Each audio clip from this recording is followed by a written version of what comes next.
Afribona Biafra Rukoburia Akaria Mano Wulugo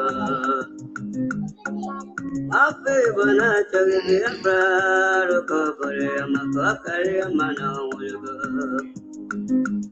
Wanem Bianara Biafra Do Bianaraya Here with the brother Senator Bianara Biafra Obana Bianara Biafra Absubsidiary Bianara Abataya here with the brother Oh Anile Yala Omo Biafra Can you get it to put it Asemo Anile Yala Omo Biafra Can you get it to put it Oye Corona Nibo, Wesiraye Mase Namodeka, Dike, Obiago, Tobo, Nabo, to put it all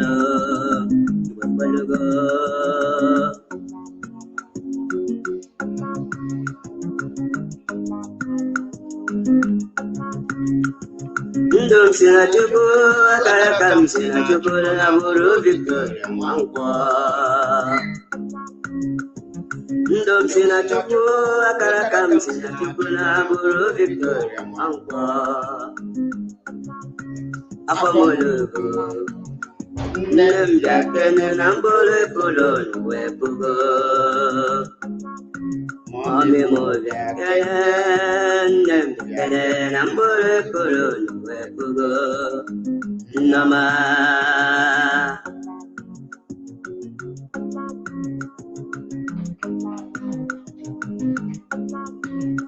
Ayala wala nala urke chuku kwera inampa. Ayala wala nala urke chuku kasiranye.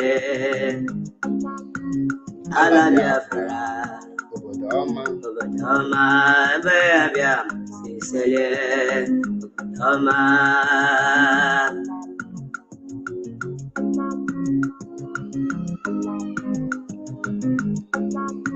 Biafra Chinyeke, Dalon Ndama agent, Ekenemoke. Biakusi Bakweba Biko.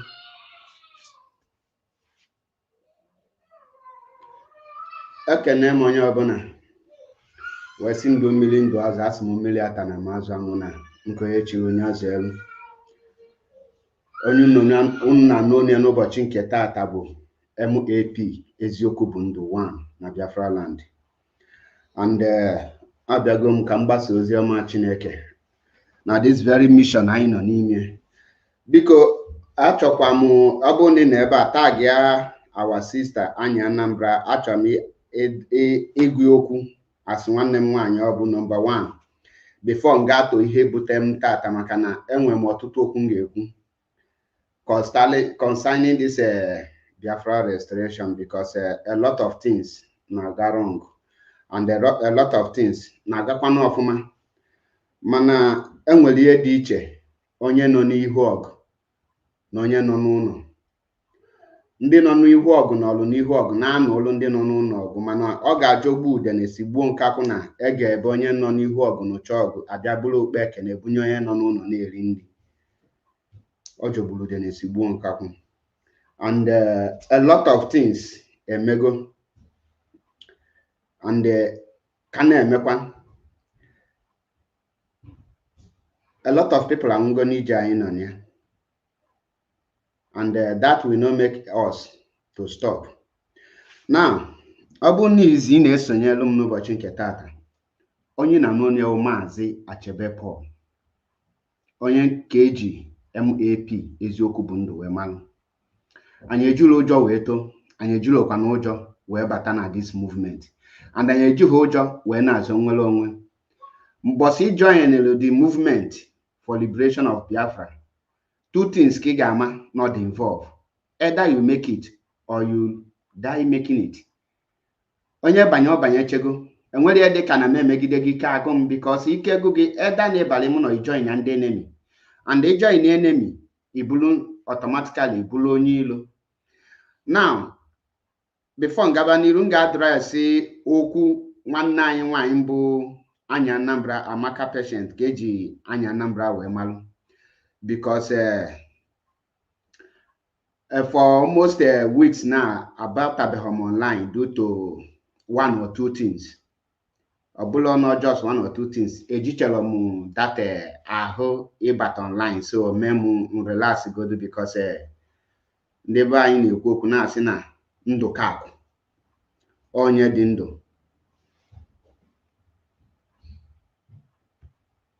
biye na-achụ akụ. Now, ihe nju echo ikwu maka ya bụ na achọrọ m ka ọ mata, first of all, she's our sister. Abịala m here ịkparịa, mana m bịa here ka m gwa nke bụ eziokwu.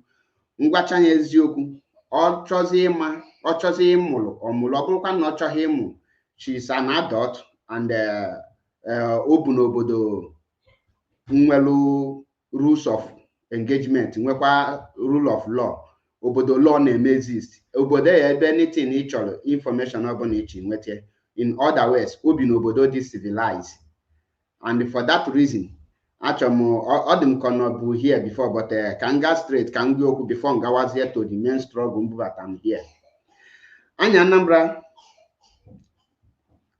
mụnwa nọ here personally, akpọrọ m gasị, mana your recent character, to be honest, is F9. That is nothing to write home about. Mgbe your issue pụta, amahom onye na-aza Anya Anambra at beginning, anụbeghị that name. Amahom gị onwelebe afụbedị gị na TikTok or efode na m just na-agafete. But the issue pụta, because this issue ịwọta na ngị nwa bido, ọbụla ngị nwa bidolie. We, person like Maazị Achebe Paul, anọlugo na the game for more than 2 years before he come across it. Ọ bụrụ na ị na-anụ na onwere onye bini gbasara ọgụ n'obodo Italo, ọmụnwa nọ here. And the reason eji gbasa m ọgụ bụ ka Maazị Nnamdi Kanu, because na the wounded civilian and the other miscreant bidoro ịkpọ Maazị Nnamdi Kanu and Ojukwu iyi. And I, MAP, I took it upon myself. Nụọ dị ọgụ. Ha bịa locate my place, about 8 of them, ebe na agbabọ. Ha bụ ọgụ bịa, which we dig it out. Mụ aje makọwazi the rest, because the rest bụzi na akọ if onye menwu can tell. Odogwu abụlọ by size, and Odogwu abụlọ by age. Okay, what? Now your issue pụta, I know the main reason every person nju etinye iru na bụ 1 na ịbụ nwanyị, 2 na ịbụ nwanyị Igbo. Anya bịalọ bịa jụwa ma ịbụ an IPOB member or na ịbụla IPOB member. Ihe anyị nọ bụ ọgụ Igbo, because ọ bụ na eme gị intimidate, ihe mere intimidate ụmụ nwanyị anyị. In other words, we fought to protect you, because ịbịa na ihe na-eme enwe ndị jie, and ịbịa na the platform ndị bue n'isi ọfụma. I will tell you that Metusela nwanne Mekisedek bụ one of the people mbue n'isi bulie na shoulder. O tinyere ozu onwe ya niile n'ime. Mụnwa nọ here, the history a na-ekwu maka ọba ọbinita ata ọmụnwa bupụtere. Adịm sure the first time m na-akwu maka ya na platform Metusela, a lot of people chena m na-atụkwasa the stupid ọba asị, but end of the day, efia. But one character mfo ebe no na, you surround yourself with a group of gossipers, and the ibu onye asili ina asili too much, because ihe nju na agwa gị ya bụ na iru m anya hide on my face. So ọ bụ na ndị ha na-akpọ gị na record ya, I believe they will record this. Ha gwazina gị ha record o we galụ gị. Now we fought gallantly like our sister. I could remember one fateful day, Mua and the Egungu with others, after Kaim tell information that na Enwelebega, they called you for peace. Kijeme peace. Without informing any person, without involving the men, you personally solely take the decision and you went for that peacemaking. mgbe m nụrụ ya ekwu m that na ihe ahụ adịlọ mma. I condemn that very act. I condemn hom ya n'azụ gị ekwu m ya na your platform. In the platform Google, I think if I'm not mistaken, I know there na-ekwu okwu. Then we say that because of the way ụmụ nwanyị dị, because ụmụ nwanyị, you can lure them with what you cannot imagine.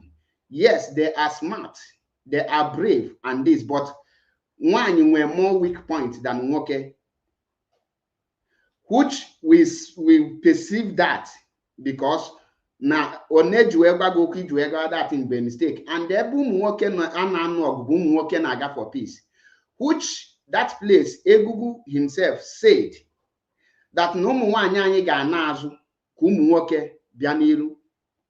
Anyị nọ na that video ịgbalụ bịa with full speed na nwere ihe kpọọ gị si gị na a na-ekwu maka gị na a na-akọtọ gị. I know there, Jubagi Konyeku the thing. After everything, you call the person name, or you should know Biafra something, year one. And dear Wagging, get the very careful, Makoyana Waggy say, Asli, Adiloma. Then I correct again at that very mistake he made that very day. Correct, Chegi. One when we take that thing as anything, because some we can say women. Ijuande na around me. Abulo moya nebe ino around me iku yonwe kige jikulu oku muna madama no niru na abamba. Eda na mbiga kanti or ibiema kanti ka iwe nwe ke settle on so because I believe no one-on-one ihonye menwulu kan tell. Odogwa bulo by size or by igba afọ ọnụ kombu onye kombu or by ibu ntutu. Ihe bụ odogwu dị n'obi. Only enough men when we keep pegging penanya or pempe to any person. Mana, oluni fe ne meme. E potafo ebe nwoke melife. Igama yes. No anya melie. Imeche that in that very day. Mu anefeli anya. I still took it upon myself. I kubakwa that defending. I defend the Gideon because in Gimakai na zondo. The reason there Ngimwa Kaina Zondo and hide Azogindo, Obuhoniwu a hero or anything. Muan forbid this in him in job because Nandia Nepumakia a mego times 10 of a hime. So for me, Muama potassium him in job by Ikuna a in Nandi Benin and Yoruba, which we have more support or go ahead with it. Man, after all the battles, everything, court, then he surrender on with some people with miscreant, miscreant, because he surrender on with some people the reasonable.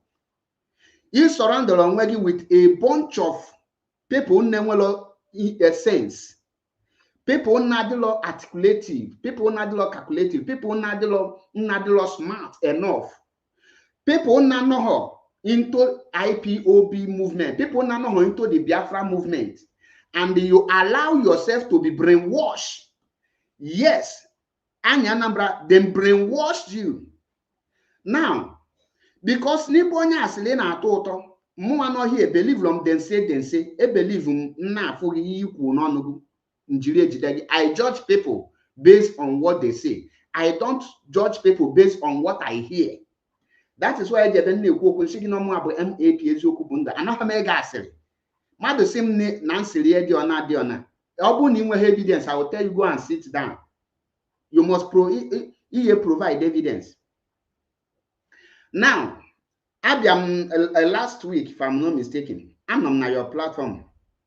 Or this week, I forgot the date because I was listening to every of the conversation. Before then, before that very day, I'm not going to your platform. Your platform, na koto IPOB. Yes, you are not the one speaking. Mano your platform, KG, where na koto IPOB and IPOB structure. Because on your na koto IPOB structure. Automatically na koto mazi Nnamdi Kanu, na koto mazi Achebe Paul, na koto mazi Metusela, na koto every person who follow me IPOB. whether indirect or direct, in as far as you volunteer your platform and the people which more as long as people say more no dear now watch a lot of people because before pattern conversation a program mado ngenegodu people no di anya watch go to get the topic malebe ha na-aga malu where they are driving to.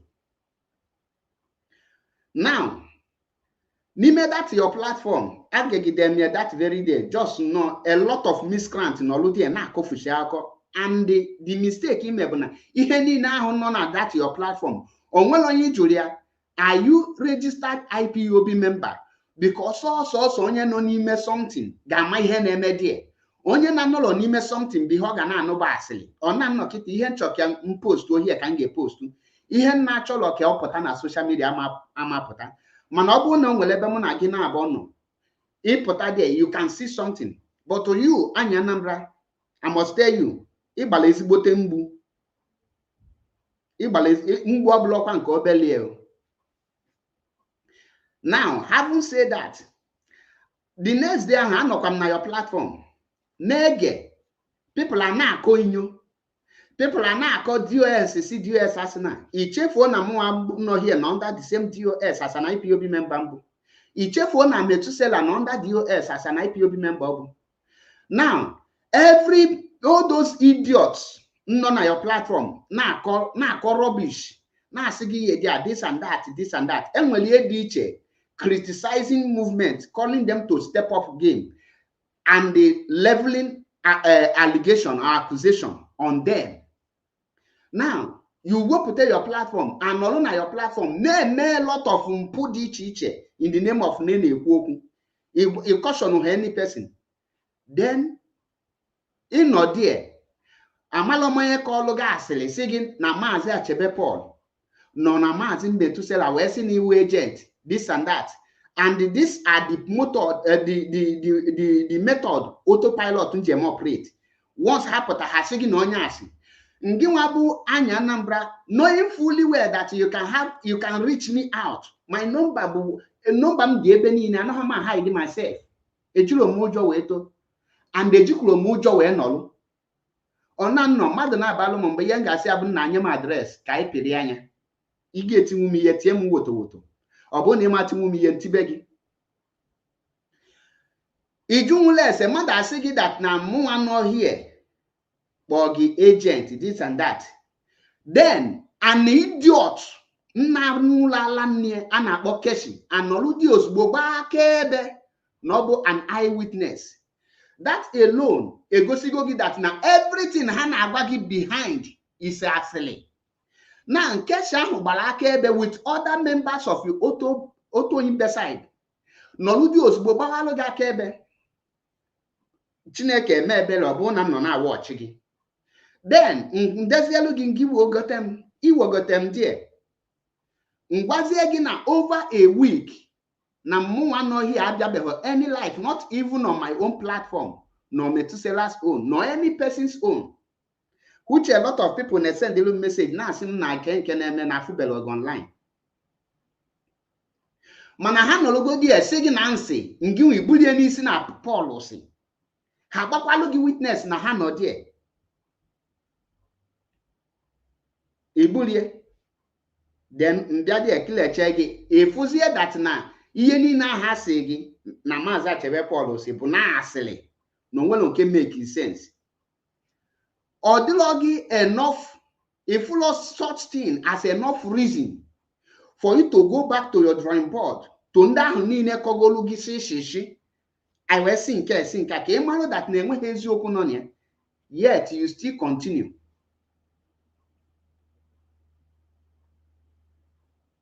The next day or even the same day Metusela where your picture tinye with the picture of Simon Ekpa a mapụta na ị na-agba Metusela mgba anya Anambra that very act na ịgbasa Maazị Metusela saga is a sign of ingrate. He the very very ingrate. He dies. Nga asị gị na that very act go see that now you don't know the people that stand for you. And onye ọbụla being great and greedy and somebody nnamdịlọ calculative na-eme a lot of mistake na commit blunder which you fall into. You are my sister, I cannot deny you. And ọ bụrụkwa na ndị Benin ma ndị Yoruba bịa for you, I will still defend you 1,000,000 times again.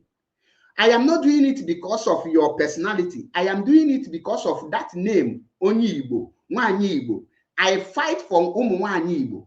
Any person mkpọrọ onwe ya nwaanyị Igbo, I follow automatically category na not my sister call.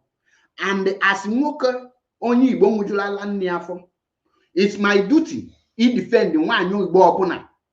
Be who ma mụ na gị na-eso okwu ma anya anaghị eso okwu. Once for outsider na-abịa to you, I will defend you. Why I will do so is because na m fail defend gị. Enwe m ụmụ nwanne nwanyị. Ọmadị m obi ụtọ na onye Igbo ga-anọ ebe nna anọlọ na-eti nwanne m nwanyị ihe ọgba nkịtị. Mpụta dị onye Igbo aha kene m ga-asụ aka ntị. And for that reason, for the integrity and for the respect of our women, ka iji wee defend gị. Now, after ka defend gị, because some of people now see you a hero, all those things, I might not make up story because you are nobody. I must tell you, you are only feeble. You are just our woman, Nwanyi Igbo, which you must be protected by Igbo men, not by an outsider. Now, na Mazi Metusela where your picture tinye na his platform name program. Gini came okwu about you. I would love it. Obunino here. Send their request. So anya number need any other person. I can do a guess. Gini be hojo Mazi Metusela ku. Ijwe chefu. The whole threat in Nine, the whole aya Nine, the whole yini na kwa makangewa. Then in where the morale, the impetus, the audacity, no ke basi asaga. The moment you do Ibasa saga, you are in Abasa Mua saga. In Abasa, every genuine IPOB member saga. Because as the now, in Jena platform Simon Ekpa, you go in my video there. I don't am against it because you are an adult. I have nothing against you for going to any platform. If you are an adult and well any issue about that. And then well any problem about that. Now, Onya Hije na platform ya willingly or they invited you. And what does again a picture again at why are you now picking offense if what you did is the right thing? Oblu ni fime but the right thing. Why did you pick is your offense? Now what a picture Guinea. Now there is something again you did. And I must tell you before Ngawaniru, I want you to make a live video to apologize to Mazi Metusela. Publicly, not privately. Because you are the one who offended him in all ramifications. Also to me, in person. Now, as somebody who is matured, who resides in a civilized country, who will presume that she is intelligent, that she knows what she is doing. You hear that there is a dispute or there is a problem between two parties. And these two parties came for your rescue. Then rescued you because you are not the one who rescued Ndibo. Mazi Metusela have been in the battle protecting the image of Ndibo and the Umuanyani for more than 5 years on media. Unu capital or TikTok bidoro phone. Jenna Facebook. And we're not less than 460 something thousand followers. A build here in a day. Or by promotion, a promote loan. All on Facebook people follow.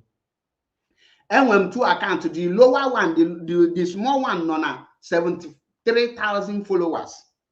So, and when YouTube, Ghana, my YouTube, okay, for thousands of subscribers, not there. Now, we have been in this battle to protect the image and to liberate the Biafrans, which is Ndi Igbo no n'ime, for many years, which many people etinyego isi ha there. Many people etinyego ndụ ha n'ime. Somebody ịpụta, let assume that now Simon Ekpa stress send a hand of help to you, and we also we fought in the media. And when I am for Unlogo, Kalia Metusela, and the people on a platform, yeah, Metusela, the son, Biafran Dube, Zion, and many of them, I'm a Biafran child, the general. We fought gallantly, defended you. Because he had a Maggie, he had a Megan.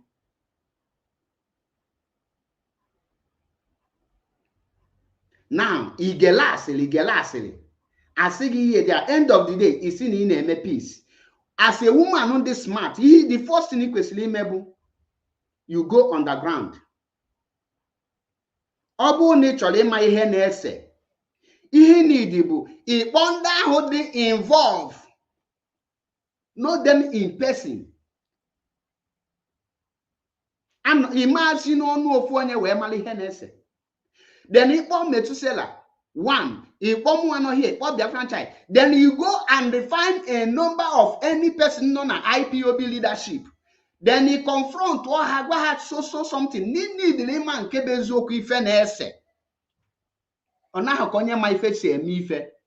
Obuni no here now watch him. I would love you to come up because then when some certain question chokai is directly.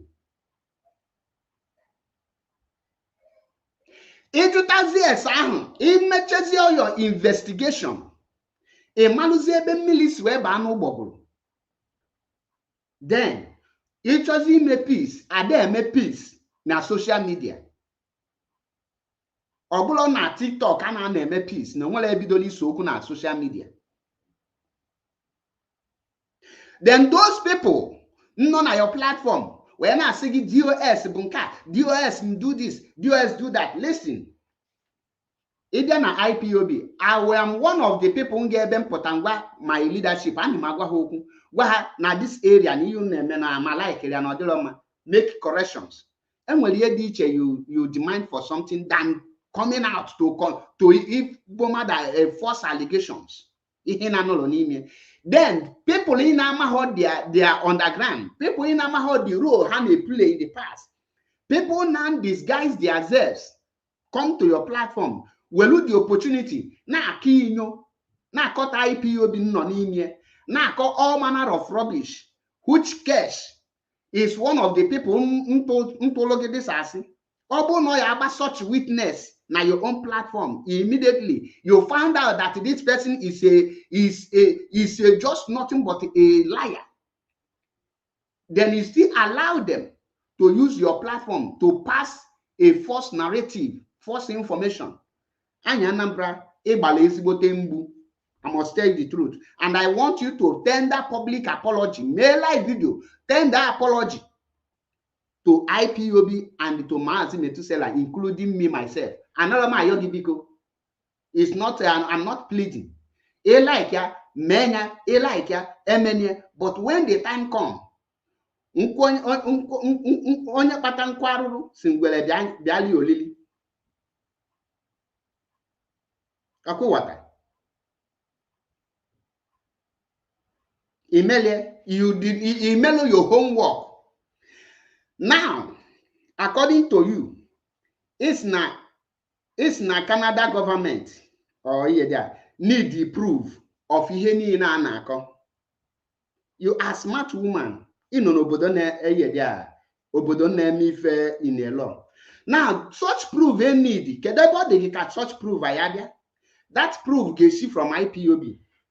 Who are this IPOB? Able name will prove in need. Or body got on social media. That's only G proof because that media in on here. Your enemy no so na media. The first people ngano na that ngano with you. Your worst enemy not here.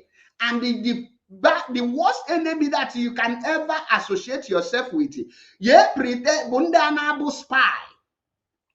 When somebody become a spy to you, okay, make his best friend, or ma gonna tag in kebeziokwu, or extract every information in and they pass it to the enemy. So lugina no the. But if those people never put a mistake, mistake, hold them tight because they are the one that love you. Or how are the natural okay damn.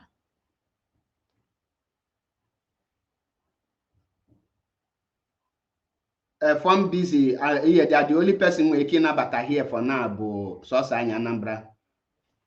Sosanya Nambra can waking up here for now until match my broadcast. Then when my opinion on. Because eba no kita anom live na Facebook, no live na YouTube, no local live na TikTok.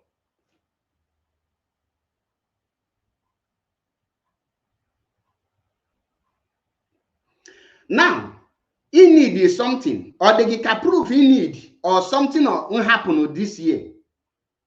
Autopilot in a quote, autopilot to be. Autopilot will be the last year, if I'm not mistaken, or last year. Now, proving a government will prove equally. What one again? Poor people who not need me fair name.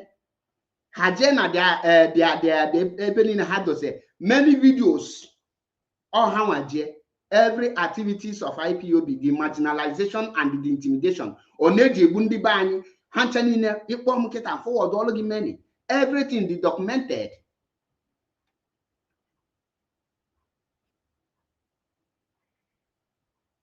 Everything they documented. Email a potana social media. Somebody nanol on IPOB. Somebody nesolo ni FNN and all on your platform. Now we are autopilot movement, we are government in exile. Now you will learn with your education and everything. On emaho ihebu yahoo.com. Ijulo onwegi enwelu Biafran Zionist movement led by Barrister Onwuka. Why na ha na IPOB anaghị enwe issue? Enwelu Biafran National Guard led by Innocent Oji. Why na ha na IPOB anaghị enwe issue? Enwe Biafran Nation League led by Prince Chimezie somebody. Why na ha na IPOB anaghị enwe issue? Enwe Bim Mazop led by Chief Raf Wazirike. Why na IPOB anaghị eme ha attack? Then just where this small thing and about Simon Ekpa. If you don't want why are you able to see a IPOB name issue? Prove what you need. You might be questioning what here. Onye na nolo na IPOB. Where potana sigi. Nanda ale mazi Nnamdi Kanu. Inwere ike ịjụ onye aka ya firugi. Ona no kita ga check here the whole media warriors of IPOB and well na hide real hide. Jina ebi jina ekenekwa m gị. Ga check here ona no kita na ema ya n'iru ona ifuli room ona aka niile na adị. Ga na platform metusele ị ga afi ire. Ga na platform as the hot ị ga afi ire. Ga na platform the general ị ga afi ire. Ga na platform Nwada Chalugo ị ga afi ire. Gaa na platform Nwada Njideka Ada Igbo na Canada. Ị ga-afụ irie. Gaa na platform Nwada Ejiro. Ị ga-afụ irie. We don't hide our face. Anyị anaghị ezo onwe anyị ezo. The first people, BBC, the British Broadcasting Corporation or whatever, that she may na-eme gị kịta bụ every of IPOB member. Ịchọ forward all gị. My own letter, how I decalum. She marries, they need the report. We fought gallantly. And you do Lujo Weto. Yet, Jawadi Abuna. On your put on your platform, Ibia Koto, IPOB, led by Mazin Nnamdi Kanu, in the name of Nanyano with his Simon Ekpa. Iwebonya Hunkiti. IMAP, Ezokubundu. Gave queer that non Guanyelonya go ahead to say it because on no. My platform where Katogi or more permitted. I could remember on a very good down on your platform.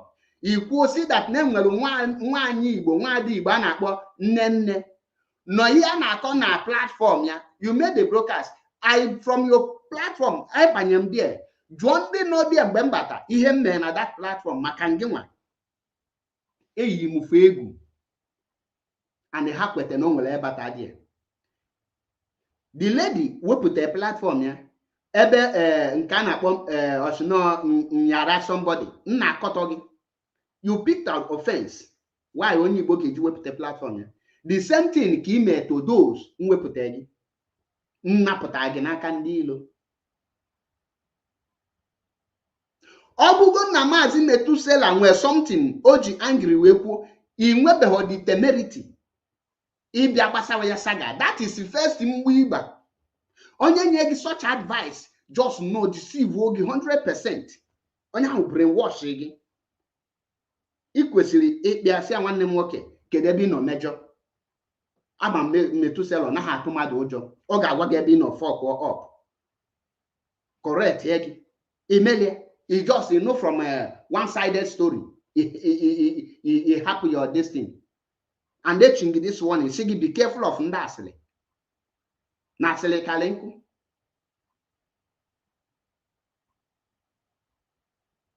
Ndi na fight be emakwa ndi na fight for ndi Igbo by IPOB. The only people na fight for the betterment of ndi Igbo. And na fight ya welu echi niile bụ ndị IPOB. So IPOB. Enwelo ndị ọzọ. Mmadụ apụta. Let's assume that or like you said, ni nwe ha ide ihe na-ese na malo. Ijuo na-ese. IPOB nwere leadership. Ijuo ha ese. Mgbe ị nọ from two people, ị ga-anọ dị malo ya na-atụ asị. So, anyị Anambra, with all due respect, you fuck up. And they may have such thing expect from you. Onye ọbụla na-akụlụ gị asịrị, be careful of the people you surrender onwe gị with. If not, ha ga-akwanye gị n'ime lagoon and onwere ga-agwụpụta gị there. Ha ga-akwafu gị, ha ga-enufu gị. Because most people mkpọ Maazị Nnamdi Kanu asị, since they kidnap Maazị Nnamdi Kanu, they disguise themselves, they are fighting for Maazị Nnamdi Kanu. Why they are the one causing problem and they wreaking havoc. Kara good. So you have to be careful on the people that disguise themselves coming towards you. You have to be extraordinarily careful. Joanna, can join the IPOB. Somebody na know an IPOB or me pon ya sigi na IPOB le Maazị Nnamdi Kanu na ya no with Simon Ekpa. Joanna or a member of that Simon Ekpa. See I go shigi prove no we member. I ga fu no bu. Joanna question can the easy issue ju ebido. A mafia. A mafia. Or if you're tired libon or singing on your bona by IPOB, only Bobona by IPOB. Anya Anambra can jogi. Obulu na this issue aputabe. Ijenu go meet in IPOB. Onya aputa na your platform na singing on your bona by IPOB. Anya Anambra a ban IPOB member under Maazị Nnamdi Kanu. Obulu na ngiwa ba Anya Anambra ablo an IPOB under Maazị Nnamdi Kanu as of last year and as of today. Keko madu geju eba ki no onye obuna ba IPOB no lusie die na koto madu e ma chi onwe di we malu no onye obuna abula IPOB. Nigerian police and ebe ha pụta na Onitsha main market ha gbaba onye obuna ha furu die egbe asa na IPOB. Okwo nwe ndị ha na-achọ. There are men who volunteer themselves to die for you to have a good life. And those men bu IPOB. So I condemn your saga against Metusela in totality. 100%. I condemn you owe him unreserved apology publicly. And you don't mingle now with any person. Mana malundi fight for you. Mali only if you can tell. Ndini na umu ya no anamalo monko any of them lidulafo. But I say this and that. Jukwese. Ebiana media. Ebiana media. Hapochako media no na TikTok. And when you know the platform. None of them have platform. And when any person no the platform. So na TikTok kahano. Jonya anya ga Facebook. We have fought a battle. Obu na Metusela choi bagisa go dege ke galas na social media. Obuka, I treat Yegi how we treat infiltrators and the saboteurs. Do you think you can last on media? Ndị gị na ha na-emeke ihe ndị dị well sophisticated, well rooted na media. Na mbata TikTok yesterday mi nụrụ na mba onye ọfụ na media. We have fought gallantly na this social media app. And ihe anyị mere na this media, nwanne nwaanyị ka ngwa gị, onye ọbụla na-asị gị any IPOB media ifo, onye ọbụla efu nkwanye gị ga-agbasi asaga, that person is your enemy. Because one, I will respect to every person. I need treat intelligently. I now yipu akwa gbara ọtọ wunye na pọtọpọtọ, ọkwa na only me pọtọpọtọ na-eli nri. Ọkụghọtara na only me pọtọpọtọ na-eli nri. Echekwana na ọ na kịta mmadụ ewelu my picture tinye ihe dị a, ọ si na ọ na-send my picture ndị eke. Nigerian police degidegolo Italy akwụkwọ si ha mee Paul Achebe this. You can't do nothing. Enwe ka isi nọrụ. All spirit kpọrọ anyị njem a. Ọ bụ na anụ arụ kpọrọ anyị, we have I give up. So my sister, I advise you as my sister, and the tender apology, and never you allow any person to deceive you against IPOB, and never you allow any person again to use your platform to speak ill against IPOB or IPOB leadership.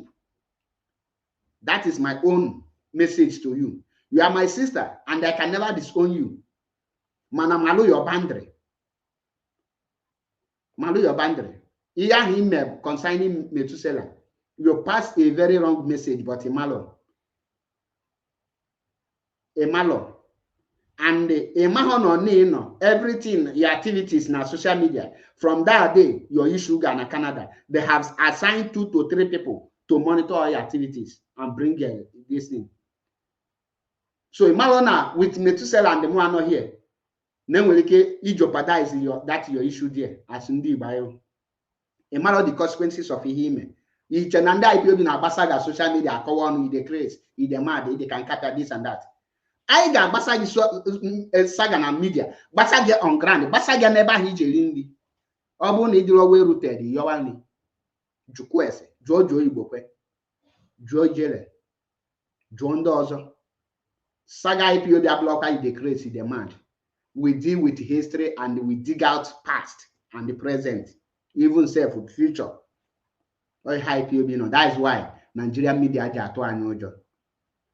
And I tell on social media, I tell on TikTok, the crazy, saga. Kai don you na iye Benin. Go check your platform book the history of Benin and the history of Oba Palace. Kendo. Or those people again even some of them, but my papa tell me side people. Or some of them namalo even the role nana happily against Biafra. Actually make that deep because all your labor now the eventually me program and is be when that cheesy asimu butu all na me program that day or below na card a careful the other side of Mars. The reason they just say Baloma Achebe Paul also. A car for that side. Mana because of love, I will able mwanya, you know. I nge won't cast mistake. Having said this, Kanga again to the main program Njimakawe Bata here.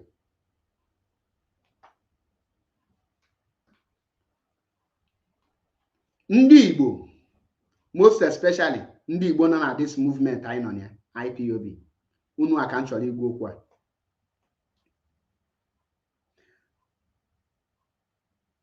Ndị be anyị na-ekwu okwu na-asị agba mbụ ọtụ n'ogwe, agba bụ ọtụ n'ogwe, ọ bụ n'ogwe ka apịrị. Gịnị ka m ji wee kwuo okwu a?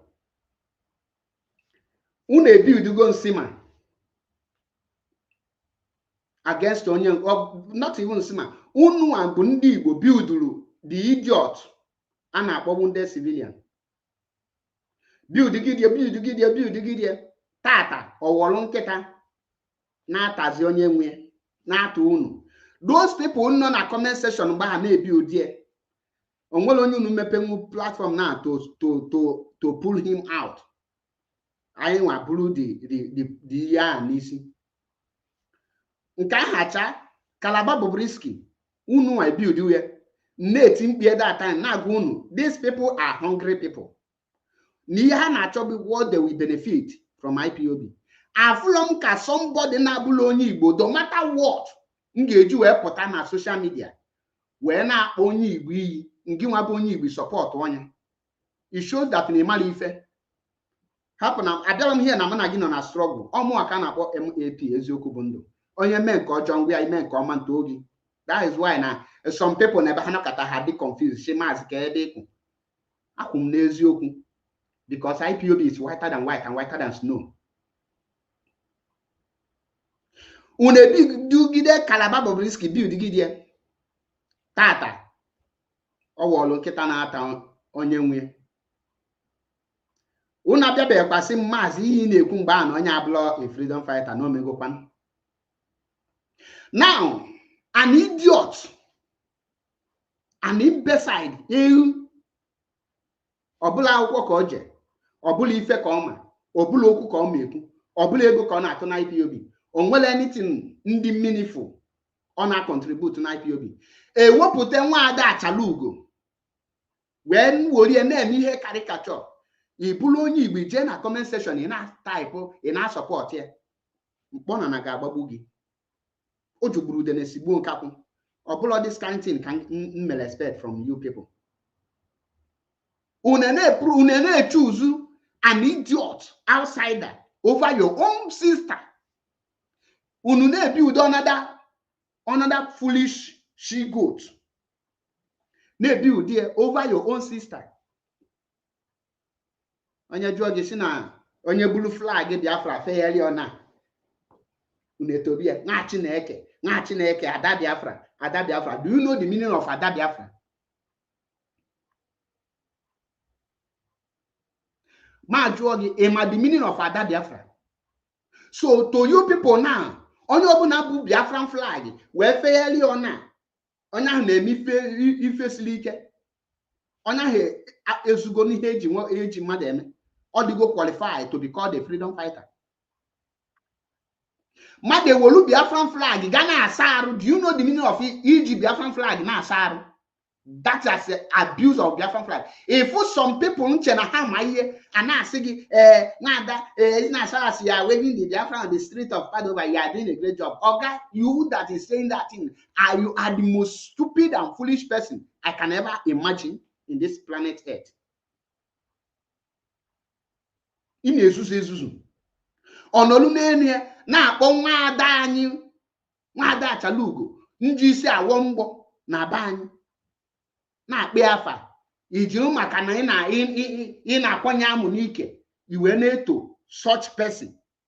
Emekwa na ịbụ nkakwu onye ọbụla nọ na IPOB na-eme onwe involve supporting outsider be you who ma junu onye si from her place nọ na this struggle mgbashiri ike. How many people got that idiot win go na platform ya kedu ebe o megolu broadcast explaining and at least make something reasonable, make a very good analysis, present issues that somebody that has respect, a dignitary, can sit down to watch. Just no na potassium is the create the mad. A will be Biafran flag. Now you national coordinator. That is the reason Ijwe Unuje choose Onya over your own sister. Gini duche. Gini diche. Onya Ibobu nan choose an imbecile over his sister within the Bini. Emalo need the worse than Boko Haram. Onimalo na. So you don't know. In a check and one I have said it to you. Ema the meaning of Biafra struggle. Onye blue Biafran flag. A blue Biafran flag. Efearia. Unetobia. That is how they scam you people. Now, tomorrow, it seems you don't know how our people reason. And so Simon Eba. You want so an idiot on a Padova. Take reason. Makanofe Biafran flag. Where Balu gave The nature in a potassium in a condemn Simon, but how can a freedom fighter be dancing? But you are supporting another idiot. NG flag, we're not allowed to. Jew flag, Biafra, will you name me Hakaja? Unanoli native. When you elevate rubbish, you grow rubbish. You grow chesian. You are doing this, you are great, you are disappointed. Let me tell us one thing. Now, this movement, Obu no nama how to do things. Una bia to me, kankusi alone. Because nene bunu fi hello lalo. Because of wajai, imana, no matter how ugly one is, she must be attracted to some people. On your ebo no ye lady, ndi Igbo ba anyi na ani. Esobie. Jugodo nwe gese. Ọwụrụ na that idiot ahụ nụ na-ekwu okwu ya. Ọwụrụ na that idiot ahụ na-ekwu okwu ya. No na alụ ezigbote ọlụ. How many people see from his family join IPOB? A very wretched idiot. How many persons see from his community join IPOB through her? How many so go win go? So say being affair somebody put on na public. Where saponu nkakuyanya. Where only Igbo niile terrorist. Only Igbo niile terrorist. The thing ring global to you. Imalo no onya megide ihe we onwetega akwụkwọ with the name of IPOB. Onwetechezi ihe ndị ọzọ o mekwa ka ndị befa si eme.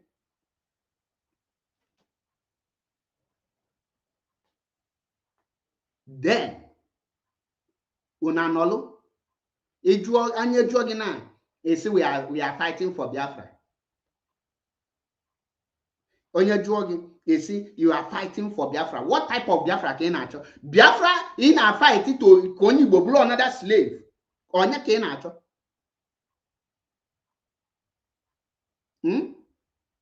Ị na-anọlụ there after ka ọ trap ọ match nwada Chalugo n'isi zuzuche ya. Nwada Njideka dị Igbo nọ na be anyị every Maazị Nnamdi Kanu court case ị ga-afụ ya there na Abuja physically ọbụla na social media ọ ga-anọ there present nọlụ there present onwe wolisi wambo na-adọji DSS na-adọji amị na-adọji all the whole Nigerian year na-adọjikwa ndị osu imi onye apụta na-akọ the lady ọnụ then unu anọ n'nnọ there agba nkịtị ihe run niile na-eme m.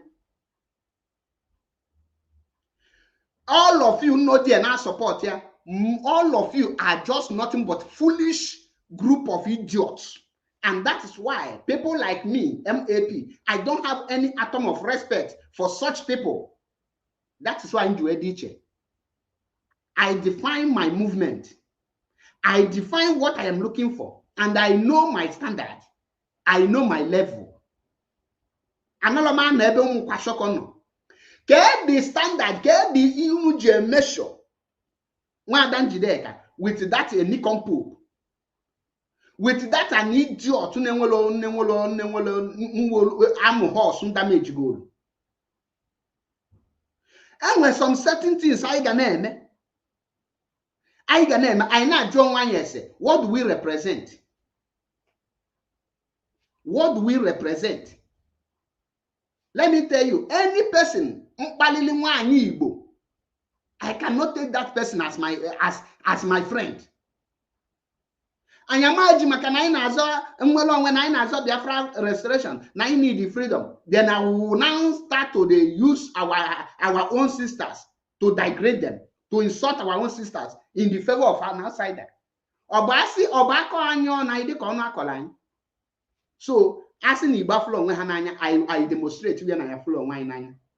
You choose an outsider, not just an outsider. I mean, beside somebody melo escape because somebody melo beside escape and escaping be.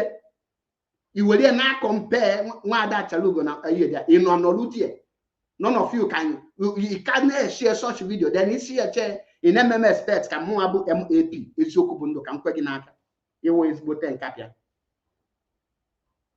I forbid you. The time to set the record straight is now. And I am sending this message to the leadership. Your silence is doing very big damage to this very struggle. And supporting such nonsense or keeping because of now one idiotic national coordinator na an animal, na such dirty pig, is also a big blow to all of you. None of the leadership.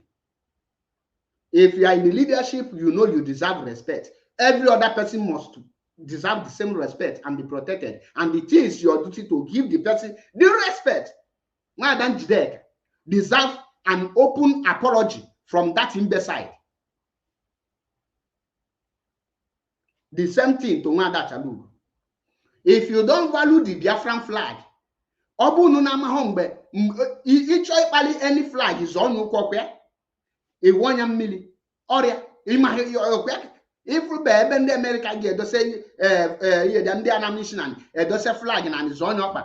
Mother will Biafran flag, Panyanike. He can see. Ike Jaku, you can upload, he can moody. He can will you name here, do not hear bumpo. Well, the pride of Ojuku. Naku Iko, una banketi. If we beside in Watanahama, Yana Waka.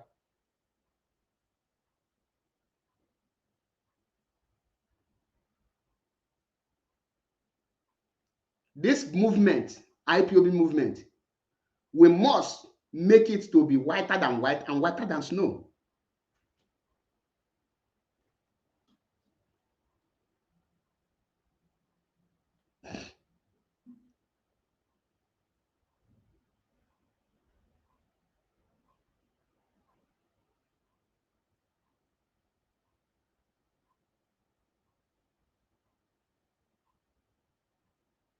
I can ndaye there will I not party the movement I need the respect.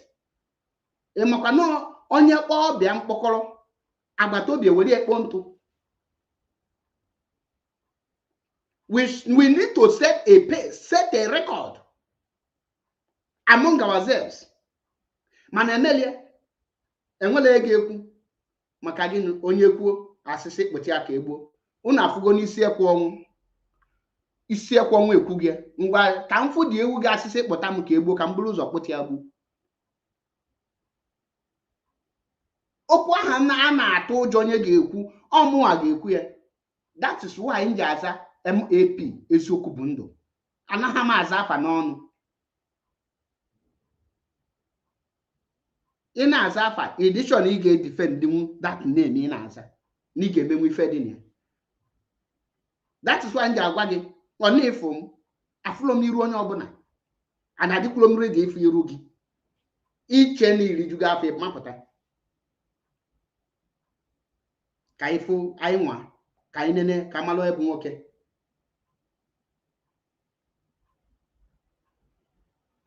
It is the duty of IPOB and her leadership to protect the life of Nwada Njideka, Nwada Chalugo, and also Nwada Ejiro. Nwada Ejiro is doing marvelously well. Go get the broadcast of Nwada Ejiro, listen to her superb analysis, and the way better to that idiotic kwashoko. Nna malo iye bi na ina-eri ndị firu enya agba bịa gị n'ahụ. Even self ịnọlụ n'enu nwaanyị nwee ka iji wee tọọ n'anya na fonu fia amụ anyụ ọgụ ọkụkụ ịnwelụ ka mụ gị nye ọtọ again. I wonder how some people ga-ebe ha kpudobe dat nso na-eshi akpụ akpụ. Ọ na-eshi na akpụ akpụ na ọ bụla mụnwa kwuru ya, that is the truth. Ọ na-eshi akpụ akpụ. Ị pụta ị bịa amụ ekenye gị. Gịnị ka m na-ekenye gị? Ọ ka na oge mana iwu nwoke na-agba nwoke na ịkpọwa ntụ dan ije nọdebe such an animal. So anyị na-eme na anyị na-eme IPOB. What type of IPOB ka anyị na-eme?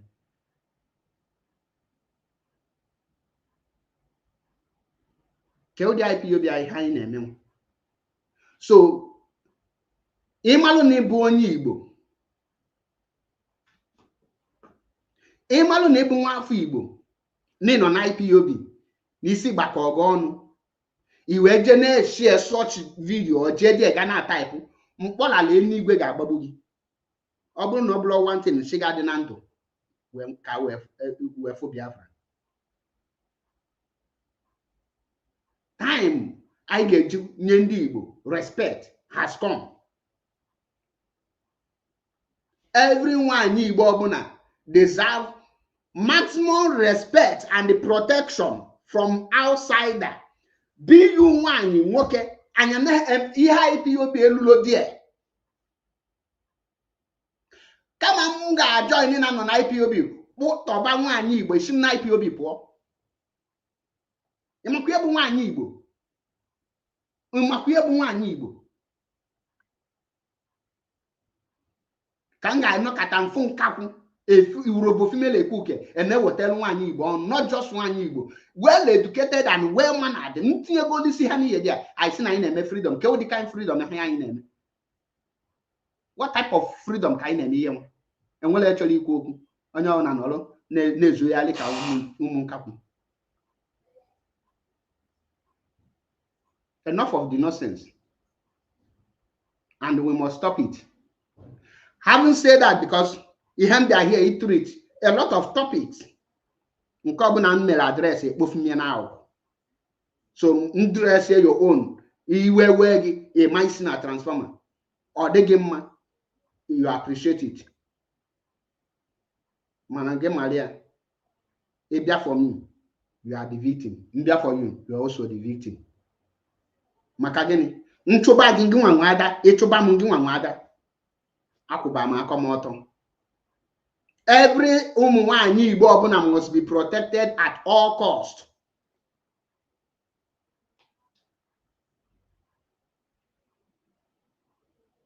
That is what I, MAP, said.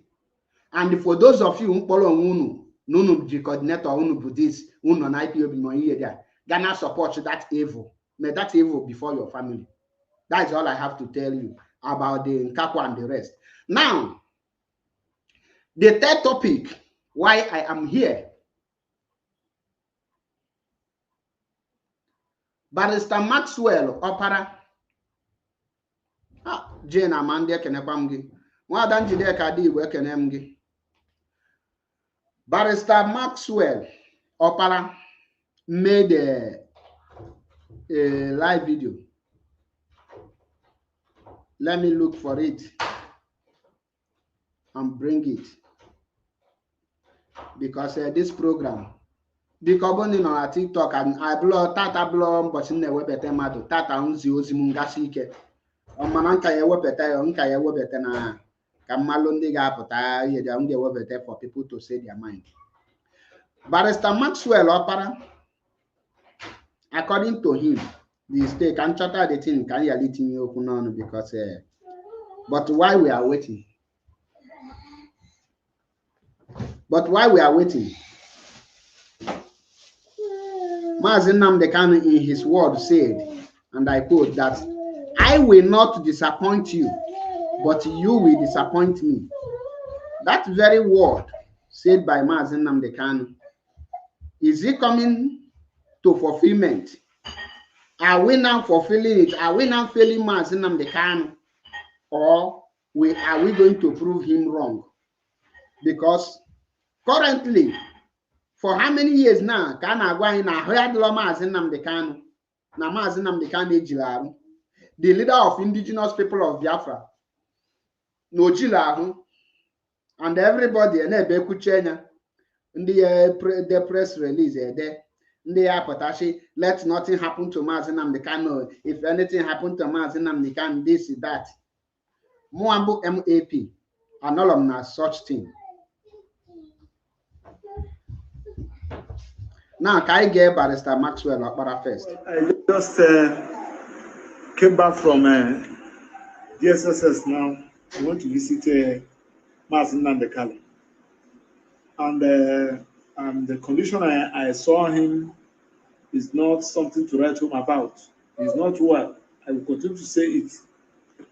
The cardiologist, who is the person that has been treating Nnamdi Kanu, have told the DSSS that he cannot be coming to DSSS every time, every week, to be treating Nnamdi Kanu. That it is against their own ethics. He's a U.S. American trained cardiologist consultant, and he said that he needs to have Nnamdi Kanu in his clinic at least to monitor him for 2 weeks. But the DSS said no, that except his true court order. I can't see the reason why the judiciary should be allowed themselves to be used by the executive. We have seen the best international practices that once somebody is sick, even in a prison, and if you discover that the person needed to have the best medical practitioner, a consultant or a specialist, they will release the person. But the one of Nnamdi Kanu, the case is quite different. Is it because he's an Igbo? Is it because he's Nnamdi Kanu? No variously charged. The letter written to the DSSS. Get this letter. Get this letter. This letter is being written by Heartland Cardiovascular Consultants Limited. The Onye G. Achilu, the medical director, and is a fellow, American College of Cardiology, wrote this letter to DSSS. And in the letter, he said, based on the symptoms communicated to me, I strongly recommend that he be brought to my clinic so that a proper medical focus examination, including necessary tests, will be carried out to address his complaints. This is a letter written to them. And based on this letter, the man said that the consultant said that he will not be going to DSSS to see Nnamdi Kanu. Dear Nigerians, is that the way of treating somebody? No variously charged. The judiciary is no longer being the judiciary we're supposed to know. Because once somebody, you refuse to release him, you refuse to reinstate his bail, Rico said that he never jumped bail, you refuse to send him to prison, here we have professionals, you detain him in the DSSS custody, and they don't have adequate medical facility to address his case. We'll continue to talk. I just left the DSSS now where I'm going to visit him. We'll continue to talk. Whether they like it or not, we'll continue to speak the truth. Nnamdi Kanu's health needs adequate attention. Share this video. Make it go viral so that they will hear. They will know that, yes, we are doing our best. That is the much I can say. That is the update. I just left him a few minutes ago and walked into my sitting room here. That's why I decided to let Nigerians know what is happening. As we speak now, Nnamdi Kanu is not receiving any medical attention. Thank you and God bless you. Now, that is coming from Barrister Maxwell Opara. According to him, the cardiovascular that is in charge of Nnamdi Kanu's health. So normal once in a week na DSS EJ3 Nnamdi Kanu, one not against their ethics. They are also not their pros and cons of their doctors or whatever. Now, or say that now Obluna ama butema Nnamdi Kanu to his clinic. Go when we can have full access. Where examine Nnamdi Kanu and they treat Nnamdi Kanu properly, that he will stop going to DSS. In other words, what he is telling you that he have already abandoned Nnamdi Kanu to his fate. Now, there is a question. From others,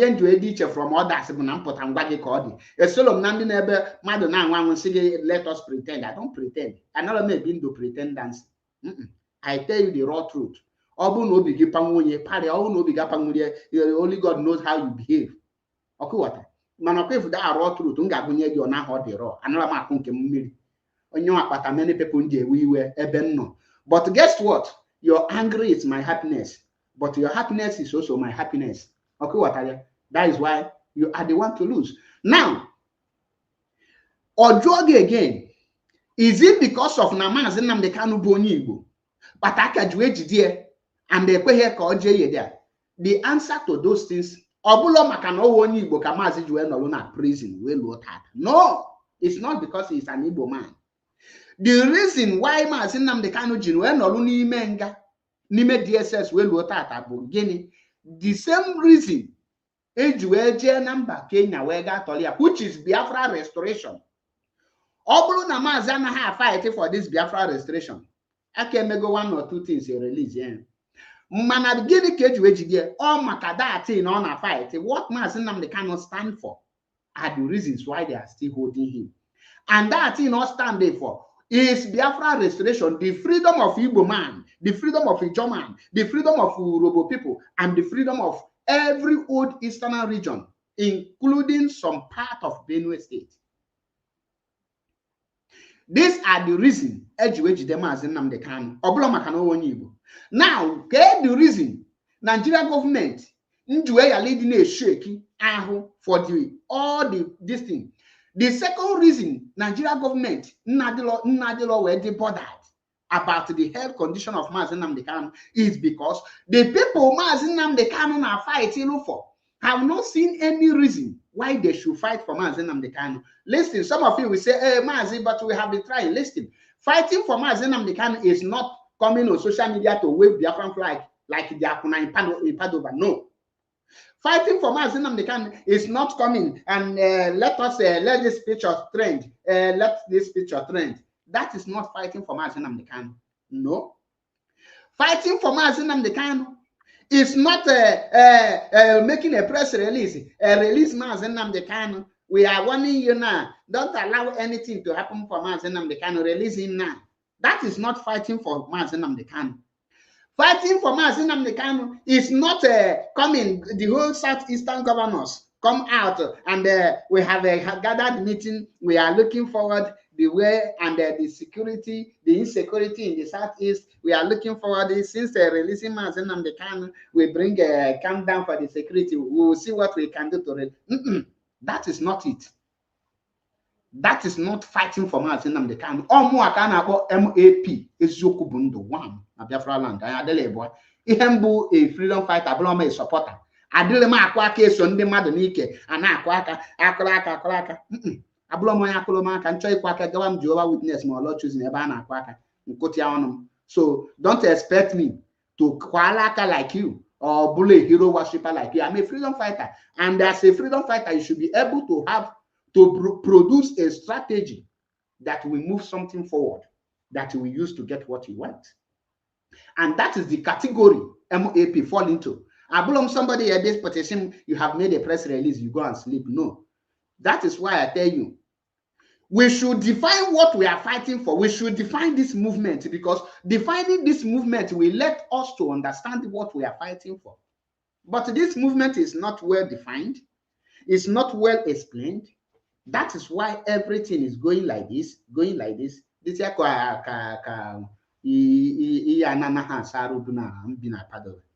Now, what is fighting for Mazinam Kanu? Since Mazi Achebe Paul have said that posting Mazi picture and press release and the coming out to make is not freedom, is not fighting for Mazinam Kanu. Now, let me ask that question that is bothering you in your comment section, but you don't know how to ask it. I have asked myself that question. What is fighting for Mazinam Kanu? One they come more than Kambazi Gokunese or more can have MAP. It's not the two pride. One name we family. Kill the proud. Okay, what that? Now, fighting for Mazinam Kanu is for the people of Biafra to rise up and decide. Give Nigeria ultimatum. Either you release Mazinam Kanu or Nigerian government this thing stop. In Aligo, you make a demand. Either you choose Biafra restoration and abandon Igbo presidency. A man no kata two things at the same time. You must fight for him by standing for him. Release Mazinam Kanu before so thing can continue on Alabani. Ma Okwafa. Mana mbeni ndi Igbo bi inteloto. Kwohoha na from now henceforth. No so may release the Mazinam Kanu before he head the or na and mewe na libo. If not, These activities should stop. Action, they say, speak louder than voice.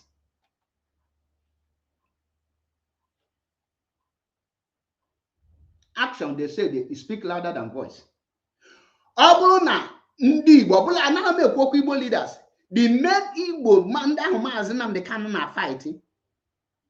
Obruna ha put amount of pressure, take a fiscal action, stop us from certain things.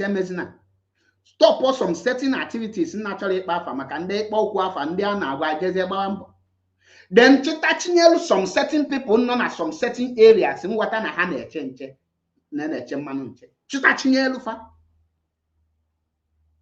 Obayalada Ajobazi so gini na-eme ka eko egeji webeta udo. O mgbe akpọzi gị udo inye ha condition egeji wee nnukwu udo. Agbala aka na aza na onye jija na konye na. The reasons why ndị ajijide Maazị Nnamdi Kanu, even when the court of appeal have discharged and appealed him, is because now the people Maazị Nnamdi Kanu, there's no pressure coming from them. She left picture trend. Picture trendy. How does that concern Nigeria now? Picture Maazị Nnamdi Kanu trend. How does it concern the Nigerian government? Release Maazị Nnamdi Kanu, ikuche ijeri or illegally. How does it concern them? But there is something you will do.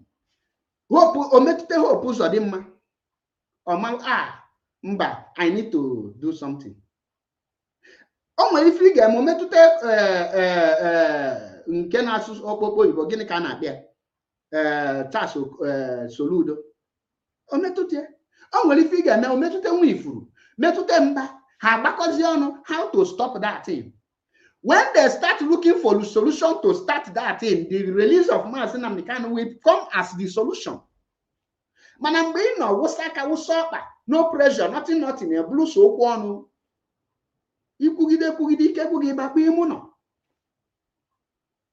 Because ndị Igbo na-ekwu okwu na-asị agbara aka na-aza na onye ji iji akonye na anyị.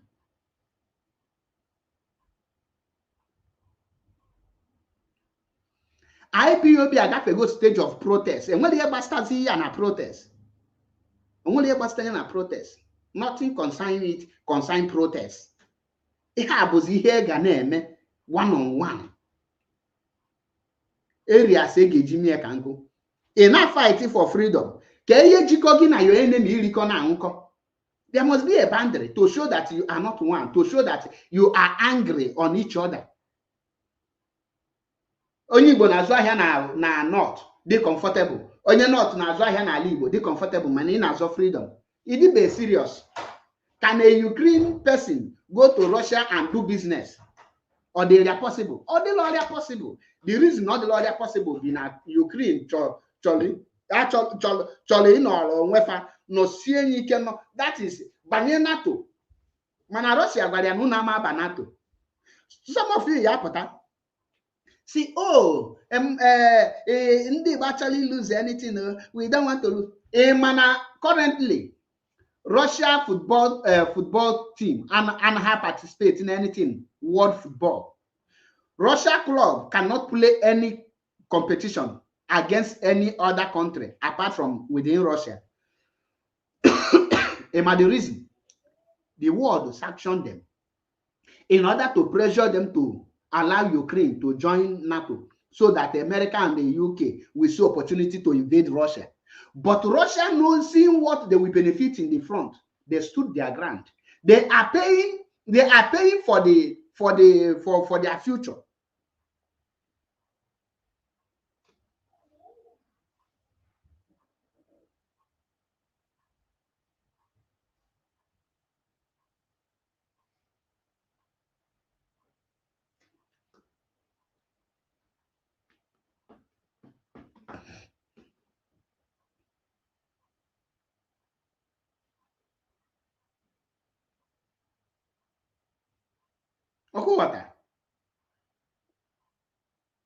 They are paying the sacrifice for their future.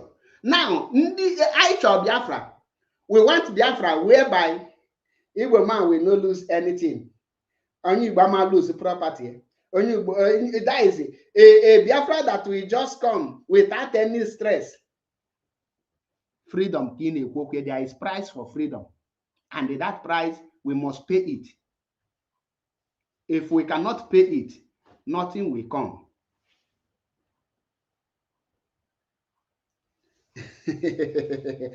Gina ebi Gina wada mara mma wada na-eme ife siri ike nwada Njeko na-ege m ntị Gina ebi Gina adịla m one-sided, not at all. When somebody is wrong, the person is the wrong. Onye pụta achọrọ m na-achị azụ na that nwa bingo, but let me clear you. Onye pụta tụkwasa nwada ejiri asị, everybody afụ na asị ka ọ tụkwasara ya. Enwere ife eme. Onye pụta tụkwasa nwada Chaluga asị, onwere ife eme.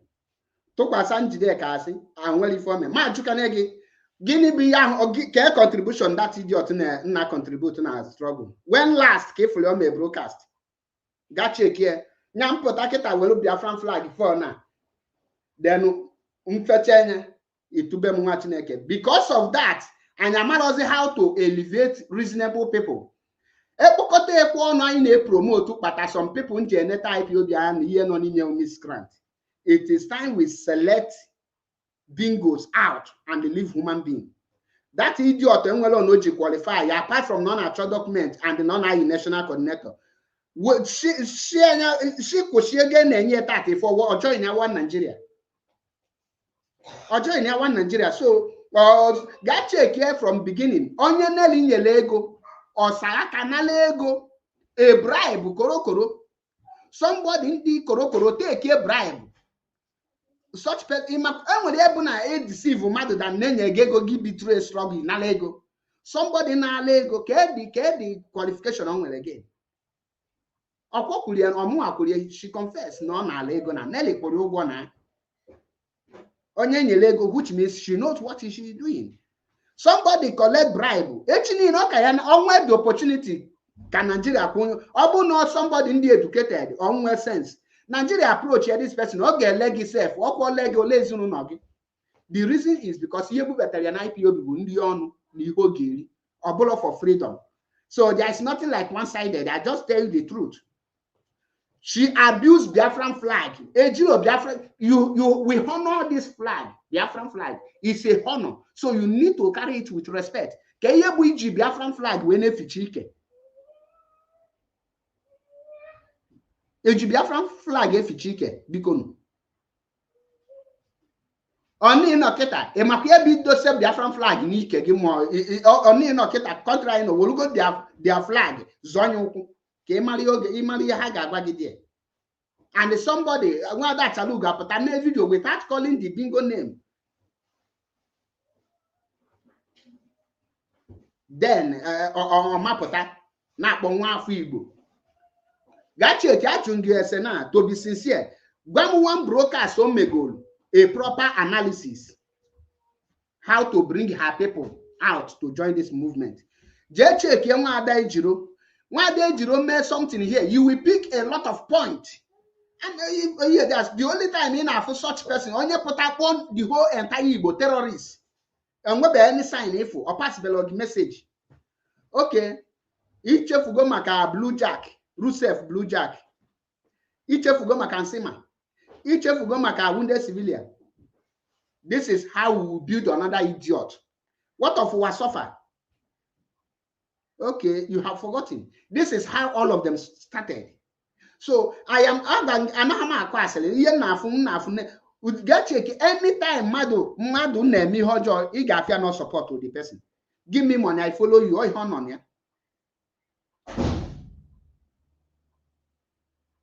So flag, we must stop. Flag. Let us see what the person can offer. That is why most of their people have monthly dues, IPOB, on monthly dues.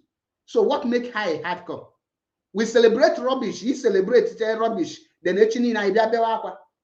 Jenne can say man attach the name of Ndibo. But when Sima was with IPOB, this guy is not a freedom fighter.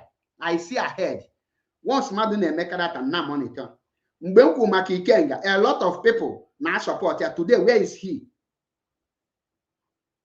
Where is he? Go and check any person who sapelon makia. Just check here. End of the day, so let us and you emotion and me firm boy put a name emotion, share emotion national.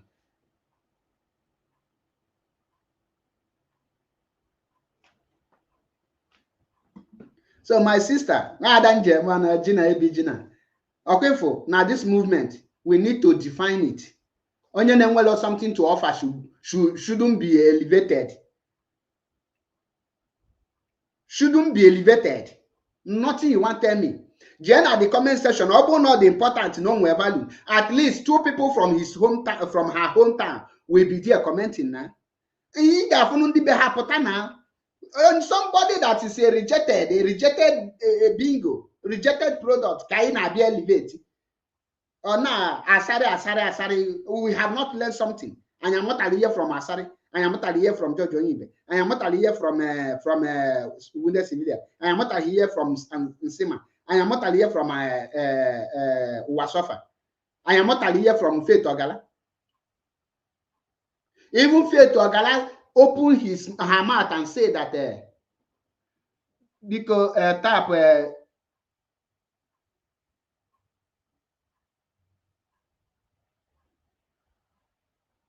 because ndị nọ na comment section ka eji achị dị ọchị no power tap ka ọ gịnị all this because power tap na TikTok ma ọ bụ ndị nọ there. So we must have all this sentimental. Onye nwere something to offer. The only place ị ga-afị ọ ga-abịa mee broadcast bụ ịkpụ ndị Igbo n'ọnụ. Since ọ nọ na this struggle, inunugo afa gọvanọ be ha n'ọnụ. What of senator be ha? What of the traditional ruler and the why not have put things about their place? Onye mgbe ọbụla mmadụ kwuru ndị Igbo nọ na-akọtasị ndị Igbo anya na-ehelie. Ịbụrụ na Igbo onye Igbo na-akọta onye Igbo ya ekwe m nghọta. Ọ bụrụ na Igbo onye Igbo bupụta your own people. Ọ bụrụ na ibupụtara your own people. In fact, from now henceforth, any day mfụrụ okwu maka ndị Igbo again. Nchịta chinyere ha. Yes. Any day mfụrụ okwu maka ndị Igbo again. Nchịta chinyere ha. Actually arrange. So onye no close to her ya let us see how she deal with ndị be. Ọ pụta na agụchicha so mmiri ewetelu ndị Igbo ọnụ. O nwere ebe o si na jee ihe dị aje uwe ndị be ha na guide pipeline na-ezuzu n'ime ọhịa. Achọrọ m ịga that and I apologize for deviating from the place. Nwada Gina biko ebubetana m na that topic na ekwulozugo m biko na ha like ịgaghachi azụ biko nwa Chineke eji m Chukwu yọ gị eji m Chineke yọ gị ka ọ na-efu mụ ama nọkata repeat your first mistake, third mistake, fourth mistake.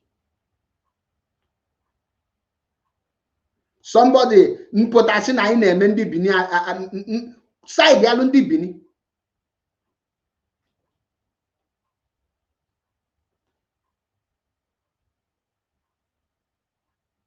Ọ na-ịkpọrọ uche mefọ ọkụ ịkpọrọ uche mefọ na ifuru ịkpọrọ uche mefọ onye Igbo kpọọ Nelly onye Igbo kpọọ onye oyibo onye Igbo and the others ngwa kpọkana ndị befa nka nọ na the struggle ndị ka Maazị Nnamdi Kanu Chike Doziem Chinasa Nworu Maazị Achebe Maazị Metusela George Money and Nwada Chalugo kpọpụtaga na ndị be ha nọ na the struggle ọ na-ịkpọ ori ya dị kpọọlụ m ndị be ha mmadụ ise nọ na the struggle ka ịfụ ịma akpọnwụ ọma m ịfụrụ ya ọ bụrụ na ịkpọpụta nwụrụ ndị be ha which means ihe dị a anyị nwa na wiwi bụ nke a kịta so mpụta na-ekwu maka George onye Ibe Uche Mefọ Nelly Ofegbu and oyibo yes onye Igbo ka mbụ kpọọlụ m ofu onye from their place nọ na ya nọ n'ife na-eme ndị niile nọbụ before ka ebe ha nọ nsị maka ebe ọ nọ nsị maka ebe ọ nọ ụwa sọfa ka ebe ọ nọ ka ebe ndị befa niile nọ ịma nweta nwụzi ofu onye ndị be ha kịta which means all ndị be ha niile nọ na ebitụrụ ego.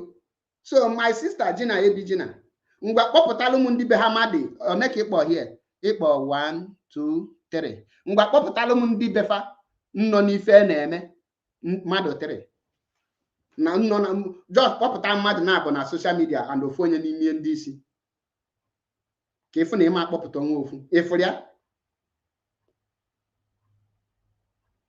So anyị ama nọ na-aṅụ, anyị nwa na-etinye ndụ anyị na this movement, anyị nwa na-eme ife niile, then people na ndị be ha na-anaghị etinye ndị ya enwelo any right ịkpọ onye Igbo afa. People ndị be ha na-anọrọ n'ife na-eme enwelo any right ịkpọ onye Igbo afa. Ọmụnwa kwurie until ndị be fa apụta fully.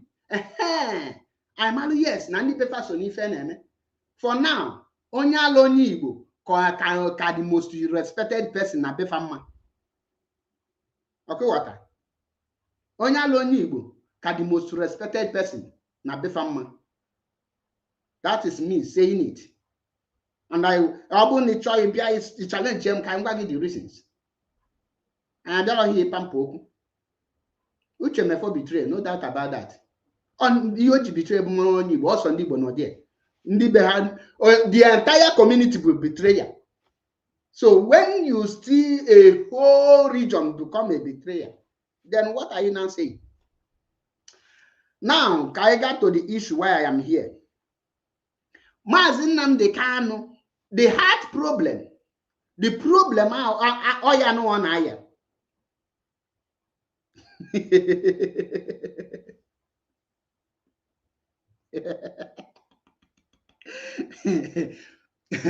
Adanjideka biko iye nye ya account to Gina Ebi Gina ebugo me a file of 200 euro. Oh yes, send ya na your account.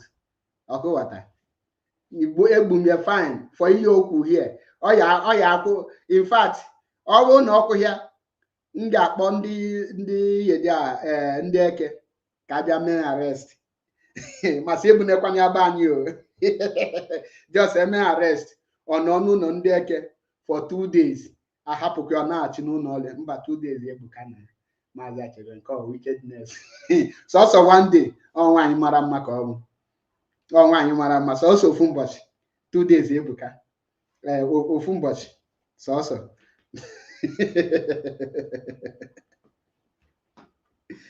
I am proud of Gina Ebi Gina, to be honest. On a bemona people not bank at offline.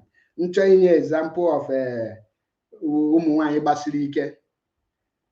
Meji here nye example. During one Dakara good or one Ejiro or one Danjideka. Ndakan nye example. Share these are Igbo women. Ikpon Igbo women. If we enough, if na one Igbo no nda mana ebe mụ na eji so okwu ọnọkata ọ bịa compare urobo female ekukete nwa ada achalugo inenekwa nwa ada achalugo anya nwa na mma inekete nwaanyị makata nwunye odogu iwolu nwunye odogu na compare ọbọgụ ọ mkpali na is an insult iwe nwunye odogu na compare zi ọbọgụ dog ọbọgụ eme ya bụ ọbọgụ na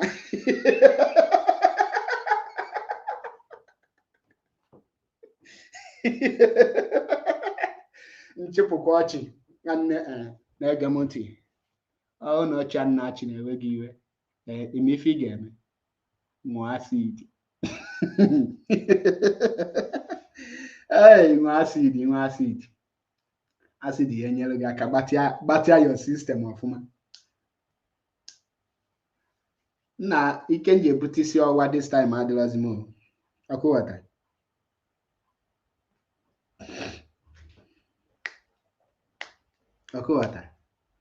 Now, this freedom were price a ga-akwụ na ya.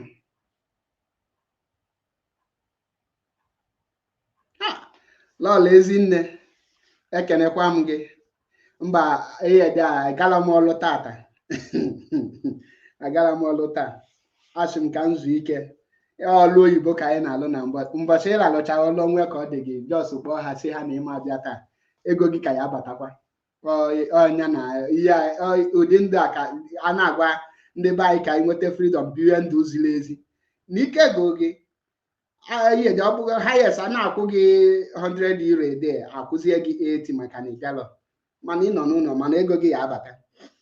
Ihe obodo na-alụ ọrụ nji adị mma ọkwefuru ya. agara m ọlụ taa mana ego m ka ya bịakwa ihe a ka m na-azọ na Biafra. Now my point here bụ kee the price anyị ga-akwụ for inweta this Biafra. There is a price I need ịkwụ for Biafra restoration. Ihe a na-asị gị, we are peaceful, we are non-violence, we don't ama nweta Biafra with peaceful movement. Nobody will restore Biafra peacefully. Biafra is that word akụkọ ifo gwa gị. Akụkọ ifo ha na-akpa akwụkwọ nsọ. This akụkọ Mike Ejeaya sị gị. The kingdom of God suffereth violence, and only the violent taketh it by force. Ọ bụ na anyị need Biafra. Ọ bụ na anyị fo Maazị Nnamdi Kanu n'anya.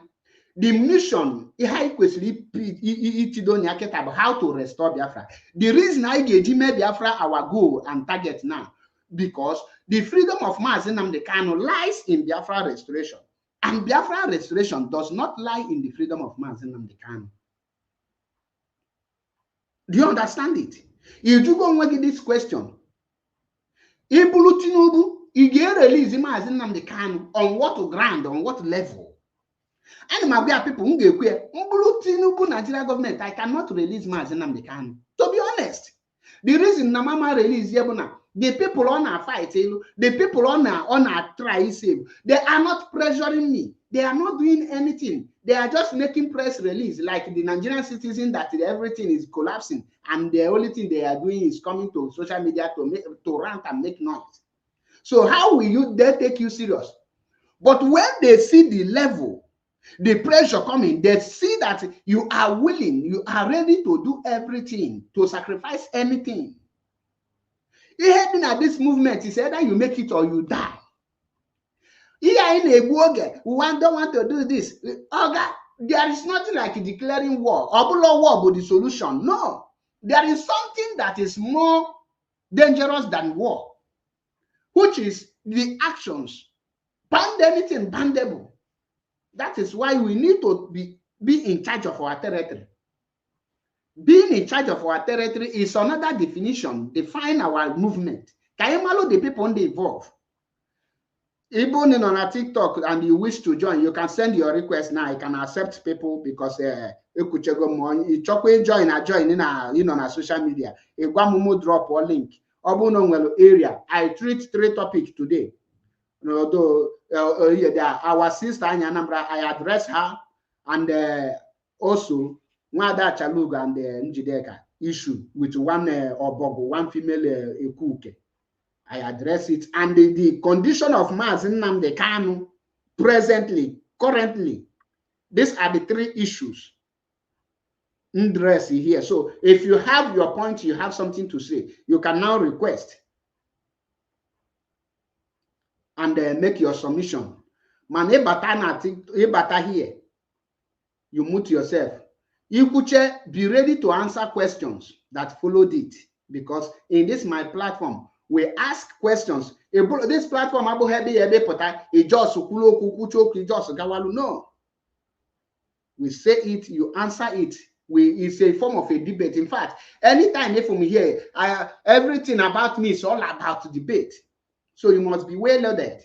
And our sister, Anyanambra, not here. If we are that now, call their watcher, because only government in Ezra, now, Bango camera call for the person. Careful that now after that person who goes the next day change the name of our account here. And the 90% of them will not open their camera. You have audio commenters. Fulani to na libo, potana azaye in amalo. Okay, for that. That is how we roll. We take challenges. We are not here to pamper any person. Yeah. Ikuchi nabu. Mbulu Nigeria government. Gini can get release Mazinam when I'm not pressured. I can't. All people on our fighting, the Biafrans are the people that we pressure and persuade, forcefully bring Mazi Nnamdi Kanu out by fighting for Biafra restoration, because niya ka jijide Mazi Nnamdi Kanu, but that thing on a fight for. That thing Mazi Nnamdi Kanu na fight for. Kaka jijide. And if we continue to fight for that thing in everywhere with everything we have, you can feel that the pressure will be coming to Nigerian government. These Eastern governors and senators and the House of Rep that think it's not of their business, is not or Bastaraha, you force them to be involved. Freedom ablos also IPOB. Ị ga-eme ka o metụta onye ọbụla, ọ ga-emetụta Okeke, metụta Okafọ, metụta Okorie, metụta Okonkwo. When o metụtara onye ọbụla ebinye tọtọ. That is how you fight for freedom. Unless we are not ready. Ma ọ bụrụ na anyị dị ready, we will not do it the way it's supposed to be. And then make freedom. Onye na-azụ ahịa na Kano aka na-azụ ahịa. Ka message na pass to the world that you are living in peace with your enemies. How can you be living in peace? You only lose your goods and services, money of freedom. What price can you then pay? Or you guys hear war? You were Malaysia, you can do something. The preaching of every media now, make sure that you're preaching now got towards how to bring the mentality of our people. Kahamaru that no gonabia. Our preaching should be how to radicalize the mental of our people, how to make them to be in order, and they are expecting that not anytime can be 6 o'clock, so that Nama take her unaware, because no take her unaware. Believe you me, things are not going to be that like that. And no familiar Obuna Aima Nainanda Gano na Biafra. The earlier we start giving, let them come forward now is better. If not, and we can see me. If an amalo can see you and your neck against you and your yapota. Because behind a fight to freedom fighting. Freedom fighting, Abalake said here. Abalake job. Abalaka no freedom. I don't want to offend the world. I don't want to offend world powers. No, you have to offend them by force. You can never offend. You go offend every person. Makachi. Every actions of freedom fighters should be provoked. You and provoke your enemies left and right.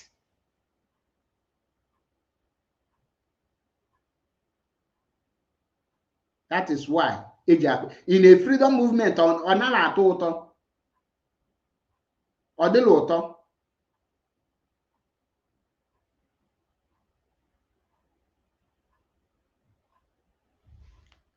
Biafra Exodus, ịchọ ịjụ m question, ị ga-abịagodo ka anyị na-afụ iru gị ka m foundation no human being na Jumes anara m aza ese robot. Ịchọ ịjụ m ese ishim drop link, in drop link, ịpụta ha igosi iru gị jụọ ese gị nza gị, then mụ ajụọ gị ese. Mana ọ bụrụ na ịma na ịma gosi nwa onwe gị, anara m aza Nigeria, anaghị m aza Nigerian agent question. So ihe na-aza bụ human being na-afụ gị ndị na m na-eme communication with human being. Ịghọtara ya now? So it's an now left for you, it's an open challenge to show that you're a human being. Drop all the link, don't worry, let me drop the link for you. Okay, yeah, excuse. Okay, Biajulano give you that your question here, so that we will hear you.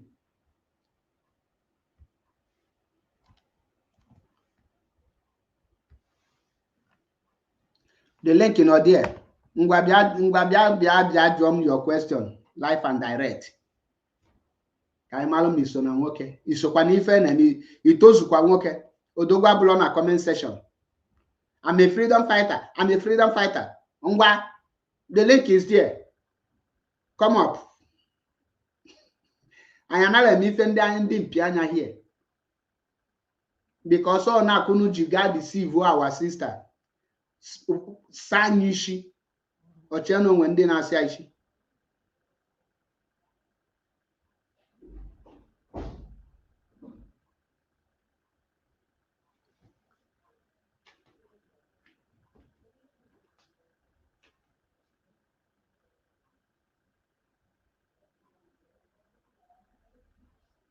Ifuru ya tata achọrọ m ikwu maka sọsọ Biafra restoration.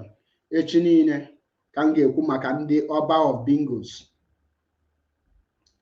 the miscreant from Benin. Many of you Amahana, Oba of Benin, have confessed that he is an offspring of Oduduwa, Oromia. I have the video, and I will play it in a very peaceful way, that it will make the Benin people understand that their king is from Yoruba. Yes. The so-called their imbecile God, that their blind God they are worshiping, they called him Robert Oba. Why will the link click? The link can only work for human being. Or now the link you don't agree with robot. Or now robot. Greetings. You what are you? Now the link is not clicking. Why will the link click in your phone? EG, you have a robot. You can't call. Go and join TikTok. Join TikTok. Type mass map. Kebatana TikTok live. Go and join TikTok. Kebataka for you get Mobuna link anaha work ologi. You can manacoli I work. Eba ma afoganya. Or blows of voice. Actually, Kabia France na afogi. Or Hamoya na afogi.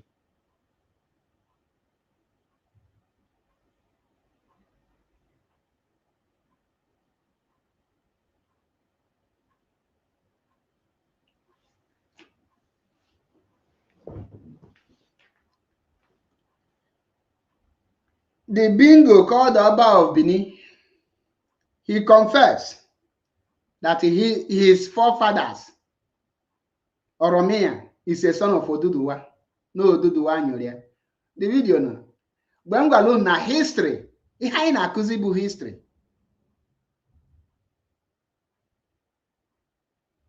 Ihe na-akụzi bụ history.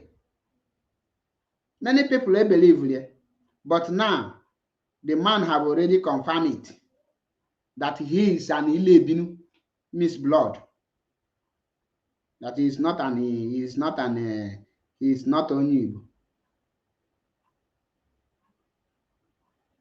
He's not a Benin man, I mean.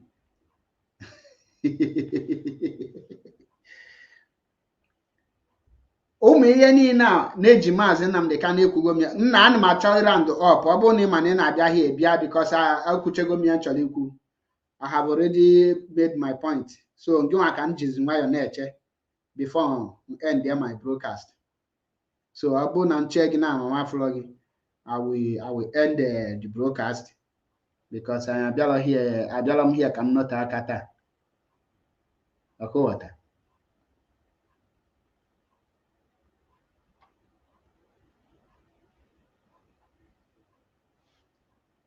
Ọkụghọta.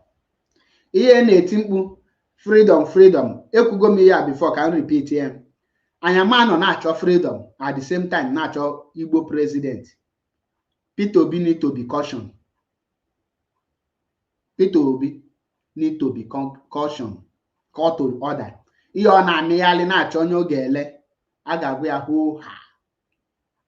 hoo ha ya ga-azụ ike.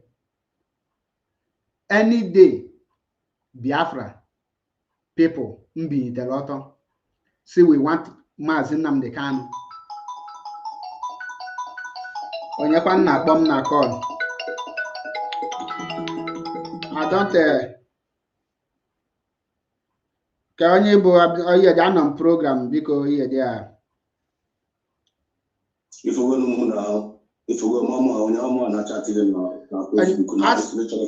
Asị ngị gị ga join ya TikTok bata ka ụwa na-afụ gị ọ bụla achọrọ gị kpọọ m na video call. The link in there. I'm on TikTok now. Then you click here. You click here. Achọm kuwa na-afọ onye ihe ya. Achọm kuwa na-afọ emu. Achọm kuwa na-afọ emu na ya na-ekwu. I go see her now. Go on phone. You can show me. Click that link. And then click then click that link. Okay, click. You have to click that link. Okay, click. They're not lying to you. I don't ever come like I don't make it. I like me in a Cuba. But always come there, I agree with you. As a human, as a human being, you need to agree with everything because freedom fight now. You cannot get freedom by peaceful. Freedom fight you can get by peaceful.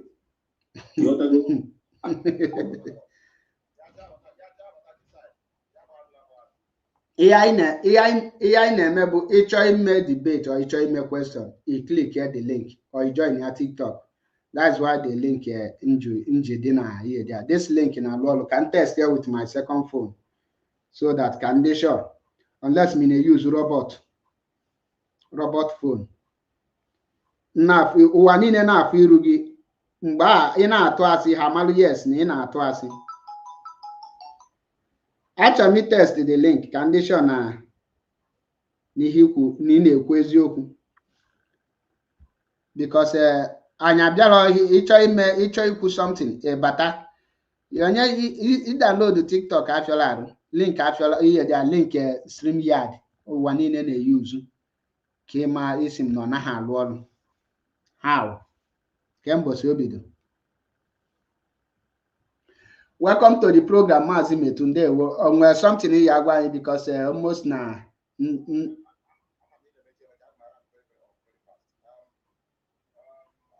you for your voice, no matter which way, at least.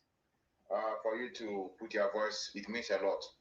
Very unfortunate, I was not here. I'm going to go. I'm going to go for our sister, but the message in Cherry so our sister got to go at least. Many akụrụokwu ma asọ onye judge akụrụri awa akụrụkwu na-ekero ịghọtago. Exactly.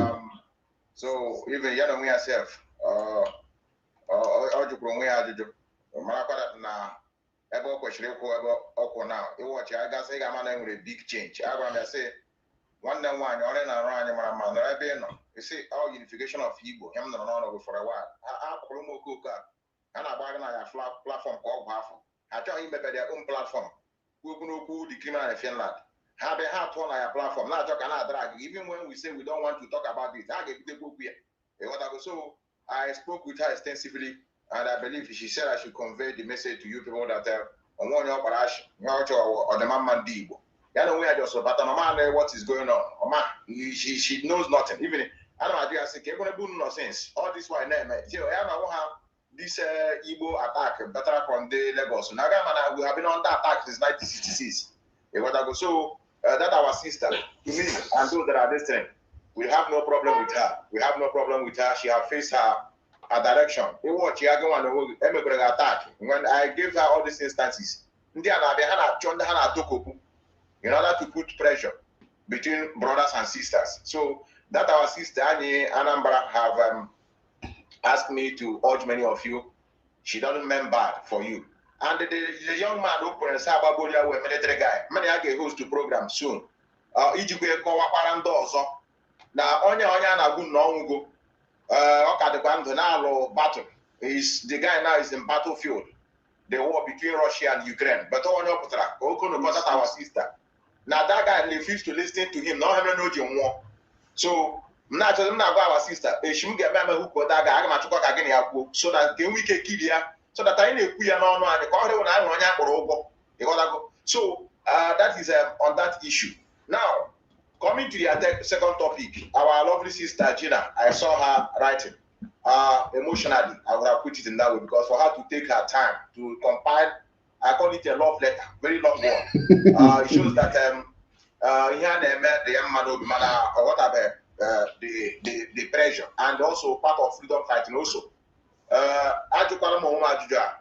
One day after na him met them on the family gap category first. How got I join I am gonna how again a house. I want to put a Igbo on a top on how I need one time I jack and cut one Igbo in the Mediterranean.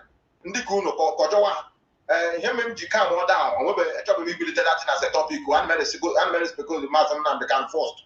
Because a lot of questions from that to why nowhere, on that particular issue. But I just call Hedeka and Potrana, Bia Chok, and Bupetan in his absence. I won't actually go call everybody, even Omechagawa to their franchise now, heaven now, how deep Barwala. He just they look up. Now, very soon now, they will be attacked. A very useless, idiotic moron that cannot speak fluently. A very mature woman. Show us Biafra woman. A very well articulated. Here on TikTok, everyone will stand the questions from people. Everyone a valued argument. This is not a matter of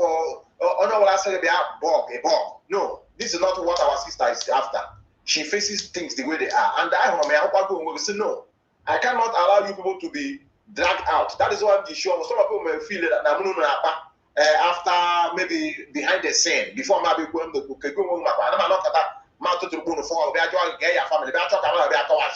I don't get that time. The same thing with others. So, but their contribution toward this movement, I can't allow those people to go down the history because they meant well for us. Jika TikTok and many of them are not here. But you cannot withstand the argument that is coming to defend their land. So that is why I'm saying that our sister is a very preserved woman. Many have a problem before, but problem one nigga on I got about private life. I got about what even what is not obtainable. You understand? Exactly. That these people have no good intention on what we are doing. The young man Iken Guruago who shamelessly left the movement. I didn't say people cannot do mistake in supporting somebody. Only we cannot support now. You won't chineke. Only but you got a kiji wuru mmadụ nwere sense. Say my brother, him and I have good. We have been with you, now support you, but I condemn your action. But since that guy condemn was say my brother Kenga. I don't know why you left, but it's a very shameful thing. And also the never caricature at this movement. Actually, insight now Biafra is not a genuine. How go and watch he can. He has declared that himself. It's a slap on our face. And those people never condemn this guy. All of them that have been supporting him. Mandi cannot feel that now they have position and that Namga before no, I don't behave like that. They never condemned that guy. Even to today, everywhere was silent. Hey, Philly, I know the autopilot. That guy just able for us how we know. We question things the way they are. So in that case, I don't want to go into that guy, that lady. She have virtually attacked everybody, both even the leadership on their own. People can say yes. Now in the pastors, in what her utterances, or I say I can never apologize. That only one way you is a fact and figures.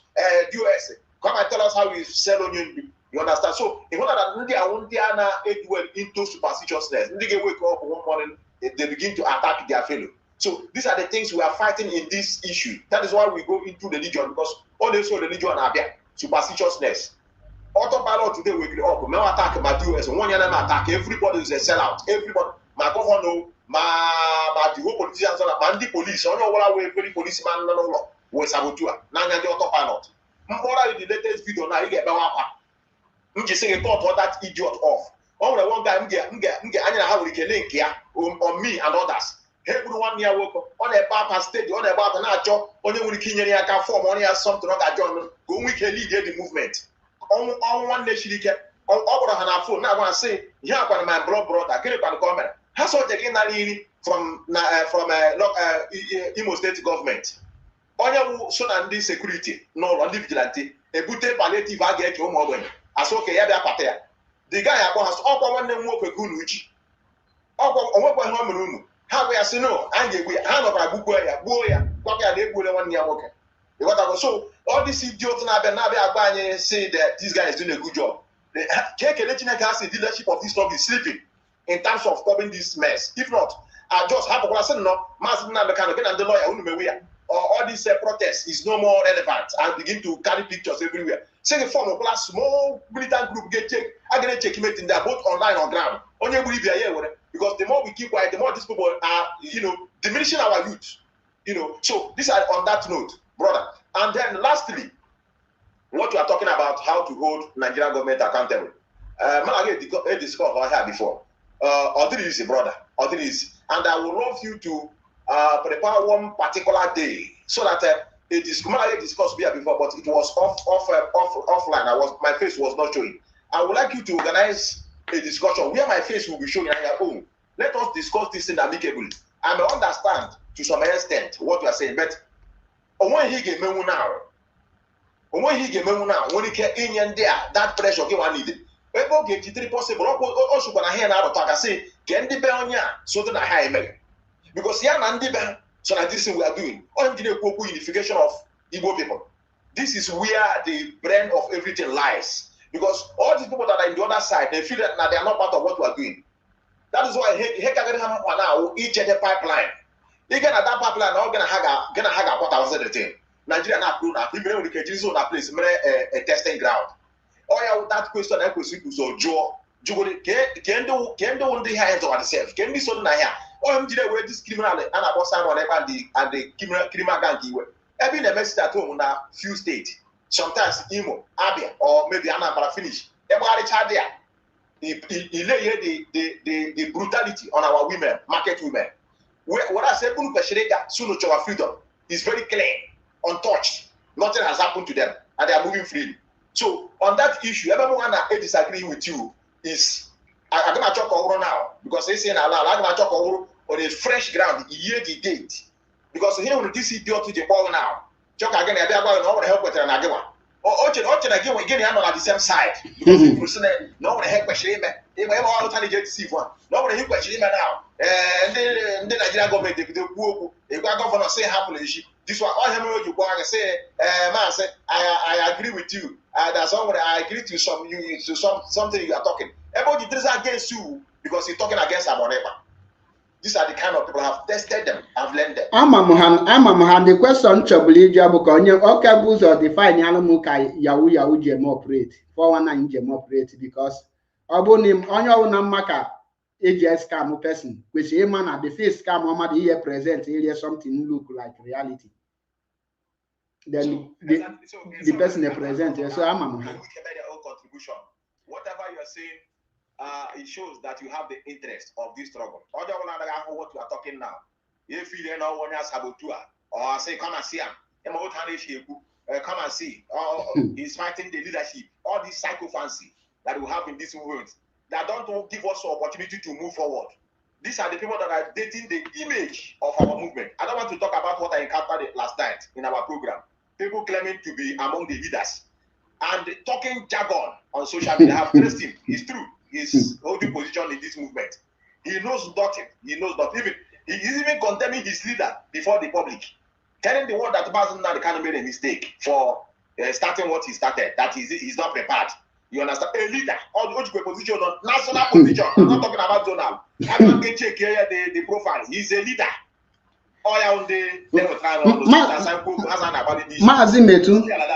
Mazimetu, in Weliki Chete, the first program he host to on a question is him all these things in the leak out. The solution to it, including the media. Obune Eja watch at that program back again. If for some questions is true, if for answer near that time. Obon and this those answers near that time how walk towards that area. How can come and prevent a lot of things? But Ian Chop Tabana, and where some people never had this age, Apollo year maybe check. So that program, I think a day before yesterday, my Facebook book I sit down in Gegide 50 Nishi. Manasa Guadelia, they were watching Eke. They were I got to our beloved Sister Chizzy. Sister Chizzy, Mbedoma.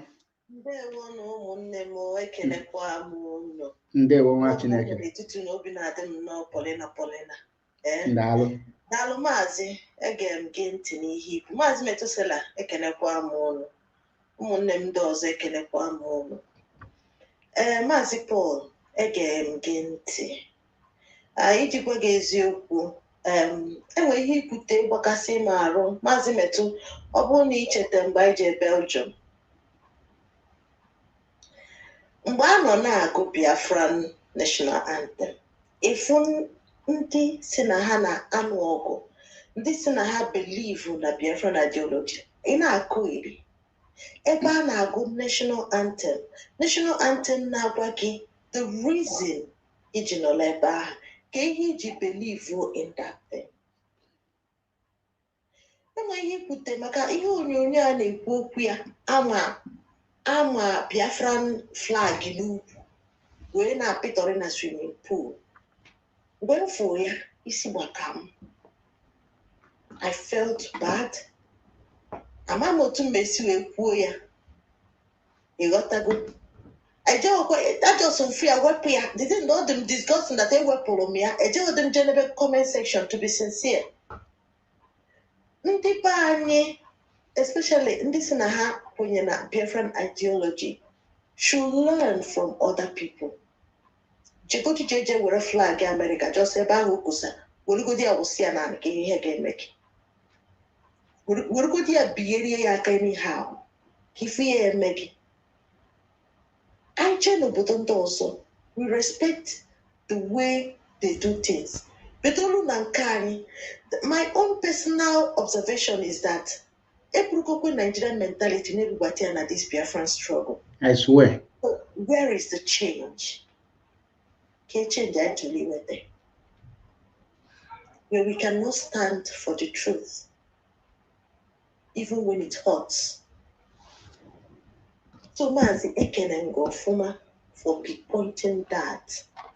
Ozikwa Adenaba, Ipulu somebody's Lipumokibuani Zulezu, and you cannot stand up, but Mazi Metunokita, Omego Disiamazi, him and Abi home. Then, man, you itozube. Exactly. Moifu Mazi Paul on a man, but Mazi, him and Abi home. Ike tozube. Unufuka sister Chiso Meko Meton, I said, Sister Metal. I will think about it. I might give you a reason, or I might even change from that. Utuaka mature people may see me. Oburane me, Kaigan. The no say na open. Ibe whatever reason, in a sion.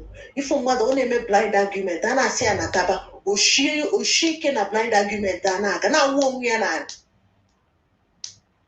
I think go by Gipito.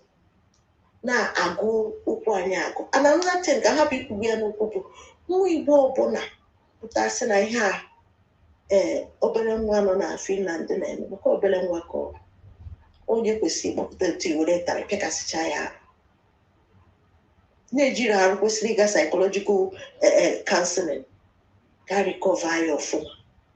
Onye ọbụla nọ sị na ihe ọ na-eme dị mma ka ihe ahụ ọ na-emerukwere ezinụlọ ya. Exactly. Nesi akwa di ya o metụzụ nnarụ na bịa chegharịa mepe ọdio ị na-akwado ọ na-egbu ndị ọzọ na-emebi naanị Igbo kịta akwa niile nọchi obodo oyibo onwe naanị Igbo kịta obi na-eru anyị ije ị na-ezo onwe ezo unu ji ego nwekwe nke m ji famili m atọgbọghọkwa betu niile ji ego nọ na social media na-ekwu unu na ru na gbasiketa na pepe na-ezugharị ka hapụ ite unu betipụtanụ kwuo na ihe ọ na-eme nobody will say it. Onye ama nkwu ya which is very wrong. Ekwubana ihe a na-afụ anya ihe anyị need kịta onye a na-afụ anya ka anyị need stand by values and principles before anyị na-enwetegodi Biafra. Onye ọbụla n'ime kwesịrị ichenji otu ọ na-esi akpa agwa otu ọ na-enwe kedu ka esisi na ị na-achọ for the freedom of your people iburu onye ori iburu ekperima ị na-ezu ori na-anarụ mmadụ ihe ya n'ike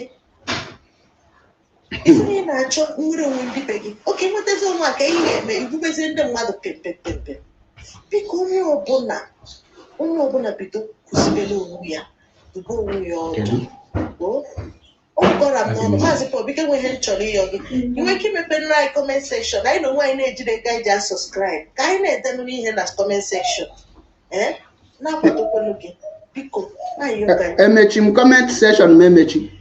section give me Chinemechi. Yes. That's not only for subscribers. To be honest, I'm not I'm a memaro, but maybe after this life, you know, she may bear, but before it ever life was, it may bear. Just be an age. Okay. Dalu biko enwere m idea and amahom ka eji emechi nke eji emepe ozi emeche m nwakwa nke akwa ịma na mbatala ọfụ hie ndewo ka anyị gaa straight to Ino abi Eno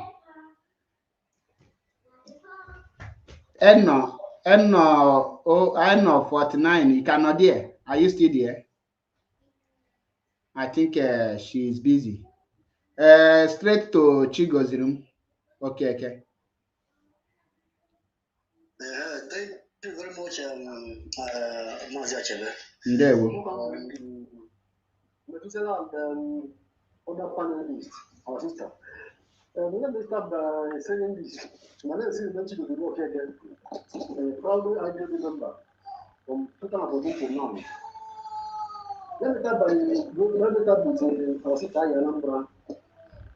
More than by the Arsenal. You can also go and ban about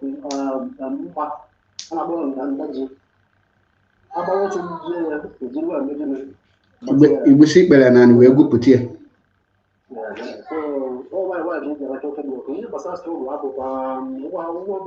That's why so many people fight for their freedom for patriotic reasons. Is where they are trying to correct some things, because sometimes when you rush to tackle something, you may do a mistake that you will regret. Open up here like this, you judge according to the mindset, because you know it. So the good job, the good job, the reason why you do Exactly. Yes. The problem that we have there,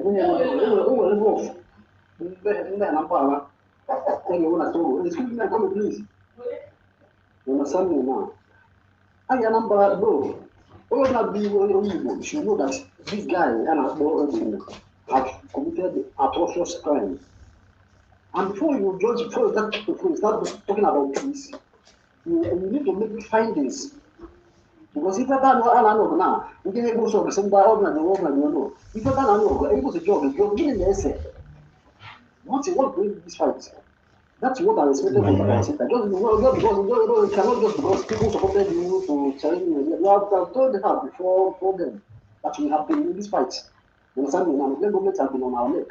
So don't just use pressure that people are supporting you. Then jump into one person that we will correct later, because anybody who goes down will correct. It doesn't matter where you are, because this guy have done a lot of shit in our land. You understand me now? Exactly. That day we are program. I was one I is now an agent, because you cannot just rush and start doing interview without making correspondence. That is reviewing. So okay, although I want to put that in, everyone is like to Paul Achebe. Because Paul Achebe, so now the mouth that's too strong for that place. So that doesn't destroy the relationship with Paul Achebe and the lady. How about I go on the platform? You come and see. Like, if you look at the one you go now, now, hey, we can. How got has say, oh, when I have one guy about you go to Hojigas. But I believe that our sister must have learned her lesson. Yes. After that, she goes to my profile and put my picture and paste and go to talk about me, and I come and say, what's happened? He said that I anyway, but I also like calm down. As my other picture to bring I will send to her, because I know you talk about saga, and that saga is going to me. But at least she understand now. You understand me now? She's coming. She has been on so many platforms where she has been learning about this guy. So Ojo is there now with your eyes. I know that we don't now know that she knows what he's doing. The kind of knowing and doing. You understand me now?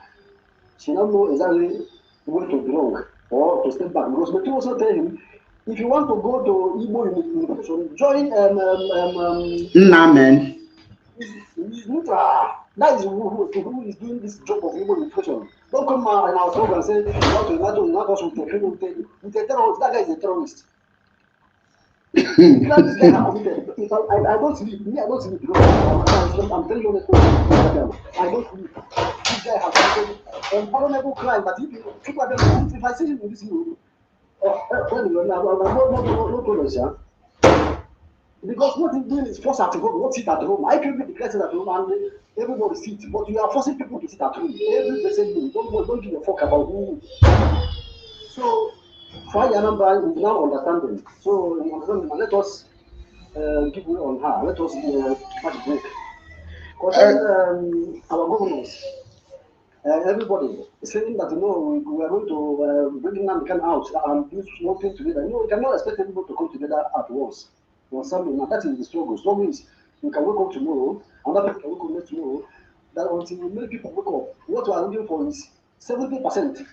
Or something now. This struggle is not what we just start today and finish today. No. That is why it's struggle because so many people will disagree to agree. So people may not wake up the way they wake up. You understand now? So people wake up the way they can make the call, and some of them have fallen. So we see it tomorrow. But if you say let us anybody who fuck up the one election, maybe by now everybody is vote everywhere. So it's gradual process. Everybody can work at the same time. Both the governors and the others there, they cannot just wake up and say, okay, everybody should know. It doesn't happen like that. People fighting have been go that way. It's gradual process. That's why it's freedom. That's why it's struggle. You understand me now? So we continue preaching. Before because we don't have a prison, we don't have a way to keep foreign news. You understand me now? We keep it on record.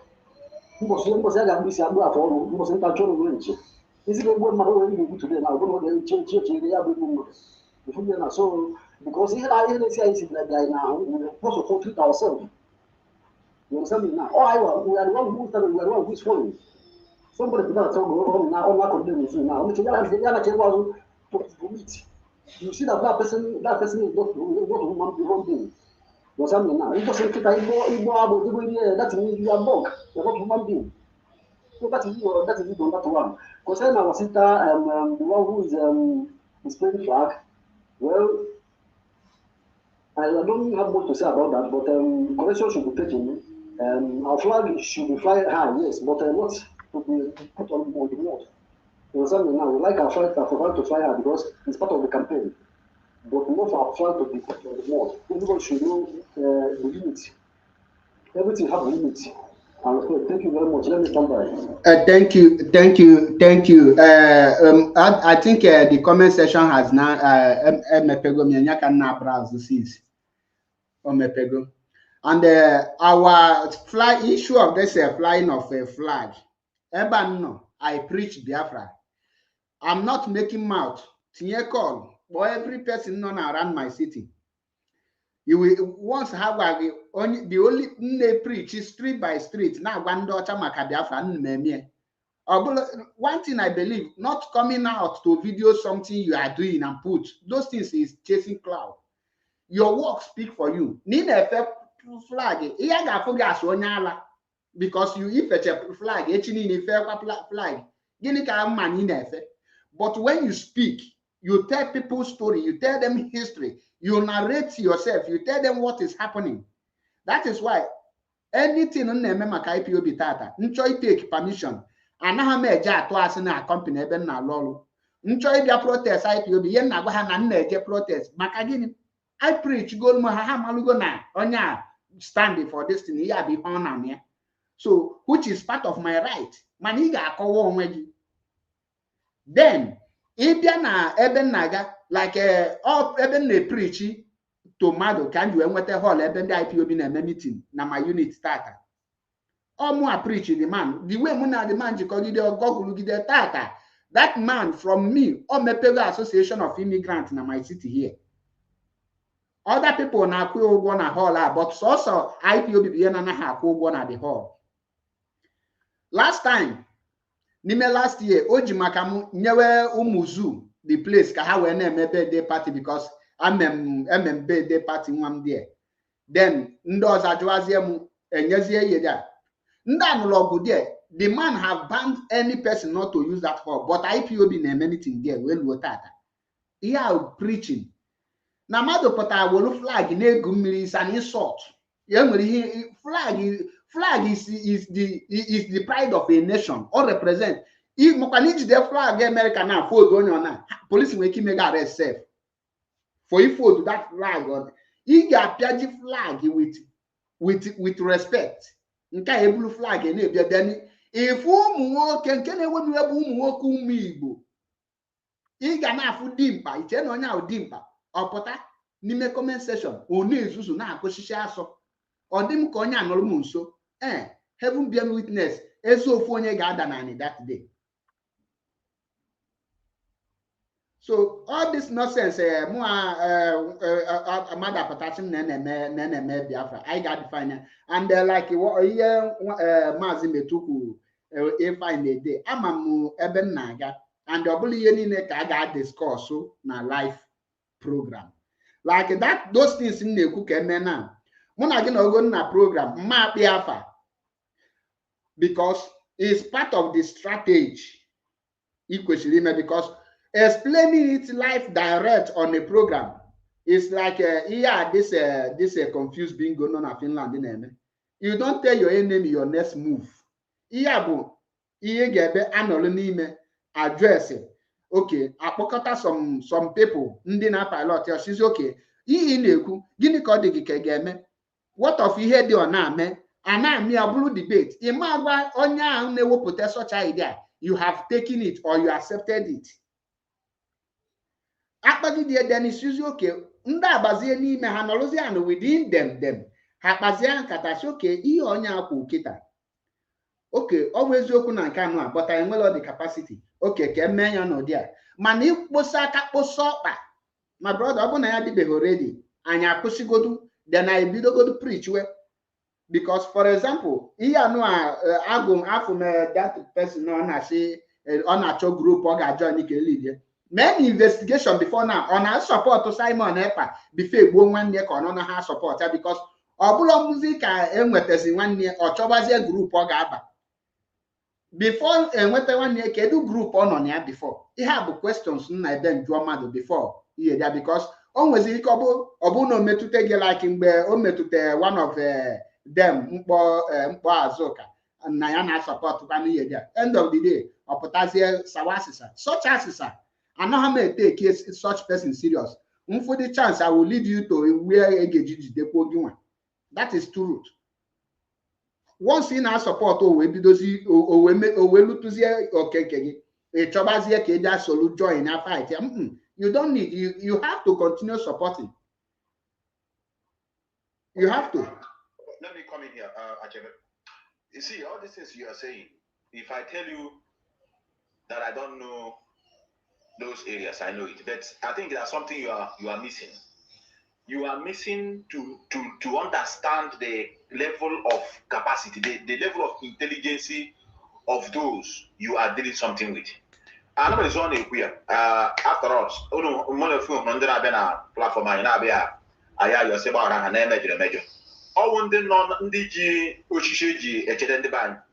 I thought I had $100 in hard jump into it. Go as a good that IPOB is not doing it well because of ego, which made need of able to penetrate a lot of them. So they must sometimes say, I want to hear this man lady who have one on social media.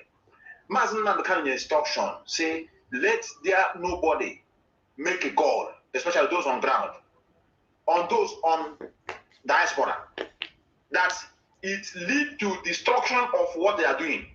To be honest, that statement because almost 2021, 2020 to 2021 going that instruction.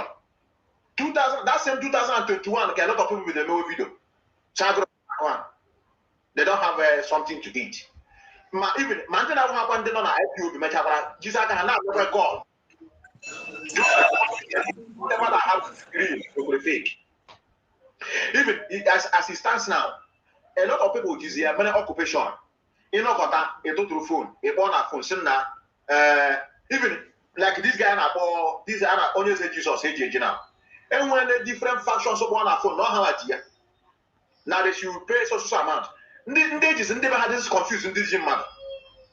You not here poverty now cause the level of poverty no bani has a core discipline to the core when it comes to security architect. So I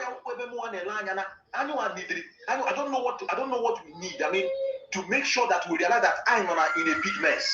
Just like can you give an example? Now in a chick one now. That's I don't have this on now. No, a lot of them they're wrongly accused. In a chick one now, you can't go to a home. No, it has happened. Any problem all those things supposed to be under the carpet. So get the mindset that strategy now. Okay, only Biafra is coming by 2nd of December. Many of them agree, and some of them are on other platform, Yoruba platform, some of even South Africa platform. Everyone they preach Biafra is coming on 2nd of December. I'm going to use one person as an example to tell you that I know what I'm talking. Oh, when you can about Bobby something, I'm here to also from Delta State. He will tell you Pampa, mark 2nd of December. If you see the way he boasts of the 2nd of December. Oh, the one old man not in South Africa. That old man also will chief somebody in South Africa. He will tell you Pampa with alacrity. Oh, no, who was such a date before 150 days ago. Also, we go by the ego. Oh, go challenge 150. Now, what was that 2nd of December? And I go about 2nd of December. So, we let this mentality. Even him want to go to the peacefully. Get them there, but see, because how no one ayalawa gives you good ike. Kayana 1 year, you go to Momoya, weekend, do go down. No go to Pagodun to honor. Even my 1 year, one I got get the dear. How was an hour change? The change your form and both bed book you find over. All but the person have of a prime minister. And some of them still have the conscience and the following this guy. They will not say, Oga, mind go to your business. Here, no matter what you think you have done, it cannot prevent you from doing what you wanted to do. Why bringing her out and begin to insult her? Women, so when I go on or ya with the bread, normally say, Mama, or just come because I have social media. Because I know own this as one. Oh, we let her and not this okay, we'll be there. Now, no, make our they maybe give it demoralize. Sometimes in this, they are not shim let up and I'm never hate you, make you master own cricket. Yam that hate you, but now, I will have to go to the inside for now. Never good anything had a now have you show that remorse in the public. So this is the thing. Yes, continue on ihe kwuru gbasara ụmụ onye ndu. Ịma na asị ihe mmadụ na-amaghị ọka ya. I have spoken one-to-one with that woman. I know na online, but when you encounter her one-to-one, imagine that woman will replica of Nnamdi Kanu, Mazi Nnamdi Kanu. Obuho anyhow woman. And as na mmadụ bụ agụ nwanyị. When you define agụ nwanyị na Igbo, that is the image Igbo si ji defend agụ nwanyị. A woman that stands by her husband at all costs. From the very day go be covered by her husband. She's humble. She learned, and she has built herself a respectable personality. Onye ọbụla bụ nwa Igbo ga-anọkọta mepe ọnụ na-ekwu anything against that woman. Man onye a bụ onye avụrụ onye ahụ ọnụ for generation ya ọnụ. Because onye ahụ amaghị ihe bụ mmadụ bi na UK bụrụ a single parent. Ị nụrụ ọnụ mmiri asụ nwa ya nwoke. Onye ahụ dị ka onye so nwaanyị na-azụ. Bọta onye ma na-azụ ya. Ọnụ mmiri asụ obele nwa. The smartness, the impeccable smartness that boy showed. You can see that moment was spontaneous something. And the child responded smartly, intelligently. So, the best thing we see, na Finland, yana toward the challenge. I know, but sometimes you need to actually take such steps. Can they mad what obele sense? You got that? Can they mad what obele sense? Na from the band, I'm not buying the baby can date it. If it's not why, in Africa, just why no soap. Where I mean, the other lady no soap. If you walk it, hapata, Rasia, and walking. You never found an one born. Ịbụkwa onye Igbo inwe nne nwanna nwa ụmụ nwanne ụmụ nwaanyị ịpụta na social media ọ dịghị very light n'ọrụ imepe ọrụ na-akpọ nwaanyị Igbo afa. This is an ideology and mentality ụmụ nwoke anyị nwere today, and I'm the consequences of that particular word ha na-use n'ebe ụmụ nwaanyị nọ. It is so bad. Gị bụ nwoke n'ịlụbeghị nwaanyị ya amụta nwa nwaanyị ihe anụ nwaanyị tie na be afọ anyị na-akpọ nwunye onye ọzọ afọ anyị na-akpọ nwanne onye ọzọ, you are indirectly calling it to your mother. Mai akpụghị ụmụ nwanne gị maka na ebe ha si. So what Maazị Methuselah said, the perfectly okay. We need to start respecting people for who they are. Open your life, you may achieve an honorable thing. When you see people who have achieved honorable status, you have to respect them. Now do easy. Or do easy. One you put if you are going to be a man of woke silly, or why you want to survive will beside him. But this woman has been standing beside him. This man has been been part of his ideology, been part of his tears and his success. And one question, Angelo, Sonia Obuna, Niamopane, Nana, we are on Capetonio Bonacheno. Listening to herself, Gakuba can be okay if she, who is in the war, but on a war front, Obunaya Wanaga began her. Now, we are going to be sick and cello to a point. Why can't we wait? Oh, why am I here? As no why more bidia. Oh, hindi bona boy. So we go by ni gepito. Learn what from people around us. Me ishia raivonya and me share. Utamazi Methuselah now. I can tell you one or two things I learn from him. Mamazi Paul. That doesn't mean that I believe in everything Hanebe. But you every woman being meeting and again, there is something you must learn from that person. And from whom you learn to be resilient in front of your enemies. You learn to work hard. If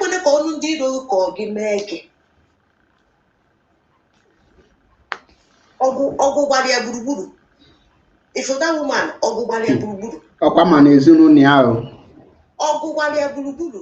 but she's standing firm. How are you challenging your problems? How are you challenging the difficulties in a meet? When I met that woman at Edinburgh, I spoke with her for 15 good minutes.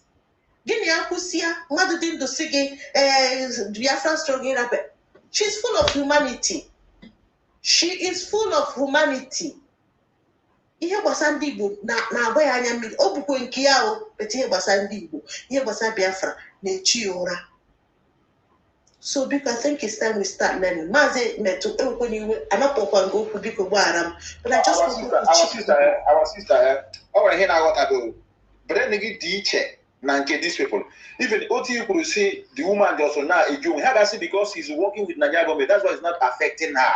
How to go on social media, but you can back of the handkerchief. Because these people are the people who can deceive by your mere physical appearances. You know, just like the criminal defendant came out one day with a handkerchief. And he China, what to convince people all of them as in land the camp. So how to come on here, go on the social media, on a back, even a even heavily attack she has the power to release his husband.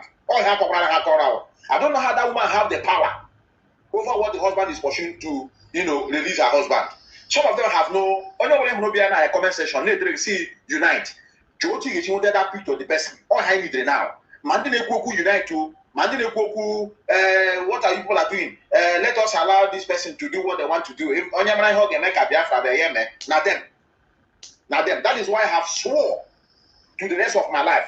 Man, they issue to that because I am box who's when the time comes. God just when you have toys, how far on road. Only get me the that's why mommy help around here. So around here. Oh, make it up on the label more how high the given you. You got on my broadcast. Had a wheelchair. All I want to back with any more team sense. Native with your voice on social media. It happens to label now. If particular not one more had TV face in the broadcast, Biafra must come. Biafra must come. I want to do now. Under some minutes now, we can issue here a mayor to an record. The mayor got me. I got my family. I got one. I want the parents. That's the problem we're having with these people. In maturity ablo by age or by size, and that is why Nogidan Mazi enwelo amaham the criteria age appoint some people in a position IPOB because enwe criteria madu kwesịrị meet before appoint onye to even able PRO self, not to talk of able coordinator nke iji ejeligo mana mistake ya ngekwu na ya emege because I know kata ifo somebody na-adịlọ odilo critical in thinking any small thing emotion ebulie gawa somewhere here that or onye ga-ebe like nke kpọ na BTV one day kwuokwu na ya bụ national religion and secret. This kind of people ekwesịrị ịbata n'ihe na-eme ekwesịrị itinye and achọrọ m ikwu okwu here maazị ka anyị gaa to the next person because enwe some.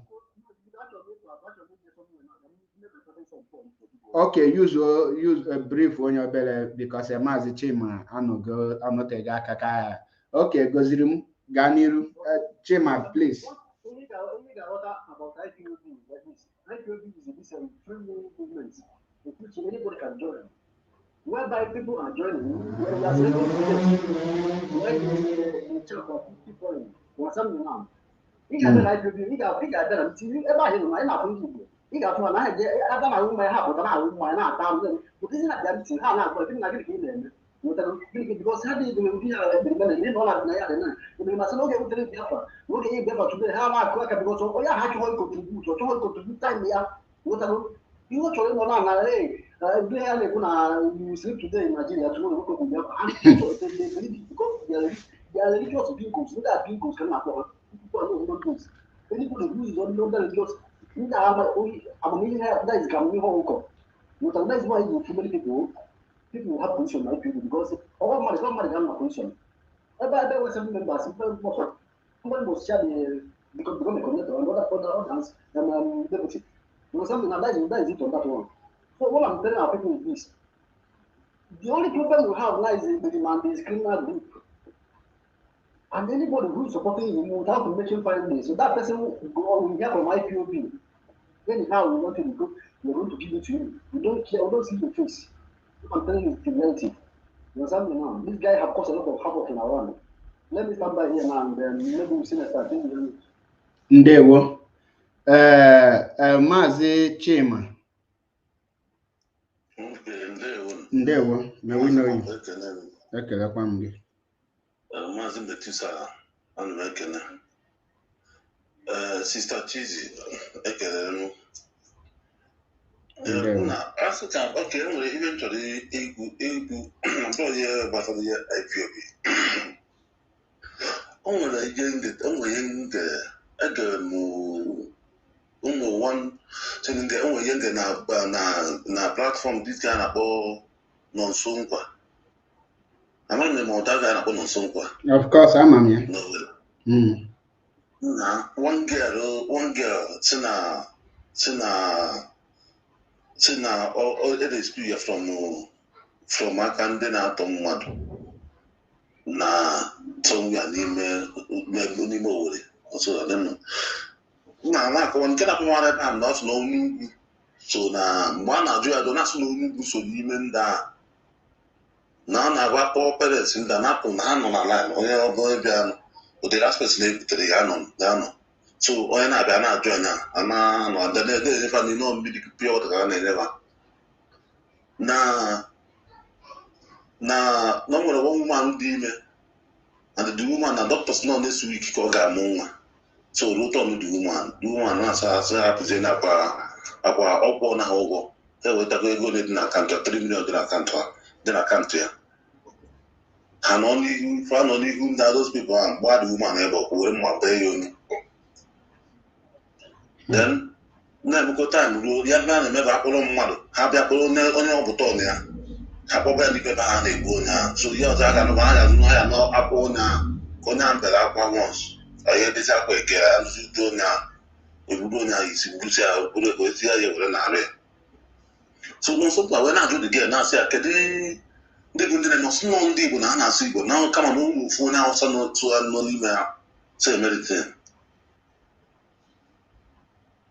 wee na-ajụzi na-asị ọ na ala Igbo ka mmadụ onye Igbo nwafọ Igbo ya bịa were na-ekwu nwanne ya ute onye Hausa onye ọzọ onye mba ọzọ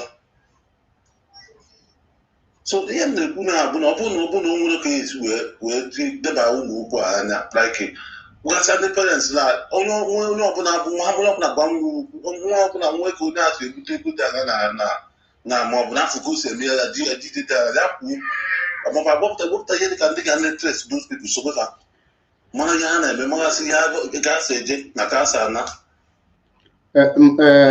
maazị ebe ị na-eje kịta onye ifo ka ọ na-eme ihe dị anya nyakwuo onye ka ọ ga-ekwukwanụ ma ọ chọọ ikwu ewukwana iwe ebe ka ọ ya eje gwa dịtin mba like ọ bụla ewepụta mmụ like people like ihe na-ekwu bụ like ewepụta mmụ ewepụta mmụ nwee ndị ga-ewepụta gana ga-esufuru ọbịa ọ bikọs ihe adọtị nọma ọgba nta nkịtị kpọọ ndị mmadụ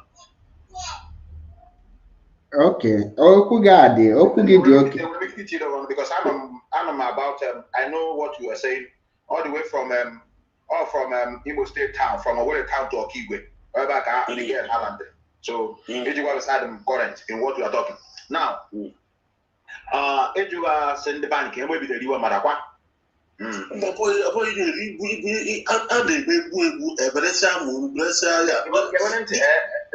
That is why we are I know what we are trying to secure. Because the thing is the deep.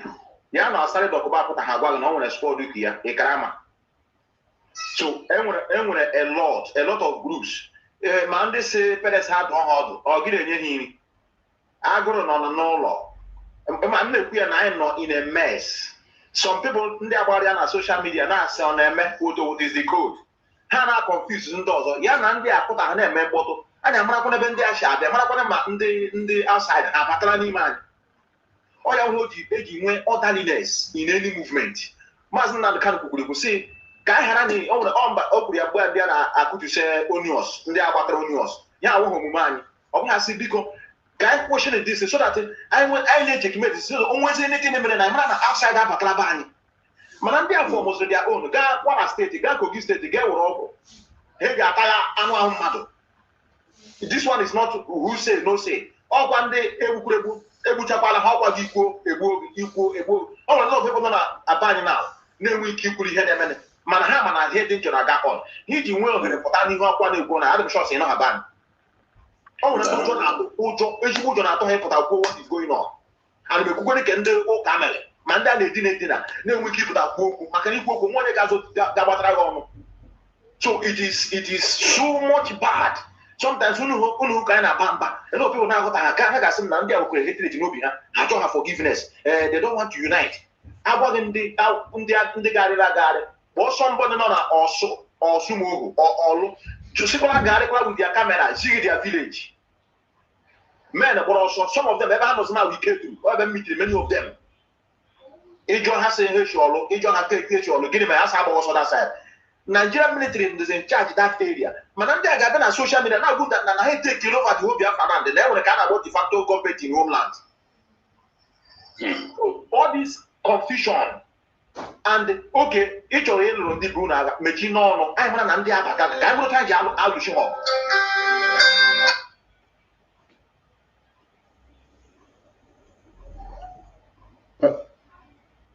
I think Mazi received a call.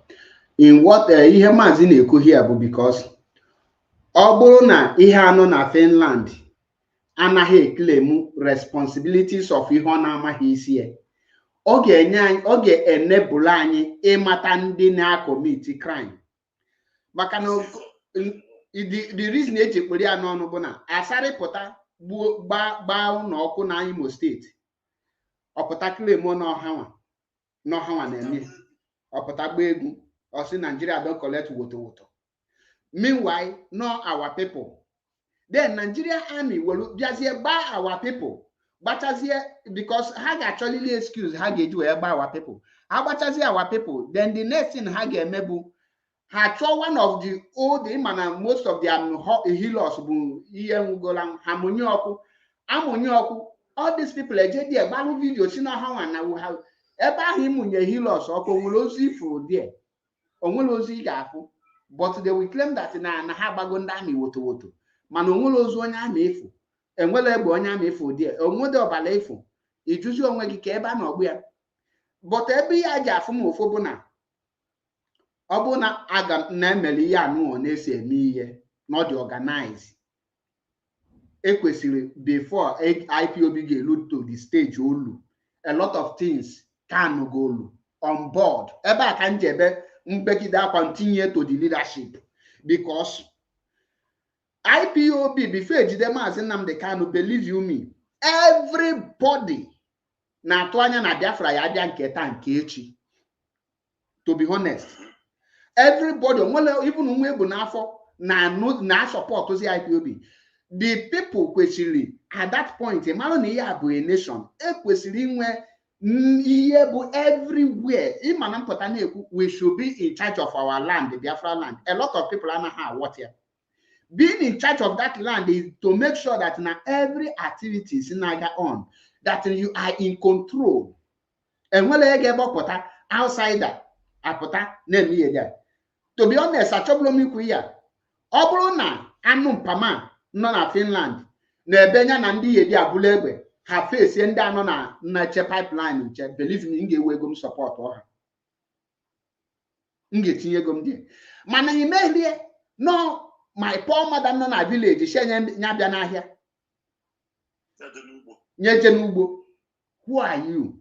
Then oji bije tolia. Ị na-atọzi ndị ahụ ị kwesịrị protect. Ị na-emezi ha everything. Ihe ahụ Nigerian army kwesịrị ime ndị ahụ. Now, in a measure here, do you expect Nigerian army to attack you or to stop you? No, they will also join you to be doing it. Even if you see me, Nigerian army, you put a uniform. Maybe I continue because here actually now you want a message here by Ibu our mother, our people. How when you look at this is every year. This is a struggle before a kidnapper can to checkmate the movement of Ndi Nebu Yedia. Eba be wem na this on what also be wem because to me, it's him new my leader. And mame so the argument, man, he had that leader low in a doesn't market back at in other market. It happens here correct your way you make it doesn't never mind us in an mega more. So that's when then put this a lot of error no manobuli get one here. That's when I know how like organize authentic direction on our form of no because I'm somebody never join me here. Na plan A, plan B, and plan C. I blame somebody make it here there. Nsina na madago nka den mbakwe mu no wosaka mba. Nna no elijulu afọ and before Biafra ya abia. Before Biafra ya abia, believe you me. Oga I ga iwu bu na I ga agba egbe n'ime onwa because the more I need lay this thing, the more these people need penetrate. The penetration of these people. Abulon all these Indomie people in there for they are not on each other. Many of you are the reason. Ihe ni na neme nje many village. ka mgbazi unu ihe eji eme na village ọ fịara arụ ka ị nweta nwoke nọ na township ga-ebunwe egbe baa n'ime ọhịa na ọnya 1 week na-eche nche. Ọ dị very difficult. Ha dị ụmụ nwoke 100 nọ n'ime township na-eriju afọ bifo ị ga-enweta onye ga-ahapụ ihe ahụ ọ na-eme dị ije chụọ obodo nche inweta mmadụ na-abụ out of 100 ma ọ bụ na ị ga-enweta. Mana that village a every nwoke ọbụla ifu nọ na village is a hunter, is a security man. Ọgụ data bụkwa ndị ahụ nọ na village ya eje. Now these people ma that strategy ka eji capture Borno state. Borno capital nwere ihe na-eme dị ndị eri anọrọ na mana the whole villages nọ na Borno ha ji nwayọọ banye dị gbugide ha immediately capture the village. The capital nọ there for capital sake mana capture go Borno. That is why Tunji ga-eji tinye 50 million levy na villages. They no born well to counter it. Ibulugo military because ha enwego camp there. And Aiba nkịtị ndị anụ a na-abịa n'ike. That is why you see anyị need ozi ichewe m until Maazị apụta before you go back to your drawing board.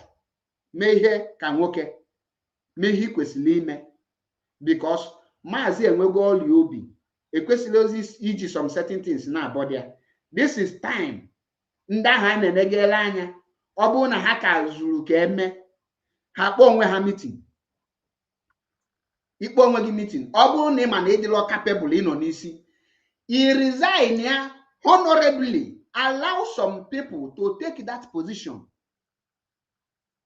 Not only iwu bụ na Maazị mega appoint gị nọrụ this place ị malụ na ị ga-anọ there even when you are ịma na ịdịrọ capable. Ọ bụla iwu bụ na Maazị ya eme gị ahịa there. Maazị put a call that you are the first to be there. Eminiro that you are capable. Enwe ihe isi ike ihe ike eme ihe siri ike ifu that na your heart your liver na aka ọtụ gị. Instead you preach with peace, you discourage with the other people. You step aside. In kanda ahụ mee. This is the problem I nwere kịta. The problem enwe bụ na ndị akpọrọ onwe ha ihe ja Sister Chisi sorry ndị kpọrọ onwe ha religion.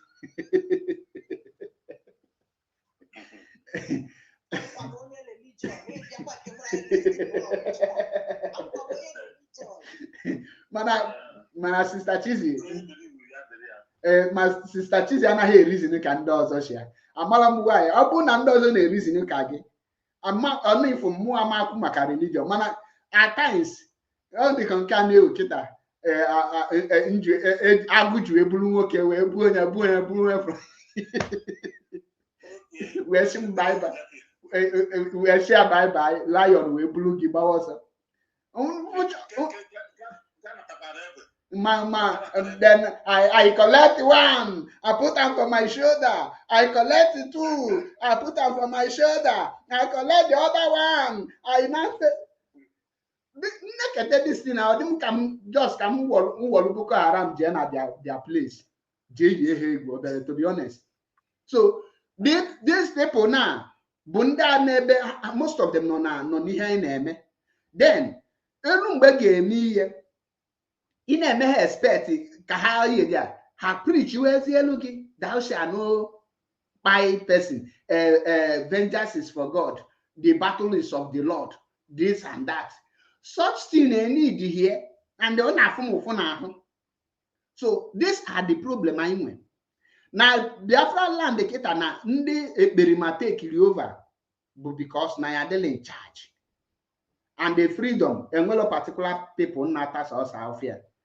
And because of this one, I host two program and I into detail because at times I made this program avoidable now. That clash in way the leadership because I'm a pampoku and don't wear some question or nzanya boam and nzanya boam or that don't be nisi. Ebe can now consider no problem each question and which na mama chalo the nyano nwe idea. So the problem with nda na-eme woto bụ na ọ dị ka ebe amfo ha na-apịa ndị nepa ihe. Gịnị gbasara onye na-alụ na nepa na ịpịa ihe? Gịnị gbasara onye NEPA? Kedu ka onye NEPA nji wee jide Biafra abịa na? Kee ka onye NEPA nji wee jidesie release na Maazị Nnamdi Kanu? Kedu ka onye NEPA njuwe dị ya? Ọ bụrụ na iburu dịsi egbe sokwada ndị kwesịrị isokwada, ama m ndị kwesịrị iso, I will support you, but our people bụ ihe, your own is to protect them.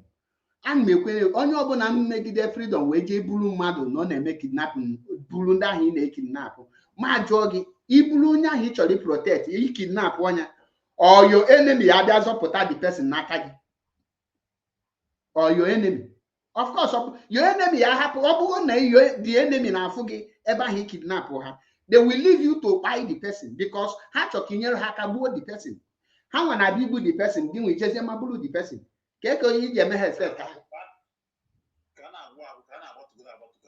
So anyị ga-achọ way e ga-eji wee reduce ihe a na-eme na our villages. All this ndị amị na ndị anụ ihe a na-atọ na our village bụ the men nga protect the Biafra land.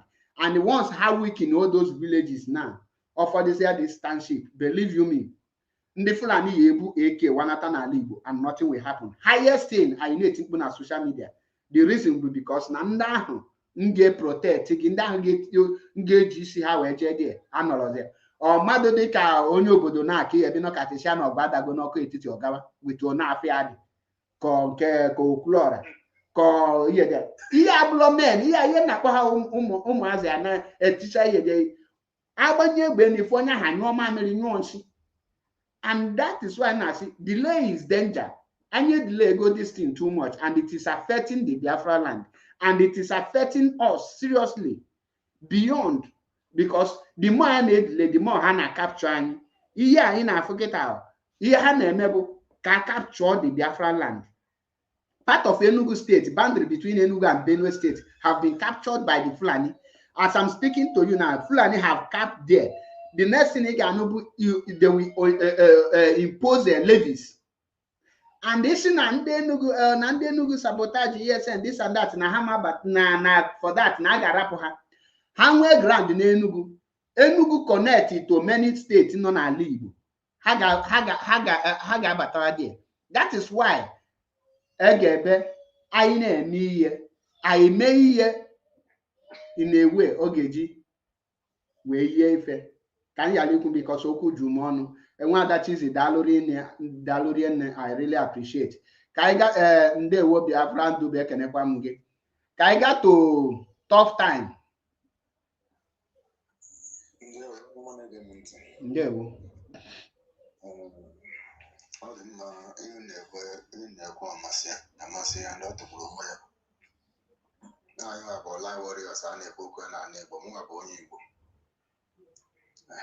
So you never put up when I'm was you can't report.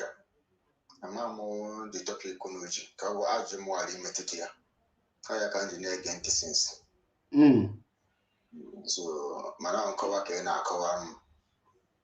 Okay, the topic here, topic now here of the good topic. I just bazie our people on 191. Anya Nambra, which is a Amaka patient. They are just some correct here and some mistakes on me, and which metuno where they go na yanya pago and na head set to go that issue and all those things. Then on the second issue treatable, our sister Nwadan Njideka and Nwada Chalugo. Ka onye na-abụlụ onye Igbo nne nweghị anything ọ na-contribute mpụta na-akpali ha na-abụ na-akpali mụnwa na-akpali metu na-akpali Biafra na-akpali all the ndị Igbo niile nọ na this movement.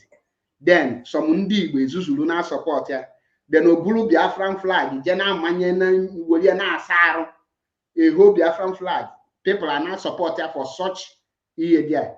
So here can be correct. And then the third one, which is the last one, but the Barrister Maxwell Opara, the letter na hard lomas in Nnamdi Kanu, and here there, and the things equally make a mass weapon. So these are the things I treat here. Okay, thank you. ihe dị gị bụ ihe gbasara ihe ọbụla gbasara Biafra anyị kwesịrị ịma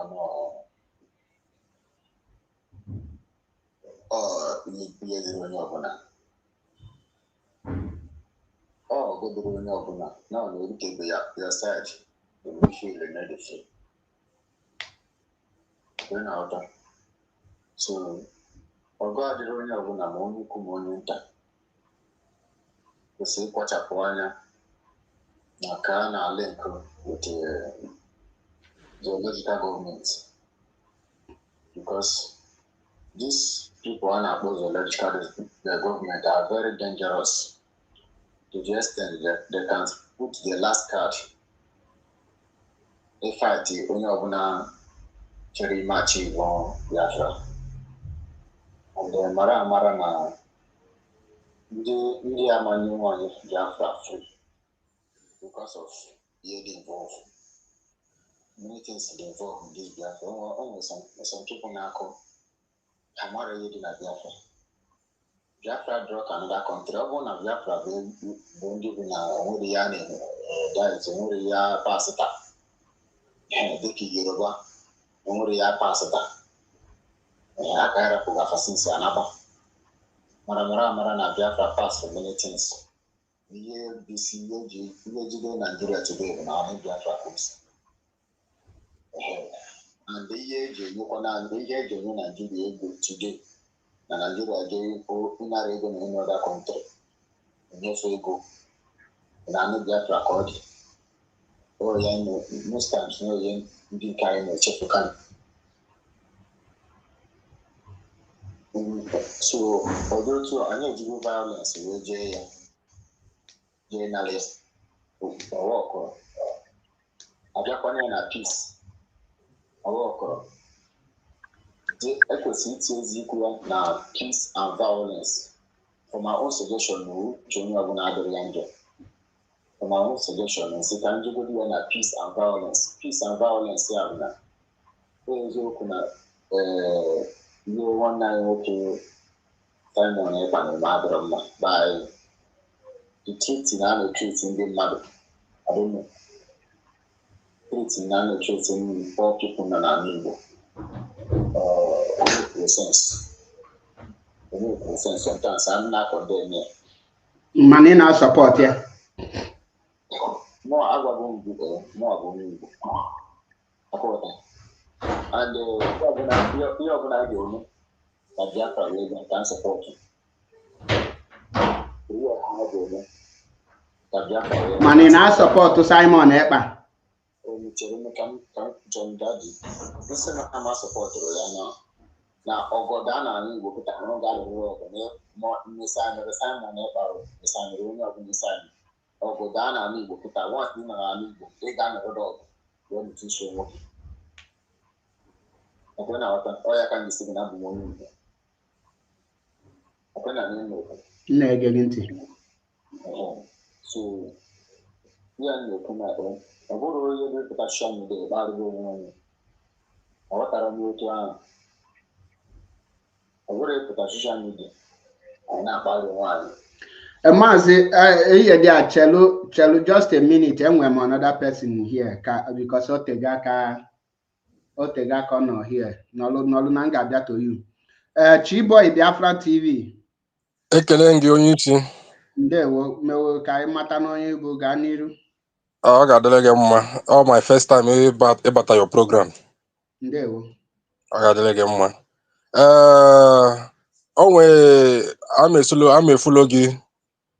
I'm follow your program sometimes ndị free.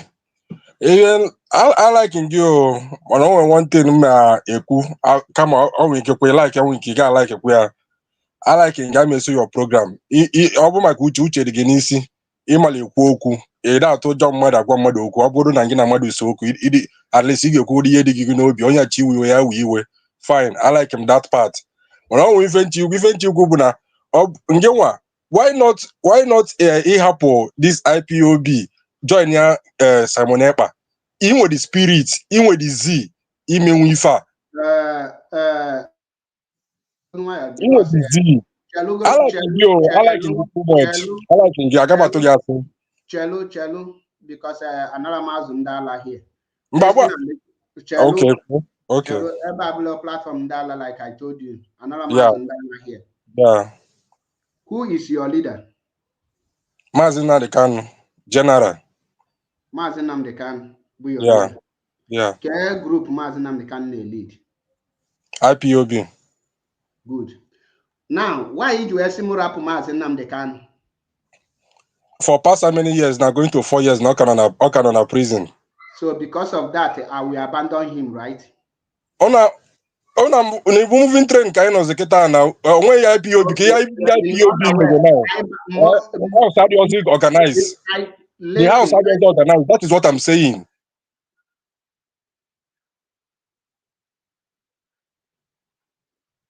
Voice Your voice ada. Yeah, sorry for that. It is time for us to abandon Mazinam Kanu because now Ndiloji Mazinam Kanu.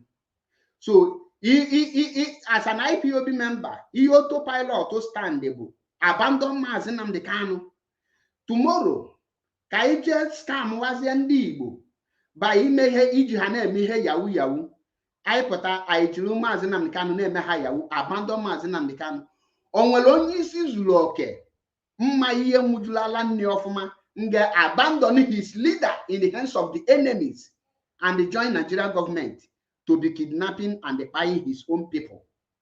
Now somebody now here before you get here again, you go on your camera because actually if you're a freedom fighter, you must show your face. Okay, now go show your camera. On your camera. Ke country no? Chiboy TV, ke country no? Anam Gabon. On banwo camera gi. Ebe no the very Banwo camera gi na Chejibe Gabon iye na na Gabon kita after 5 to 6. But based on my location, ebe no kita na Gabon, o ya menje okwu. Banwo your camera, nwele be no ima banwo your camera now. So open kita me get your program. I ga form ichekwa ka on my camera next time on my camera. On your camera and see my location ebe no kita di ho save ya menje okwu ya. Even to that place. Mba business wise onye isi ide mezi ka location program man ebe na do save where potential based on one or two one name business or I'm going to give ebe business now. I just not say can contribute to my just little voice or muna gade so muna gada bamba. I just know hello chelo all in alu. Okay, in a million teacher now because also in a teacher be the pride of in a half a man no one of men another man video. So now if you see about camera abuna, most of them now support you hatch no year 419 kind of mail. Hatch an IPOB just a game of 419. Mana abu ni uche. Ka a sensible person get you a pota say mumu abandon all my leader because neji they get then come solu a 419. If there so I know people now these people on autopilot don't mean well. Now of the South Africa. No go nwa yo na nya na nwelo mind igbanwu camera aye dia mgbe nini dị free pụta ọsịm nọ like mi nọ na nna m ihe ndị animature followers gaira agụ ịpịa sokwa akwa onye IPOB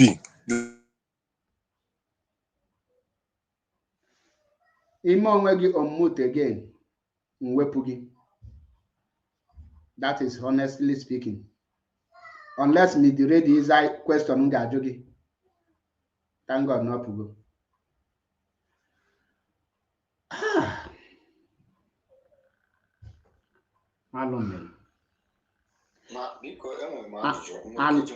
Alum chegodo can not chiete because amalam na our people did this heartless. Your leader Kejide and the Yamado Potai Jashimbo mo abandon all my leader. Now my leader blows a moving train. Can join here is somebody that he don't know his activities. Somebody that you cannot mention what he is fighting for. Somebody that you cannot even tell me anything about the person. Somebody that is like a hush puppy. Can join here. And now, if with the reason to Egwanya Anambra, now any person who's on autopilot also. Any person potentially on autopilot, no government in prison or government in this thing. Give up also now the person then lost common sense and all uneasy. Now they are just these are the people who all in them they can ask. They hate in them they can from innermost part of their heart. Their hatred of in them they can is second to the norm.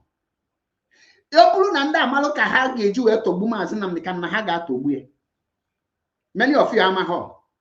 Now, will any person be reasonable abandon his leader? Or is not possible? The only person who can abandon his leader, but somebody not like his leader. Man, I know some of you and what time. Unu cheno onye pota all because this imbecile in the fair flag now.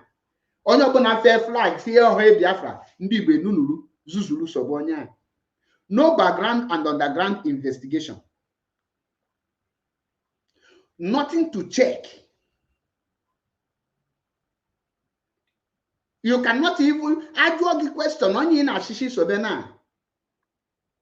Can you tell us about the person? Now, can you go from you because tough time? I believe now all by your set because the way you are buying your click since. Oh yeah, there are more Muslim not the well another bigger one. No, the other platform. Mujemi to go there can happen.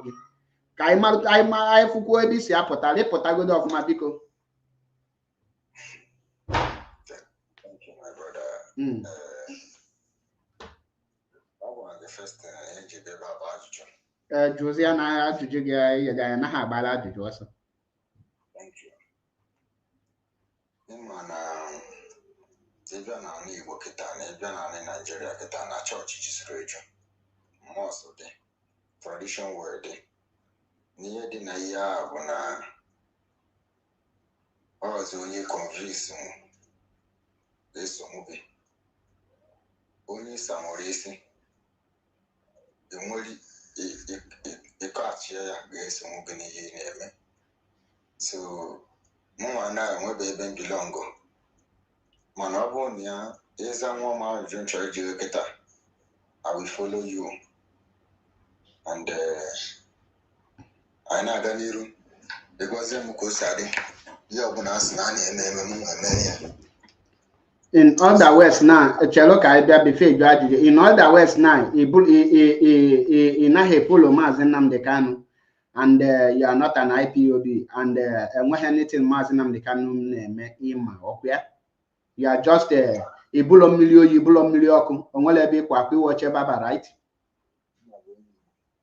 Amam ni wonibo, hope was a demabonibo, Udelebuonibo, or Nima Igbo Bibo so. And the IPOB I na samadishi. I na gwama de eziokwu. Iman okay ma de chelo the figure okay ma the meaning of his samadishi. Kowago dia ka imalo the andition name. This amadi said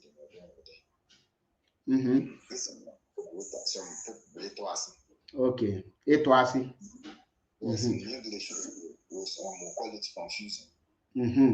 So IPOB is sonandi na samadishi ka na hesolo.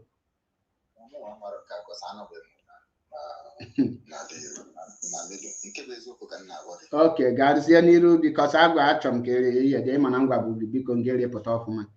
I'm going to straight to your question, not because the question you make it keep potassium of me. Thank you. My number one question about I know rock here. The high nan or log, yeah. Yes. Or why none or long way.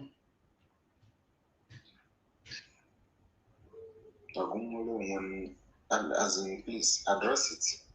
If you get a kind of log, Yes. Ogwaina no nwere onwe ozi juzie question mmalụ ọbụna ejuluo question gị n'isi ewezaluo gị mara ebe ị na-aga eju gịnị ka anyị na-anụ log in other words sụọ ya na English.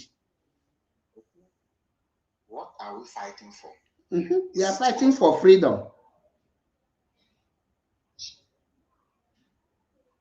Freedom of who? My freedom, your freedom.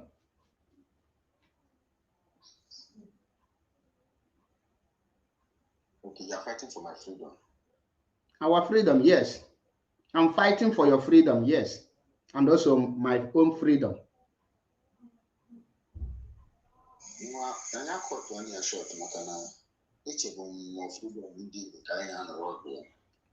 Ịbụla onye Igbo. Okay, abụ m onye Igbo. Good. That is why I'm fighting for your freedom. Onye ọzọ bịakwa jụọ the same question, zakwa the same thing, which means that is why njizaga na nna anyị na-azọ nwere onwe anyị. So ọ bụ na ịwatabela elu onye isi, then amala maybe ị ga-eju ewatazia because a na-ebe atụọla ọmara atụziela ofeke ofenye isi n'ọhịa. Ịjụ m gịnị ka anyị na-fight for? Say we are fighting for freedom. The freedom ofu onye mba.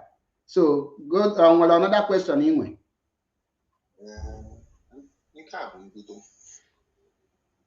Secondly, if I know we are fighting for Igbo freedom. We are not fighting for Igbo freedom. We are fighting for Biafra restoration. And Biafra is not only Igbo. Okay. Thank you. Actually, this fight we are fighting now.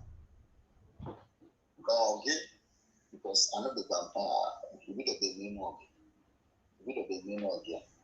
Okay, but you do this struggle. Before you. In what way? Can you say it here by English? Are you the first person that starts this struggle? Which of the struggle? The freedom fight struggle, man. Which of the struggle?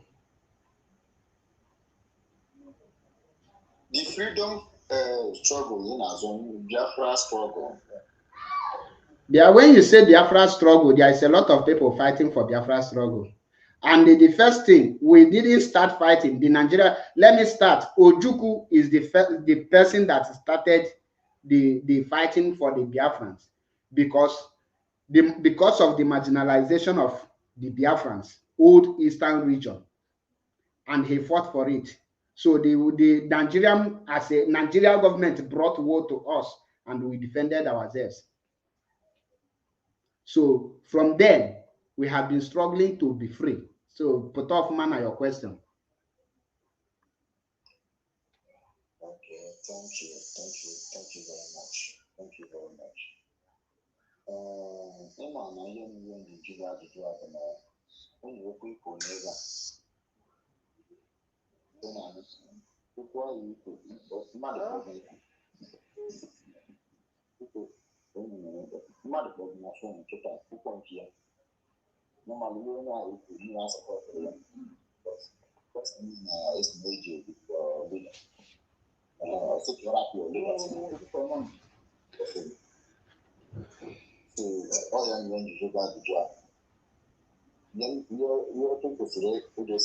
Are you fighting for your leader or you are fighting for Biafra freedom? Okay, Mabuna, your question, how do you balance? When I check and say balance question.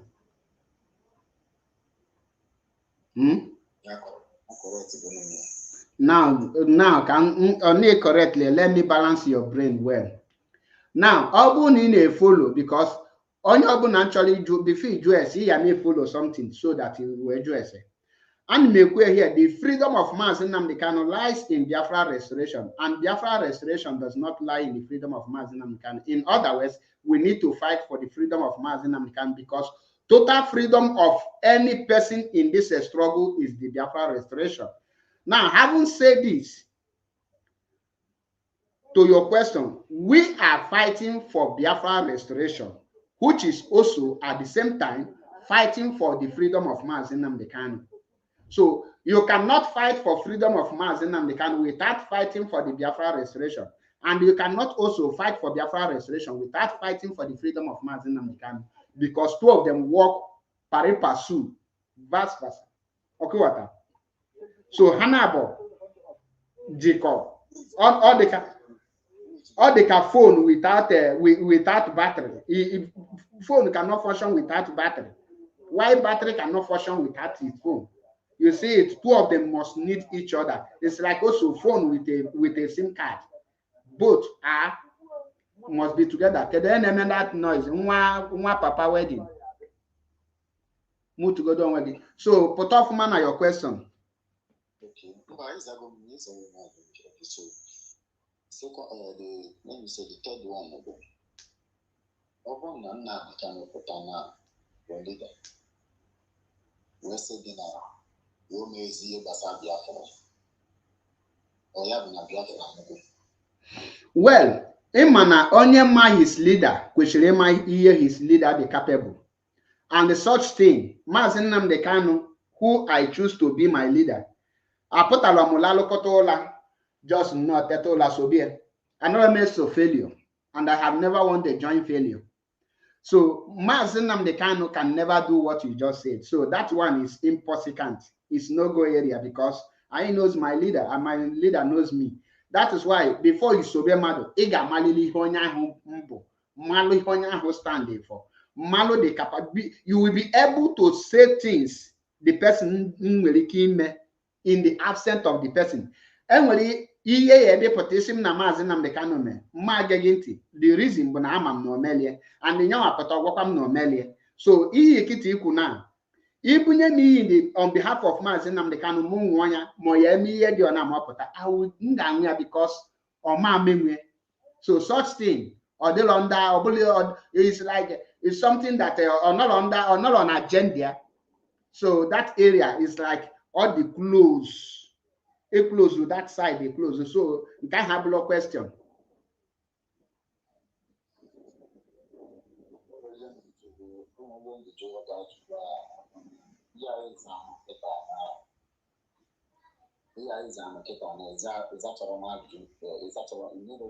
Azalongi Bunobi, Negenti can cover something. There is difference between what you need to know and what you want to know. In what idea? Yeah, okay. And there is difference between what you want to hear and what you need to hear.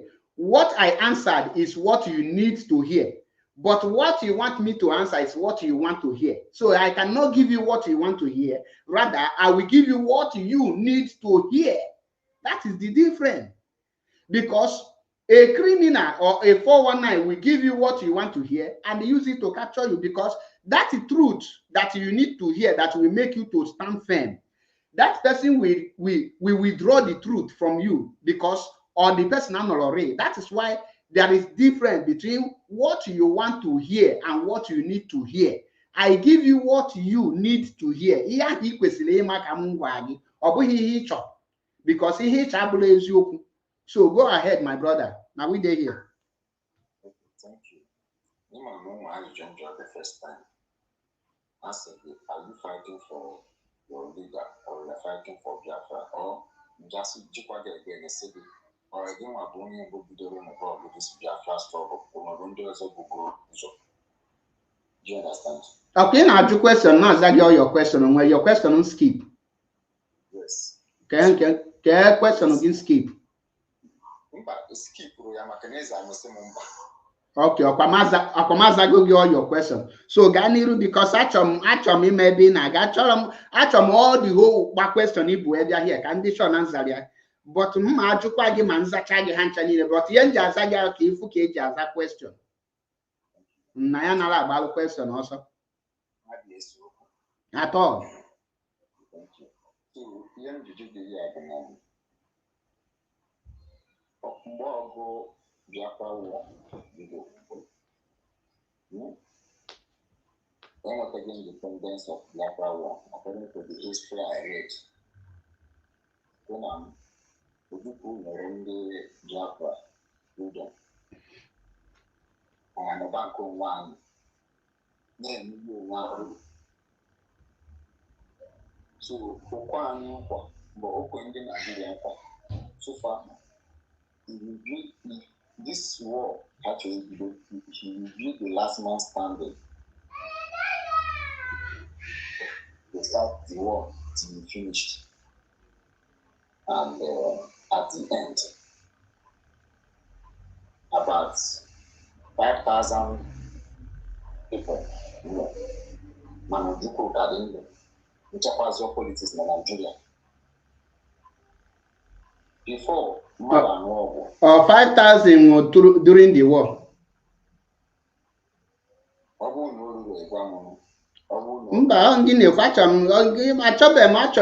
Before a second Jew or 5,000 during the war, according to the history. Yeah? Or the right thing maybe put a just use word instead of use. If for the different there is different thing between what I want to hear and what I need to hear. Now, what I need to hear now, which is the truth. So I need that truth and I need it from you, please. How many people?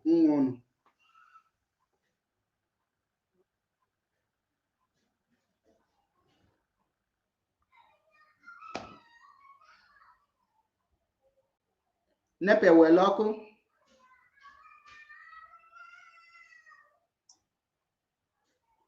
Nepe weloko. Epukana because we have a long way to go.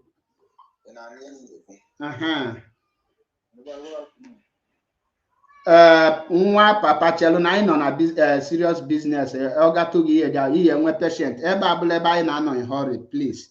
Achobugo mi mechimaka because of this brother can you extend there this time because normally achobugo mi mechimana kai we put something out of nothing because pardon me tough time. Gani rugwa many people wanna Biafra struggle then gani rugwa mi chori because Nepe will go up again. Martin Map, Ndemo, Evoluwe, Mana Nonya Tobala, on Eba, Obuna, Ewe Kekaderia, Oski, where exactly. But Ramazan Namdekano, Mobuna, Ochigazo for the struggle. Mazen Nandi Kalum will take only voice actually I'm a broadcast on now that broadcast also get that na yo buna ya te katra Tigazu mostly name when it's a request me. So when you answer with them PC, the struggle continues. The broadcast are here. So that question also Mazen Namdekal last idea more than 4 years ago or 5 years ago. Because exactly. All this is for Onyala Duna. All face to go the challenge, face to go this challenges of countless time, office go. So also go the good questions. I can't say I'm just near this one now. Any day.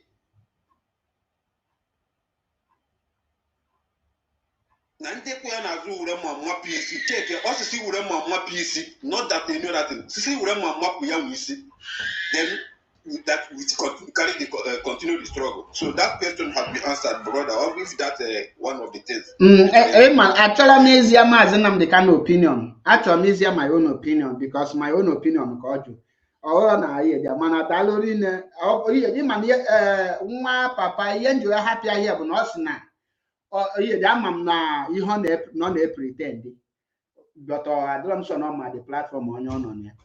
Now, us not neutral, not capital of not your matter. So, actually, that's neutral. Me now, couple touch off my car. All your listening, you were behind with the questions. Where you're in your time, where I live here, because that the main mission of every media is to educate our people, or how to educate those that are already educated. For example, Obu no Makama Zudo, a man from here can name a broadcast. All no Makamazi Metusela, Nlanubola, all no Maka the general or others, a general man, the reason getting that because those people have already known the right thing. So all maka ndị ahụ na-amalụ ka nji maka ya wee ka nọrọ here. Achọbụ m imechi this program about more than 30 minutes ago, if I'm not mistaken.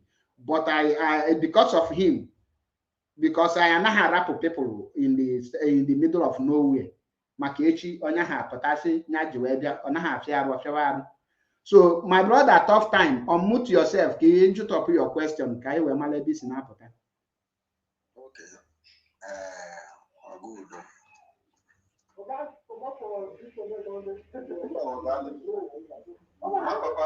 People want to try, no. I know like I'm up. Okay, when they write them, tough time.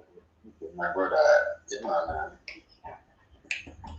when you check here, I say 5,000. I work in a Munagadi yesu. Young Bereba for when I Manaki is not a police in Yoko, but is it from whatever position or Monakinese Boko before? Which you could say like that. But you answer, I didn't but even Muma.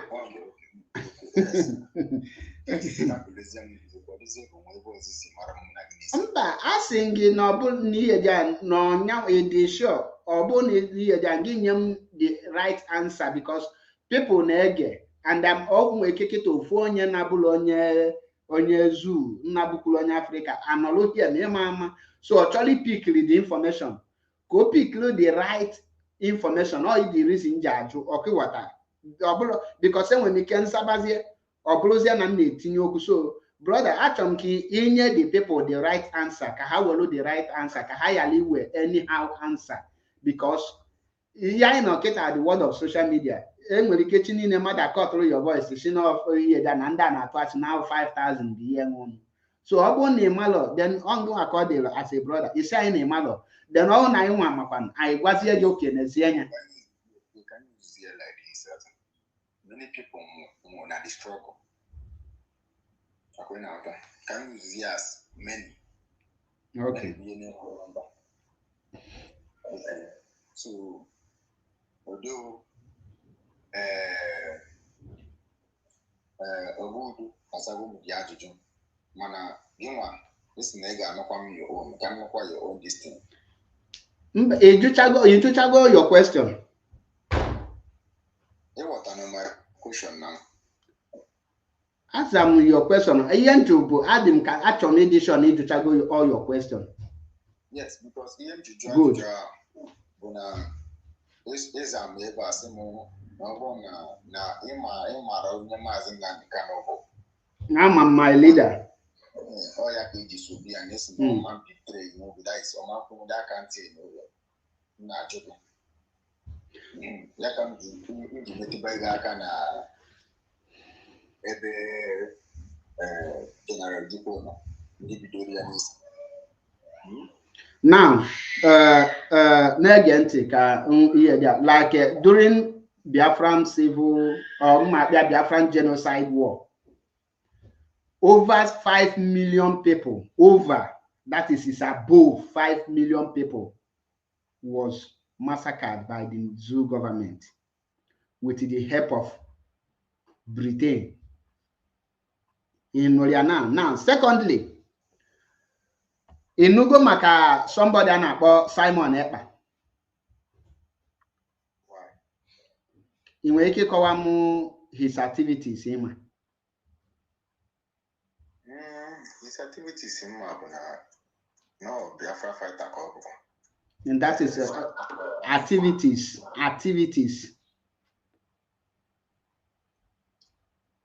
No, activities in now based on social media level. Abulo happen social media. Asking my brother. Inugo maka Simon Ekpa. Isim yes. Gwamu his activities on ground, physically. Yeah.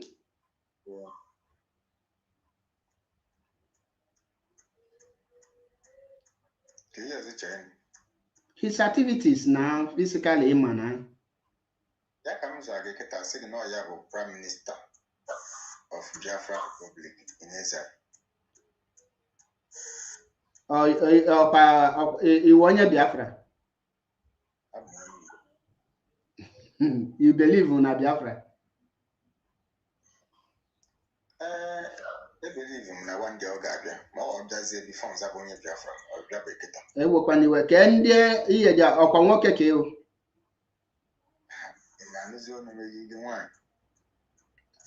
One thing will on one. Now, can they get what tell you the Biafra gave over tell you where's our Biafra? Kedonyi so currently now.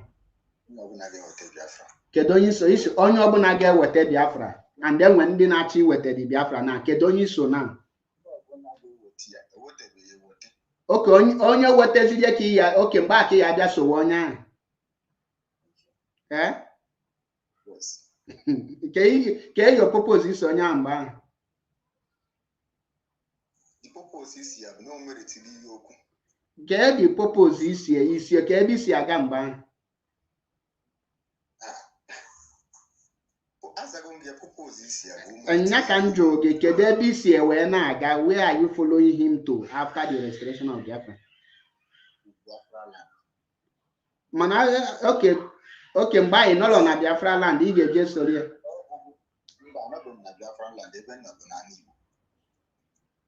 Okay, and they are leave whistle on Biafra land. Zagodo Mian Jogi rap, Zamian Jogi, and Libo Esolo na Biafra land. And Yakan Jogi na, Ewete Biafra is in a Liba, so where's here na Biafra land? Where is that Biafra land that he's here? Where is he located?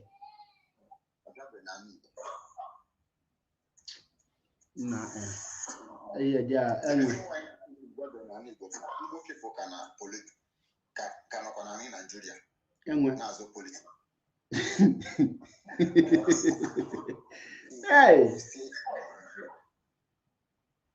Hey, njọ gị kịta kedu ndị ga-ewetelu gị dị mana n'ọsọ ụmụ nwaanyị ka na-ewetelu ihe ewetelu?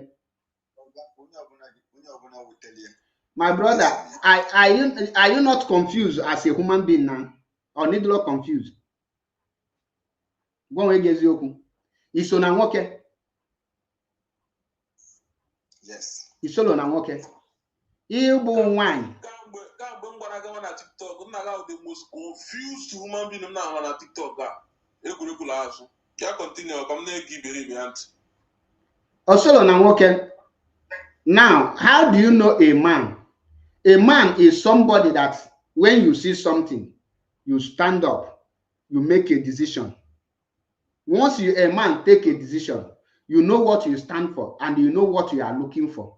Now, how can a full-grown man and look and walk wine dinner be confused? Because currently now, Enoch and Wabogo in the 28 years, where 5 suitors no automatic confused.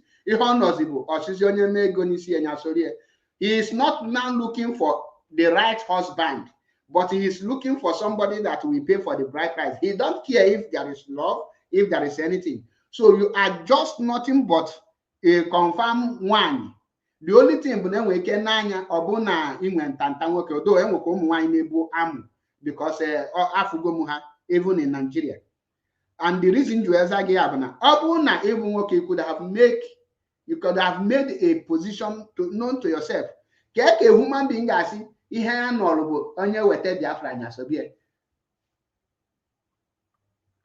Does that make sense? You cannot wait, you cannot even be bold enough to stand openly to defend your chelo no why you because another man the platform ones. The time ka here and not here there. Keka a full grown up man ngejide confused to this level. The just no he maliki stand was nwoke to even stand with your Simon Ekpa. But the main reason you are not here today, you cannot even be proud to say you are a member of government in exile, is because you cannot defend it.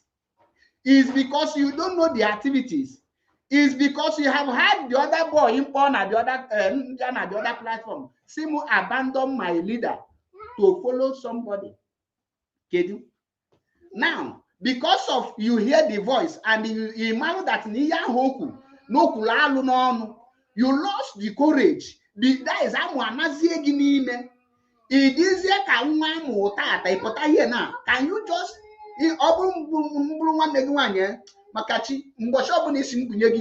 poison because you are not qualified to be alive. Be a man enough, defend what you stand for. You cannot. Just look at a man. A man under now okay.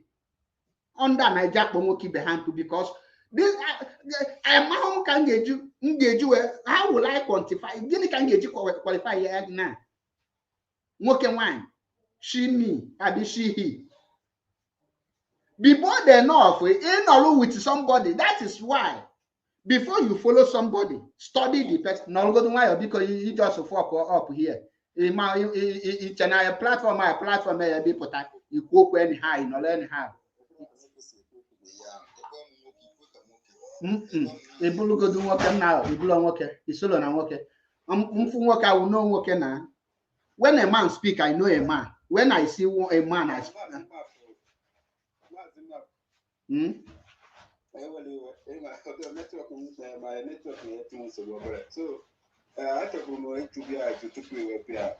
No need to judge. Join be confused. I hate him. Okay, no more.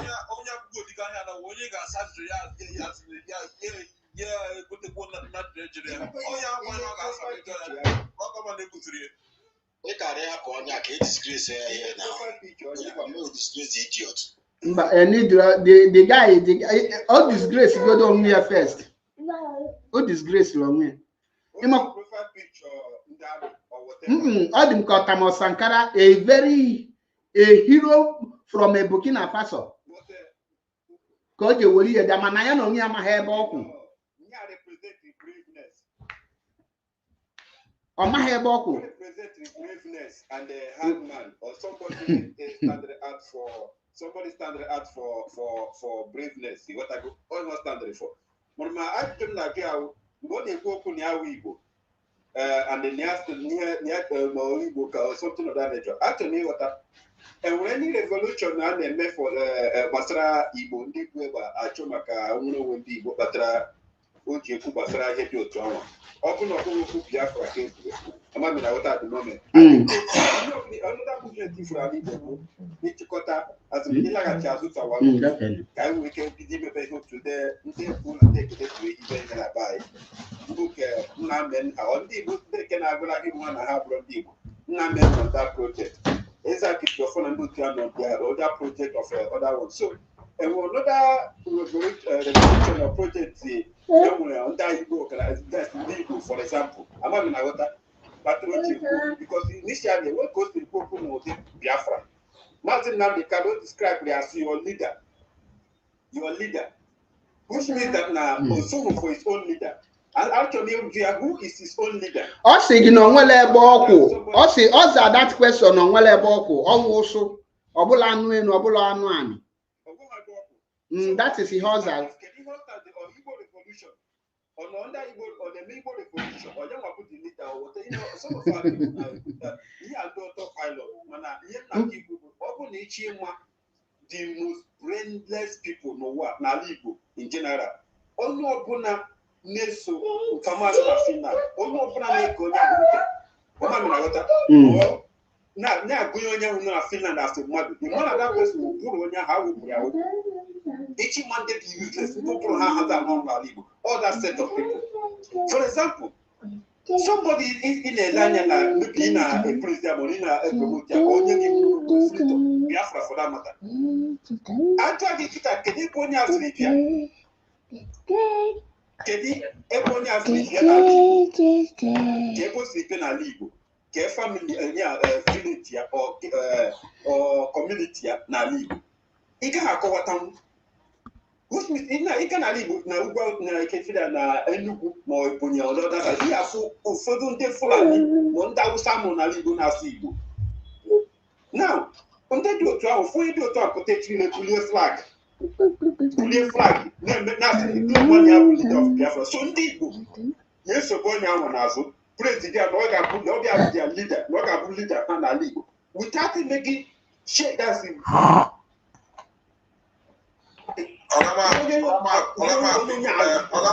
Because this holy body and because this bomb by mistake because I forgot me on a lot of things.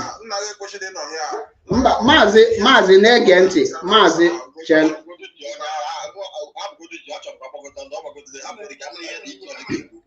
Chelono, listen, behind or here. Behind or here, or bully who not so Sunday question your own opinion, Kagina high and on a platform. You engage people. Mbachelu, all your turn. So you engage people, you hear from them. No matter how you don't know anything in matter from them. No matter how their mentality is something. So we are in a follow and something. No, you question my own opinion. I engage people in different opinion, in different dimension, because Mazinam the kind of superior argument win. I learn from every area, and like this is a brother way poketa. The only thing now, or I'm a lot of things. One, I'm how confused and how low his mentality. Mota how coward, or the Motaba yes, normal standing we who believe and normal defending his leader. Because for him to deny his own autopilot is something. So tomorrow I have known that you choice select people. You learn something. So either you learn positive something or you learn bad thing, negative something. So learning is learning. So brothers, we must learn how to allow people with diverse opinion. Then we engage them. Okay, what? Of course. So that is why most of us might be this struggle for long, many years ago. Many of us, I know have our emotion but we get granted into the lecture of what IPOB stands for, as in the foundation of IPOB, led by Mazen Nnamdi Kanu. In all institutions, exactly. The one I graduate, you work to deliver from some certain ignorance, or maybe these zoos, they will spirit issue Nigeria. And then many years I'm not going to that come to Nigeria. That is very hard. What the issue is deliver from such a spirit or mentality of Nigeria. People now across check something. And I put their emotion to overrule them. So that is the reason why. Yeah, but in this particular area, I need cool down to people as in to educate them gradually. Many agree with diverse opinion and a very crucial, let me say, very, how do I put it? As in their understanding, are be very annoying to you. At times, you will be about what you mean again. Now, is where exactly absorb those things. Mana I conquer her. So he was one of the people. I'm a man of Bronyaka, and they will be. There will be people like us. I know in the midst of every person. So so I what maybe our brothers. Let us go to Kati Elene. Good evening. Hold on. If I call you, you go come. Please mute yourself. Kati Elene, do you have something to say or? Most of the thing but that guy in a coffee shop and I think the audio believe on me not very confused. But another thing we need to do at this platform for those people who now they are happy, especially most of the people they don't know anything about the history or anything concerning it. See, don't be surprised that and you will see some of them going to many platforms. One MMG, this holy body, and one MMG can't tire. he will go to other this thing, to other platform and be saying what he does not even know about, no proof, no evidence. If you question him, he'll be saying nonsense. So this kind of people, like when you could hear him, like let's say they need to be educated or they need to see how stupid they are. Sometimes that's a very good response to me, and I loved it. Thank you. Ndewo. Dalorienne. Antichrist. Ndewo nwa Chineke. Yes, greeting. That guy be there. Water pilot. Him and I join high back. I see I'm high back. To cover up their stupidity, you know. I'm on here who die had autopilot, but I got one autopilot. Maybe I feel that they will bring him down, something like that. Yeah.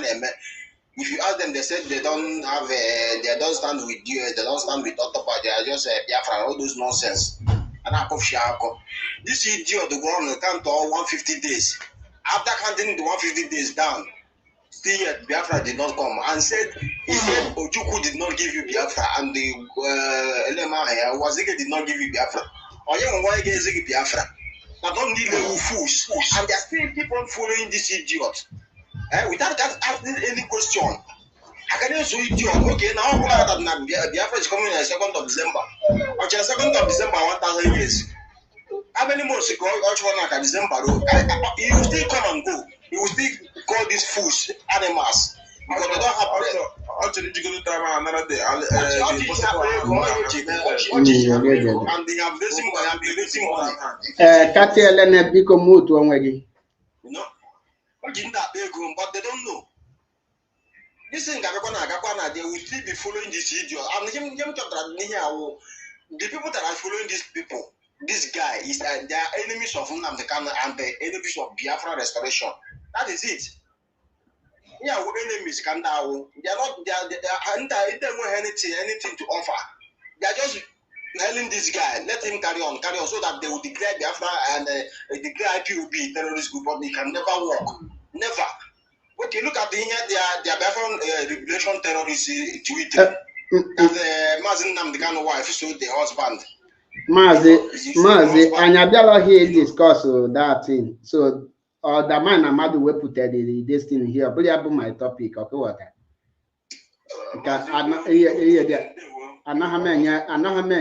Anahame promotion to enable or anything. So that is the truth.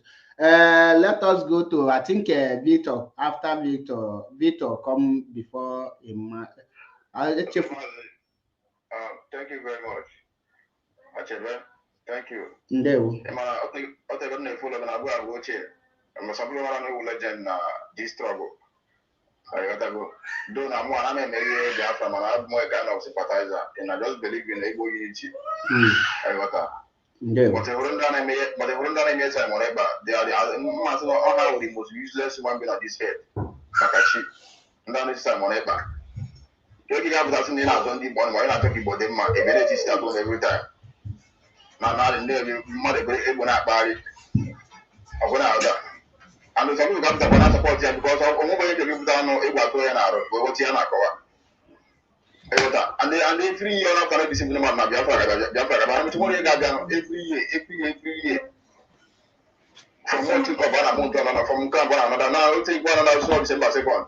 Biafra got from where? Which capacity? Only well. If you ask me telling you how people Biafra, man, put the Bani, more Nigeria. When I'm the kind around, I'm a best when I'm the kind of best steady, if I have to yes, man, I told the mother you need something on only I know she is so. All they say me. I don't mean that for I'm in one of them the kind of that. Now you go together. What am I the man stand for? But this time whatever, even if you like, you need to know what about that time now. Me, I know say PM. We are not an idiot. You understand? And sometimes when you want to like that down now, because me I'm from Boy State. All you say only some from one point is outside. But me I don't give a shit about him, he's an idiot. I don't use state ever. Yeah, because you never be any good down there. No. So because we are doing a very good job. Because the secret in a month, my dad is secret, no. I want to know you must not make sense. Victor, well. enwere before afọ isi na onye asị na Ebonyi steeti enwere the chọ this guy name a village abo community anụgo m ya na Igbo sef ma n'ọnụ ya several times ma people arapụta conversation na Facebook on several occasions and the asụsụkwa mgbe asụ mụ akwa onye na-asụkwa anọkwa onwe Ebonyi steeti okay, on our Ebonyi state. That's why I will cook before. Sina, every day full and Monda was some de Bojo, Mandamu, Mandamu, this is details.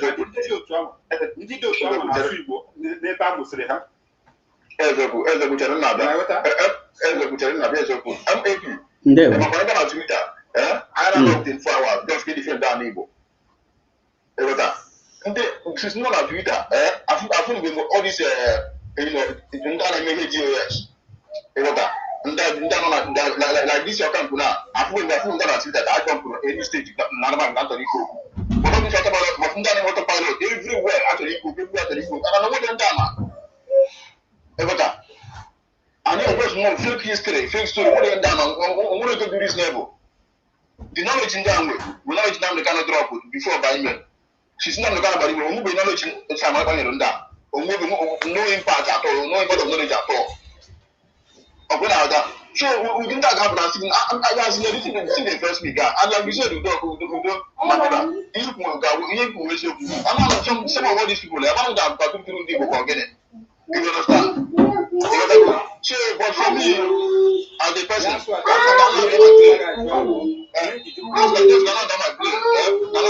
continue. So, for me, I believe in Igbo unity, and that Igbo unity, at this stage, you like it or not, me, I'm not interested. In Territorial, that is the truth. We are in 13 states. I'm going to and I'm not here. And this is what they advertising is not my business. But that place is our territory. You like it or not? Thank you very much. Emma, this platform, any day on your locatra, internet, you have to work from internet. And when anywhere, I will interested on your because these are one of the most important things on your plan again for my contribution. Mazin nam become address na alibo. All on the internet, which reader. People never know one the how. Or Juku, I'm a village here, I'm a community here, I'm a Zunoni, I'm a Wunia, Mumunia, but when I work at one last week, thank you. So that's and these are the people not to put out in the theater now. This is the boy who said, not to drug in here, what have a family name. The man in our village, or community, just for example. Now, this person get out the modern, then still have to leave women and there. Only one address.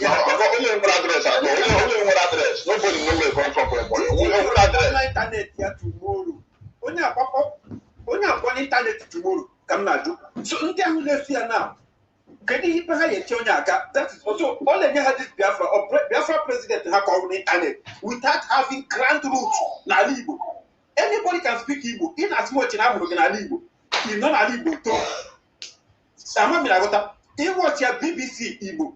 And we get a lot of that was a main interview last week. I want to take it just for something years. How about that? You forget also. Mazudo Chalugodonu, Victor Chalonu.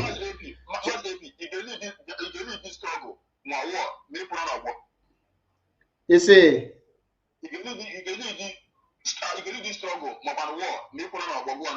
as a leader. Mama, you happy the struggle, man, put on over. You can lead war, make one of war as a leader. But if we lead not the struggle, just a leader on the internet. For example, how to go. Mabu a leader on the internet, Yanga a leader on our ground. Thank you very much. Abu on internet leader, all those things are. Internet this thing.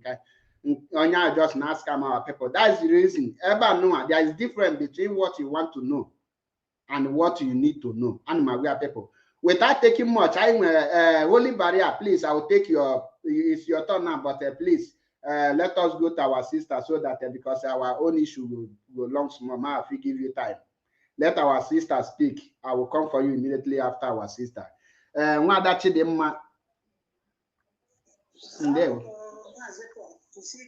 Ndewo.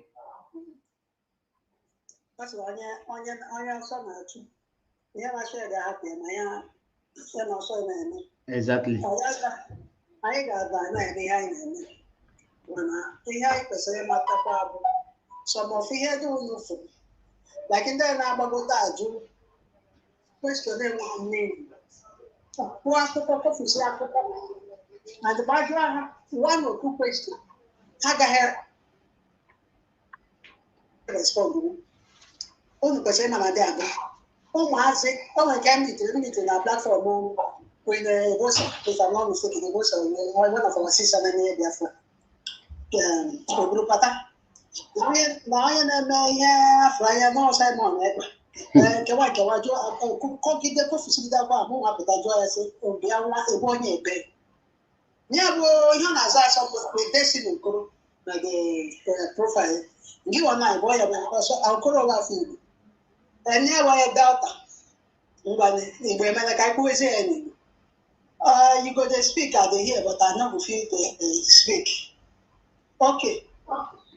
Kedu ihe gbasara Simon Ekpa mebere kemgbe 3 years and plus eji edopụtie ndị ụmụ nwaanyị arụ ala Chukwu bụrụ ọnụ nọ na Amerịka ji edopụtie ka ihe ọrụ metara anyị n'oge abụ ya na-emekwa nke nwaanyị aga na-anụzi maka Maazị Nnamdi Kanu adịga ihe Maazị Nnamdi Kanu kwuru fọlọ gwafọ ihe Simon Ekpa ma nwaanyị nwere platform abalaje Maazị Nnamdi Kanu or say I go and follow or say I go and listen, including other members of the or Saturday.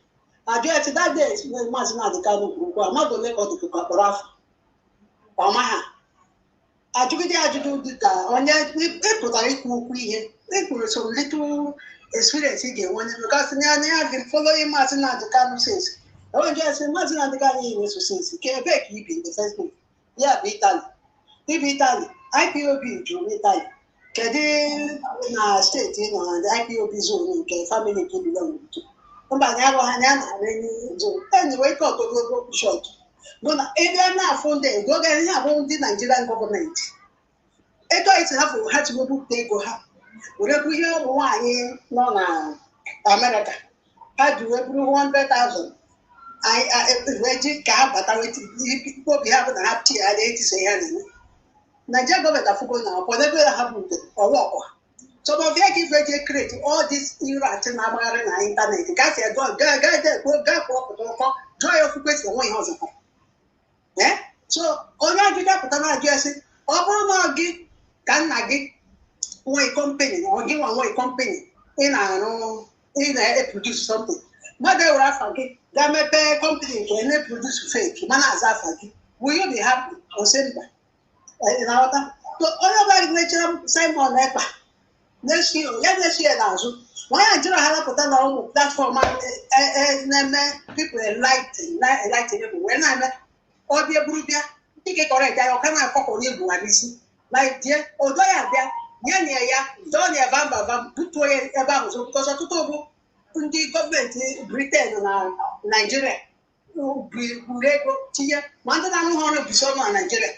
Ndị mmadụ a na-akwụ ndị na-arụ ha na ụmụ ha abụọ a na-increase price everything na-agbakọ price n'elu onye nsọ ka bịa gwụ ọ na-anaghị aga ndị a na-enwesi ha too much time ha dị ha na-ele ya ihe saịdị ọ debere anya eje ego ajọ ya price na adọ ya ba mba basị ebe a gbokọ onye daalụ bụfọ nwa Ndewo my sister daalụ rienne anyị abịala here ịbịa kwa asịrị and I really appreciate your words of wisdom because we are not here I'm here Basaga or Ibiakawa Maka Simon Ekpa this, Simon Ekpa that. Because I have said it. I have closed his chapter. If you are coming here because of that, you will be ready to answer a question. But I want you to make it open. Agree to who you are. Don't deny yourself because you want to be pretending like that of our brother. I haven't said that. Let us go to Holy Barrier. Holy Barrier, you are welcome to my platform. Thank you very much. Thank you. Do I speak my language? I speak English. I want you to choose because I don't want to be called an imposter, an infidel. And I hope the way I always visit your platform, the day I will invite you to come to my platform because this is not a do or die affair. Personally, I believe we are trying to balance an equation which has become equation. That is why they call it balancing of equation. It depends on the question you bring, and I'm available any day you bring me to your platform. We'll have open discussion because that is my job, and that is what I assigned for. I believe in Mazen Namdekanu, and I believe in Biafra, and I believe that we have only one people speaking one language. That any person that speak Igbo today as his language in Nigeria is an Igbo man, because it's only Igbo that speak Igbo. Whether you speak one of the dialects that made up Igbo land is also Igbo. So, and this is what I stand for. And I know the boundaries where Igbos have boundaries. So, in what area are you coming from? Because I have seen you denying yourself. Hello, sir. Can I continue? Go ahead. I will state emphatically that I believe you are becoming more accommodative for allowing me to stay at this moment. Even when people are saying bring him down. So that's right from day one. We are accommodative. What we don't accept is lies and the deceit. Okay, can I continue? Yes. Can I continue? Go ahead. So, I am becoming more accommodative. Now, people do not agree with you doesn't make them an enemy. More enemies are people who are with you and have disingenuous intention. All I want to ask is this. Somebody has just said here, if I'm an Eka man, I do not believe in Biafra, and I am not working for Biafra, and you say Ekas are Biafra, Ekas speak Igbo, Eka land is a Biafra land, why would you say if Biafra comes, the person will leave his ancestral home for you? I want a clear answer today because nobody has been able to answer me this question. Thank you. You have already answered your question before asking it. According to you, you say that if you are an Eka man and you doesn't believe in Biafra and you are not working for Biafra, automatically, if Biafra come, why will somebody say you will leave your ancestral land? Before you made that statement, you said that that somebody did not agree with you does not make the person an enemy. That an enemy is somebody who is doing what? Can you repeat that again? I said an enemy is so many people who are inside Biafra who are not working for the interest of Good. Biafra. I think they are enemies. No, an enemy is somebody that is sabotaging you, working against you, who stood against you. That's now, what I just said. Good. Now, I'm coming. Why I say that you have already answered your question is because there is different when you don't believe in something and you just move, and when you don't believe, you make yourself an opposition, an enemy by going to fight them. You know, in Igbo land, there is a lot of people that don't believe in Biafra. That does not mean that if Biafra come today, that we will chase them away. In Eka land, which is also part of Igbo land, there are so many people that don't believe in Biafra. That does not make them an enemy. When you become an enemy is when you now make yourself, you want to go and stop those that is trying to do something. You become an enemy. You make yourself an enemy. That is when you will be treated as an enemy. That is why, wait, I'm coming. Where the result is going is, why did IPOB say that what they need is referendum? Referendum, why they requested for referendum is because they know that not everybody will agree that they want that Biafra. And that is why they now say, okay, it will be an open ballot where you, Holy Barrier, will say you want to be one Nigeria. I, MAP, will say I want to be Biafra. Then we'll go outside there. So the same thing is applicable in Eka land. Prince Andrew, mute yourself, please. You join platform. The first thing you do is to mute yourself.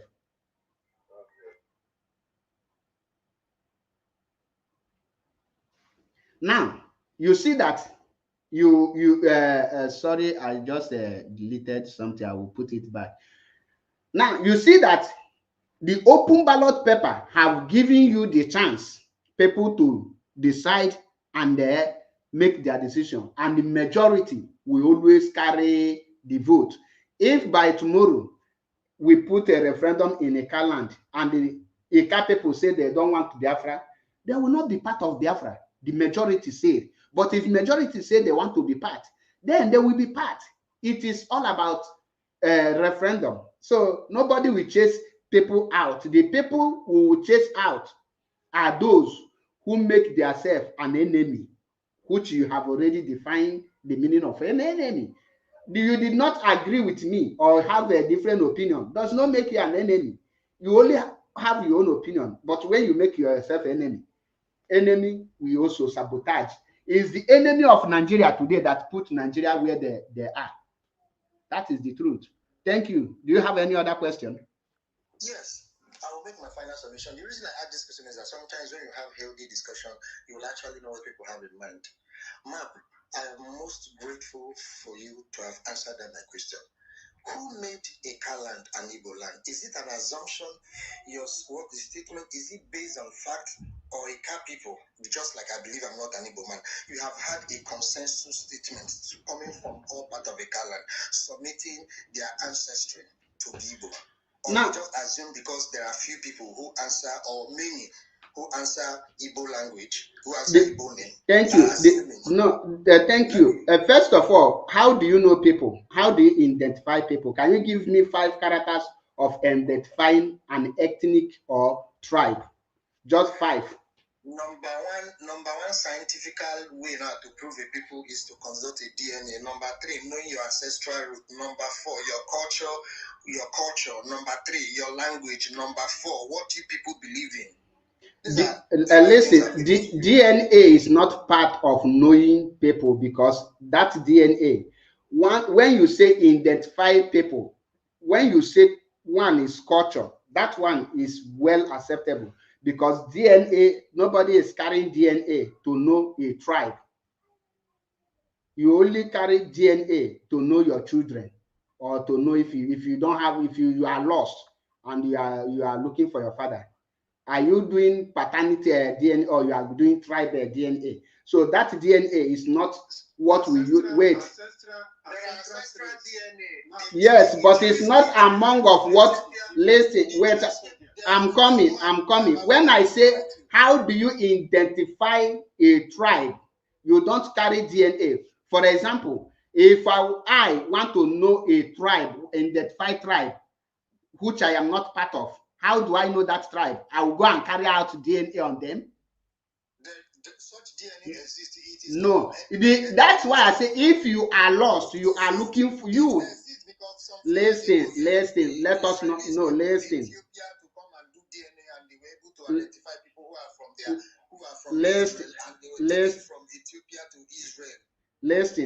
Listen. Like I said, if you are lost, you want to do your DNA. You are doing DNA that you are. Wait, I'm coming. Wait, brother, listen. My question is, how do you what are the 5 ways of identifying a tribe? Know what you use to know this to identify this tribe. Which culture is number 1? Language is number 2. Because if I want to know who come from Italy, through his language, I will know that this person is an Italian man. I will not go and do DNA test for me to go and know another person. It's when you are lost that you that is lost will be doing DNA test because you are looking for somebody. But you now, holy barrier, if you want to know, identify the Fulani tribe, you don't need to go there. You cannot carry DNA. What you need is either the mark on their face, their language, their name, and the food, which is part of their culture. So we must 90% of black people that are in South America today, they are from Africa, they all speak Spanish. Language is not a way to know where everybody come from. If you leave your certain area and live in a place for 50, 70 years, your children and next generation, the next when 100 you years, talk about ancestral life, ancestral traits, this is ancestral trait. That's why I try to remind you. Listen. You people, listen. You know, when we say education, there are some certain things a lot of us don't understand here. When you say a tribe, what you used to know a tribe is, number one, is language. Language is one of a means of identification. Wait, I'm coming. Wait, I'm coming, Udo. Wait, I'm coming. You have cleared him over those things. You have to know this ancestral traits by DNA, or maybe to identify your child, if it is truly your son or your child. This is DNA. You can trace your ancestral lineage through DNA, like you understand. But when we are talking about knowing people, tribal people from a particular race or tribe, you understand what I mean? You go and carry DNA test. It's different. You can make DNA test. But as we are talking now, use Nigeria as a case study. You want to identify, you want to know people, the people that make up this Nigeria that we are talking about today. Do you have to carry out a DNA test before you know them? That is number one question. You know, this is irrelevant for you to say you want to conduct a DNA test to find out if you are a Nigerian or type of people that make up Nigeria. You understand what I mean? You know them by their names, Mr. Udo, by their culture, irrelevant. by their tradition. Mr. Udo, it is not relevant. Maybe now you want to conduct the DNA with how many people? Okay, wait. Please. Assuming you do a DNA test and it shows positive that 80% of Nigerians are one people, which tribe will you subscribe them to? That's my final question. After this, bring me down. If you conduct a DNA in the whole Nigeria, you find out that the Igbos of today, the Queries, the Kaz, the Robos, the Chekiris. Can you define the word if? Can you define the word if? If is assuming. It doesn't, to me, it doesn't exist. In other words, it doesn't. We don't ask non-existing question. We ask existing question. That's why this platform is totally different. Listen, wait. You have. I want. Wait. Holy barrier. Just wait. Because I will go back to my first question, which you have not declared. I said mention 5 ways of identifying a tribe. Let us. I want to drive something from there before I forget.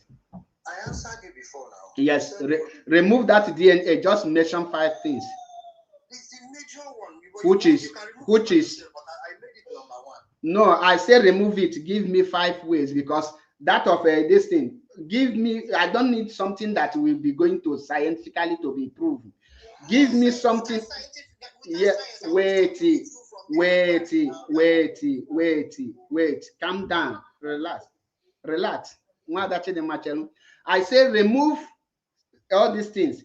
Tell me 5 things apart from DNA that you go and carry blood to be checking one computer the other.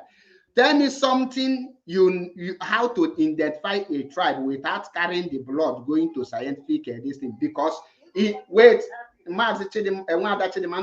because this of DNA was introduced not quite long ago. Tell me the way our forefathers used to know their people.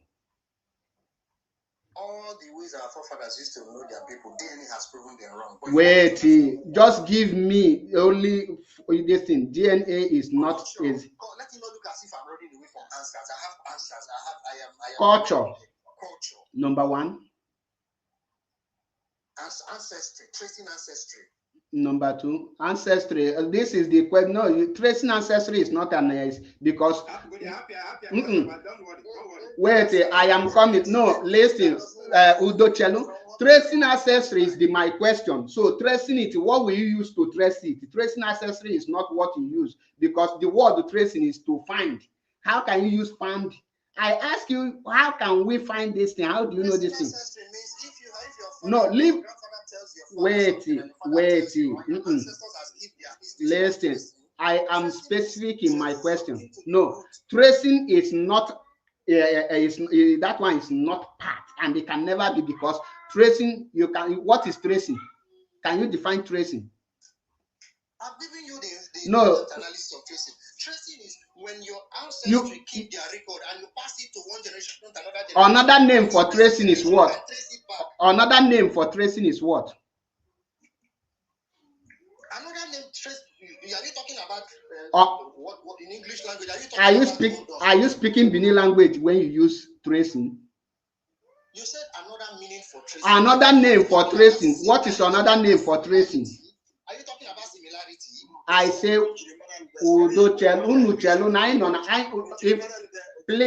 please, tracing is not in Jirimara. Tracing is not in Jirimara.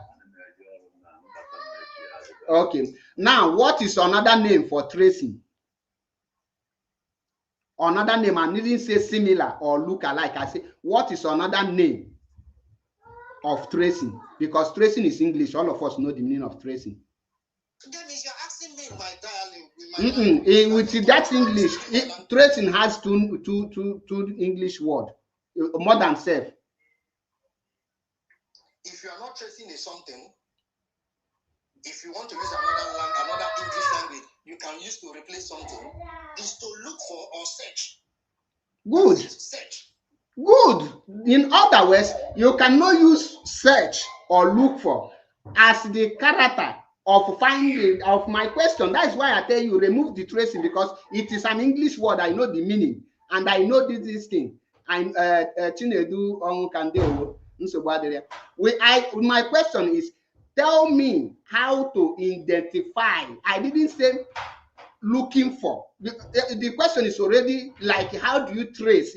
My question is like already a trace. So you cannot use the question I ask you as number one. It's not an answer. So the only thing you have mentioned here is culture. So after culture, there is something you cannot use. Two things. You can use tracing as a means of knowing something.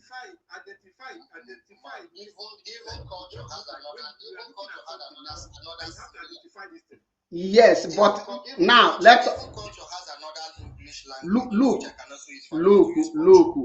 look. Can you translate my question to your dialect, please, so that it will enable you to understand it? Can you?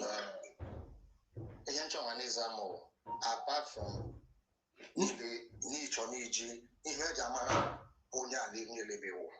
good. Now let me finish now.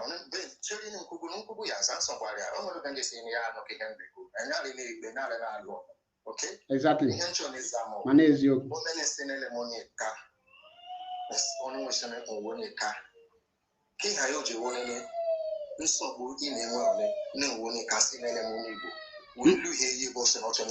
Asking you translate my own question now your own language, which is your own dialect. Translate the question. I would like to hear what this brother is trying to say here. This track in Naga, but I would have liked you to tell us more what you mean by saying Eka is not evil. Eka is not evil. Oh, Mazudo Chelu. It's an ethnic group. We are more than one state. Mazudo Cheluno. Negenti. Holy barrier, wait. In this platform, we argue to learn. Mazudo, allow this thing to go in a very way.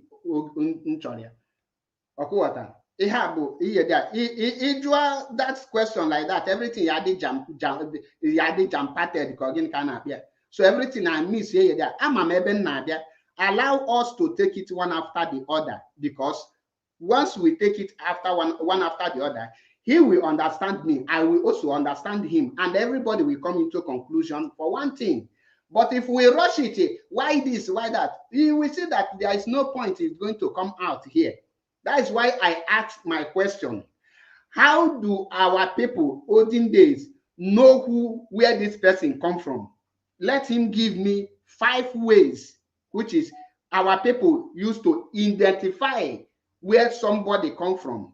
That is my question. So please, if you reach your turn, you will speak. Allow him so that he will give me the 5 ways of identifying a tribe which is how you now know people before the science and technology, which traits is not part of it, because traits is it's part of that. Is my question. So my brother Holy Barrier, please, can you just answer my question? I say 5 ways of knowing where person, how to know people. I didn't know you muted me. I said culture number 1. Yes, I'm answering you. Our culture number 1.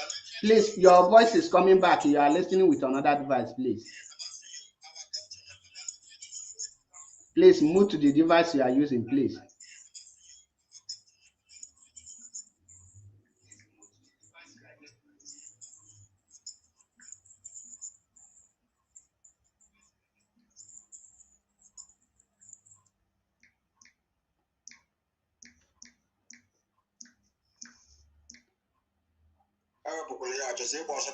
Mba, I know I mean business. On na boss here there. I na have boss here. No one have boss. We want just to have a matured conversation so that people will learn. Conversation so that people will learn. Can you hear me, or do I go down and come back? No. You hear me now? Okay, go down and come back. Go down and come back, because your voice is echoing, your voice is repeating. We must achieve something here today. Okay, we must achieve something. Okay, we are here to make a very easy analysis. Mazudo, go back and come back, please, so that your voice will. I'll remove you. Please send a request. Because I have seen this guy in different platforms, and I know what he stands. So that's why I tell you, Mazinam can say superior argument wins. And when you are into argument or in a debate, you need to be in order. There is some question you will jump up. You will not get the right result you want. So when you want to ask question, you start from the root. And I will give you an example. There are some teachings. Many of our people in there, I teach here. I get here wrong all the time. But I na able the whole questions. I got ones. No, you don't go with all the questions. You ask question where the person that in. Very, very right. Because opposition in Aketa or better with them. Every moment they not it dodgy. The language, every language on a dodgy that place or this on the boat go to that place.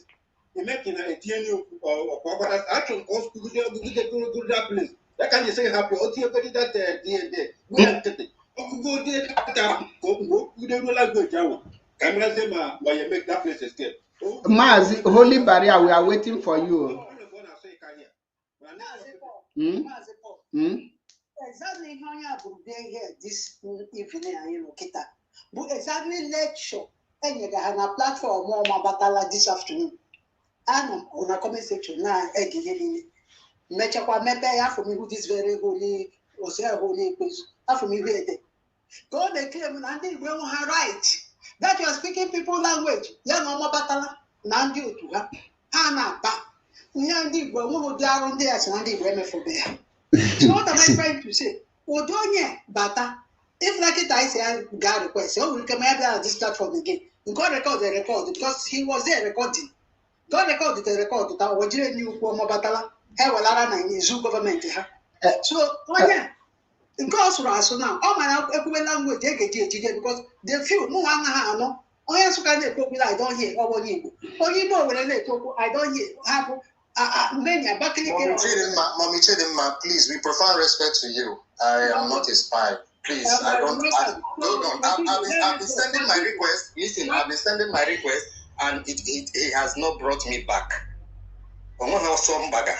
I speak in very well. I schooled in Enugu State University of Science and Technology. Listen. Let me debunk what you have said first of all. Wait, excuse.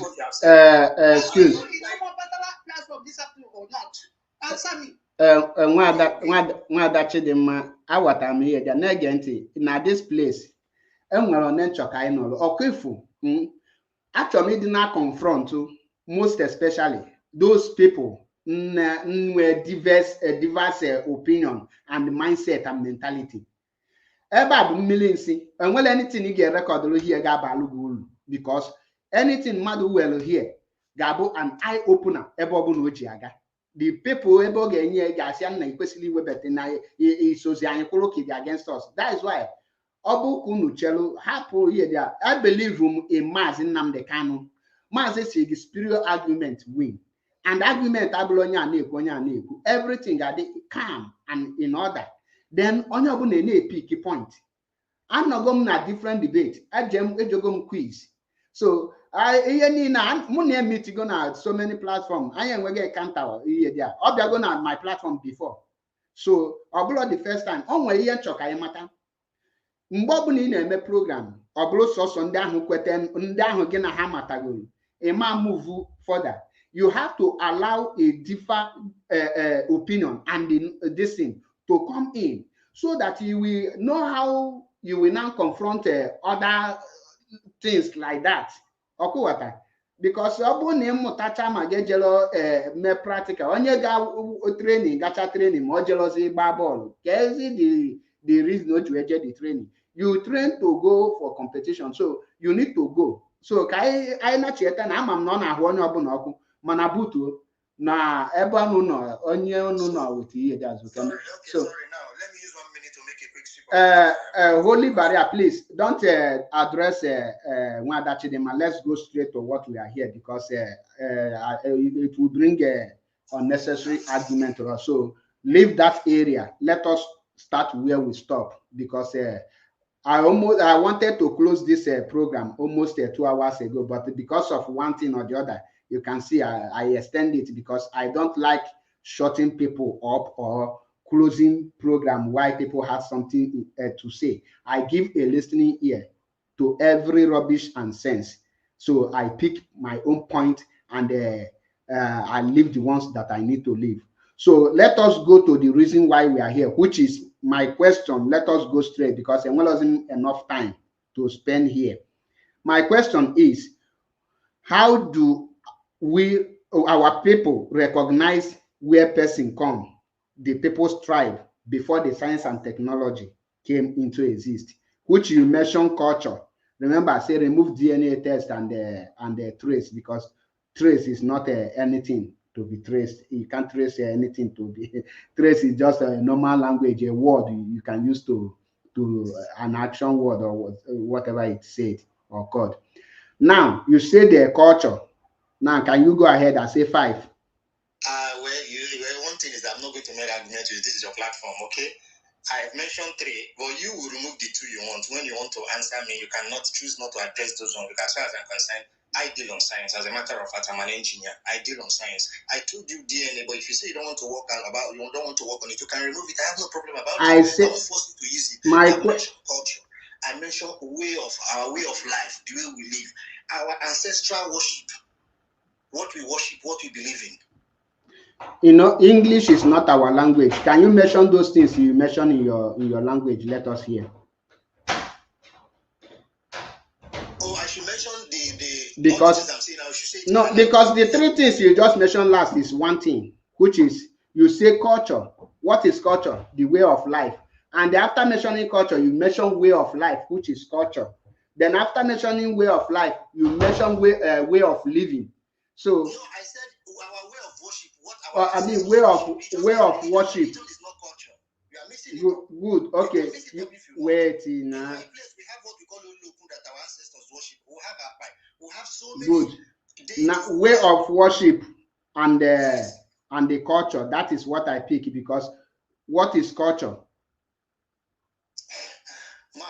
I wouldn't say I'm more intelligent than what you're doing, but I'm ready to discuss this thing with you. So anything you remove, I will take it out. Not me removing. No, you know, in the word of English, you know there is something called tautology, right?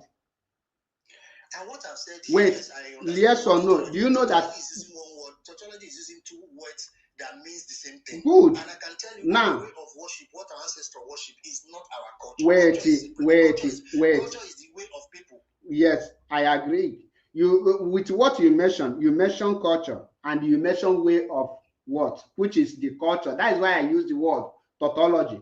Now, way of worship, you are right on that. But the second one you mentioned is culture. That is why I bring you to the word tautology,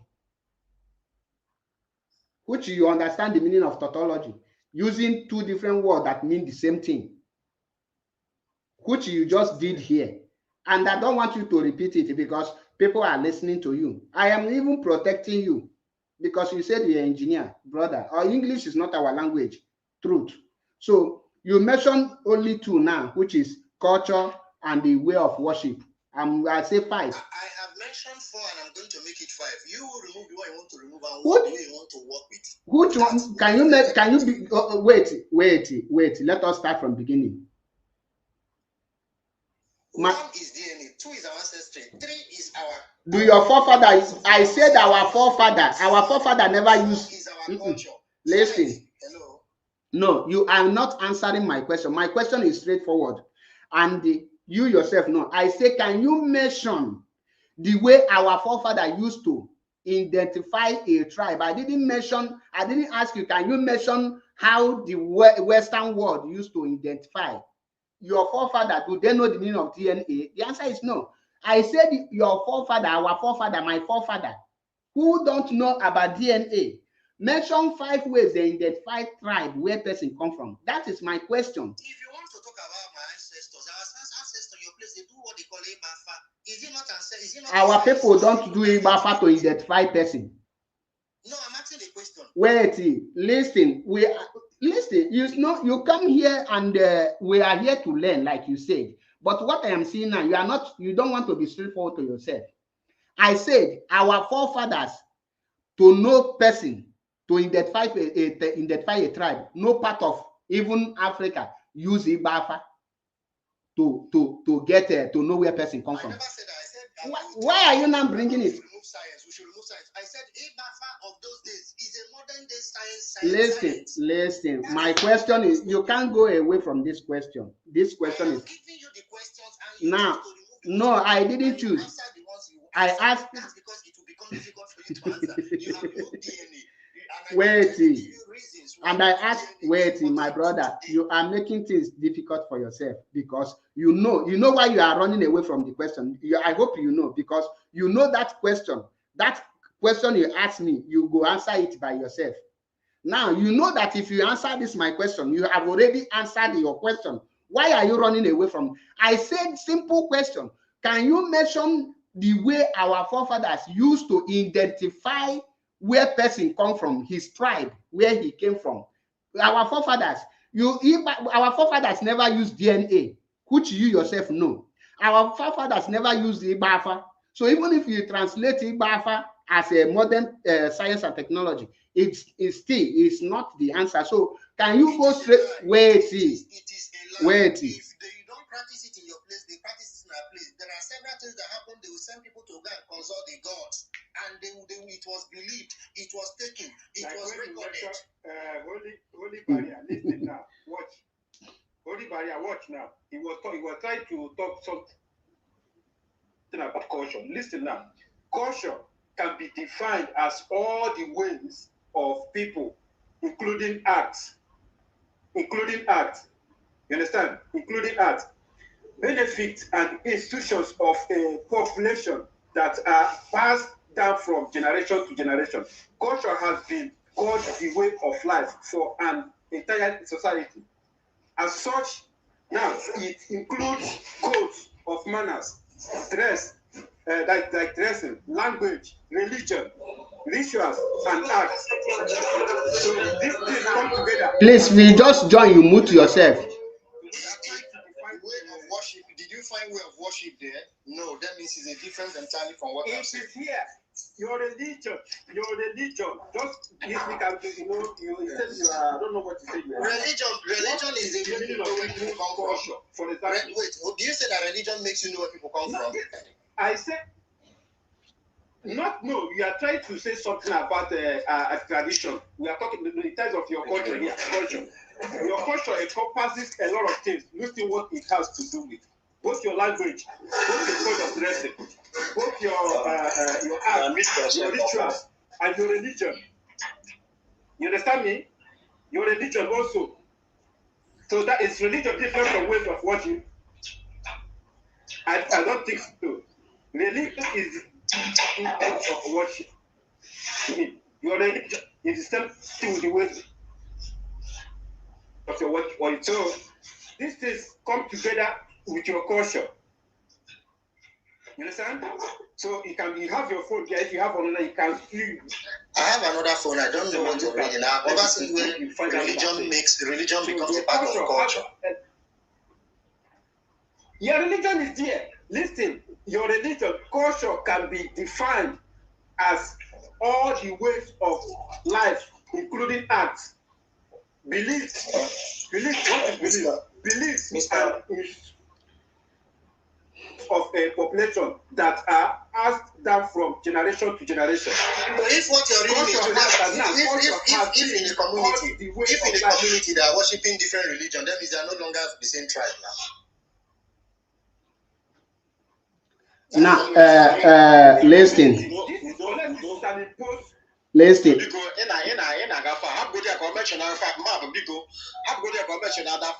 me mention that 5. Then the camera say bullshit because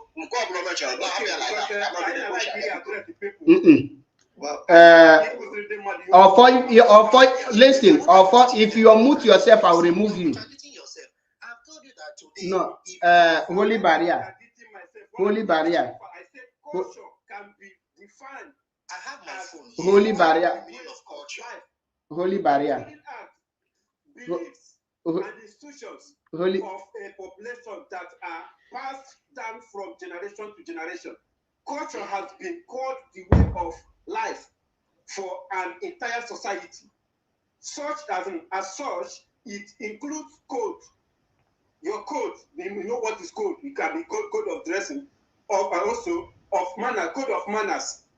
Dress is here. Your language also, and religion. Your ritual also, and your art. This is culture. What next do you want to say about culture? Udo, thank you for this clarification, because the Holy Barrier knows why he is running away from my question, because he have been going. He said that he's an engineer. He's a graduate of whether he's engineering, whatever. And I believe for you to become an engineering student and become a graduate of whatever, you are educated and you know what you are saying. But what I cannot understand is how can an educated person cannot differentiate the difference between tautology and normal words, because what you are saying here, you are just speaking tautology. When you say culture is people way of life. When you say what is people way of life, is their culture, is their way they live. How do people live? One, their language is part of their life. Their code of dressing, their way of worship, the food they eat, the way they sing, all these things are inside culture, because your food is part of your culture, your dancing is part of your culture, your language is part of your culture, and these are the means of olden days identification of people. When you come to Italy here, they say your language is one of your identity. In case you don't know, that somebody come to learn your language. If that person speak your language, another person will say this person is speaking so people language. You will not say you are speaking your language. For example, I am in Italy. If you see me asking this Udo, me and Udo is speaking now, I say Udo come stai. Udo answer sto bene. Then other cheese will say they are speaking Italian language. They will not say Paul is speaking Paul language. You know why? That language I speak is used to identify so people, so tribe, which is the Italian tribe. Now, if I wear agbada with this 1,500, and I wear this this cap when they bend like this, this is a Yoruba dressing. When me and you know, this is part of their, you use it to know them. I don't need to go Google. If a person wear Yoruba dressing and going, and I ask you, which dressing that person wear, you will say it's wearing Yoruba people dressing. Now, if I wear suit today and I am moving, you ask me, you say that man is wearing suit. It's a white man clothes. is their dressing. You can't tell, if you see me today, where is Isiagu? Once you see me, say, that Isiagu is Igbo code of dressing. These things are under culture, which is the way of life. I don't know why you are repeating. You mentioned one thing, number one. You mentioned the same thing as number two. You repeated the same thing as number three. You are repeating the same thing for tautology. And you are still yet. You are not. You are not. Let me help you finally, so that I don't make this thing a monologue. You have been finding it difficult to discuss with me. Do you know why? Because of the disingenuous intention. You were just speaking Italy here. I was just telling you everything. You're talking about comesta. I speak. Say, hold on. I speak Spanish very well. And I don't see any difference. If I come to Italy, I don't struggle to do anything I want to do in Italian language. You see, it's laughable when you come to Europe or when you are living abroad. You respect boundaries. You respect diversity. You respect similarities. You respect closeness. You do not intend to translate it back in your country. You know I'm saying this thing? We can argue for 100 years, but that doesn't mean Eka is Igbo. No, me and you are not arguing because you are just one person. Because you have also talked about similarities here. You have also talked about exploitation. I have not talked about similarity here. Don't put words into my mouth. I only said one thing. Let me tell you again. Eka is Igbo. Eka is original Igbo land. Listen, and wait, I will prove it to that. Wait.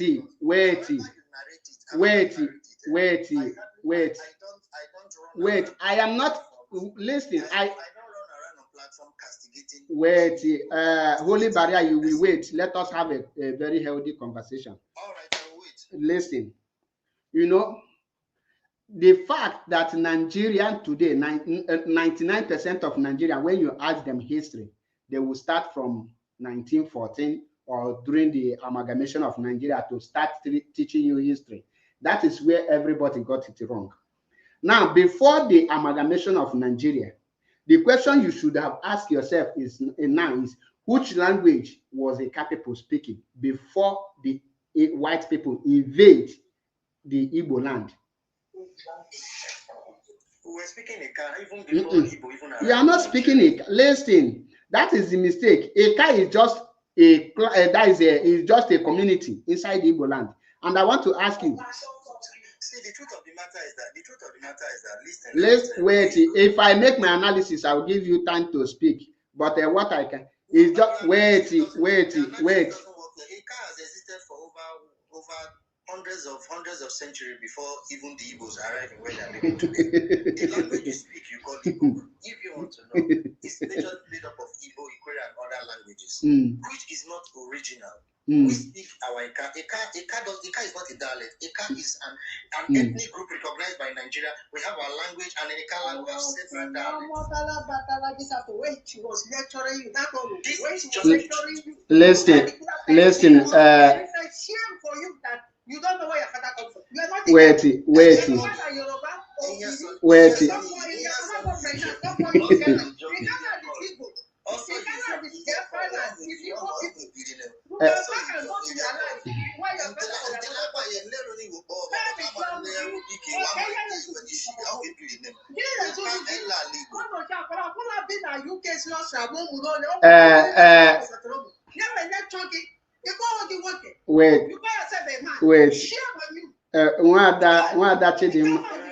Sister, we know they planted them here.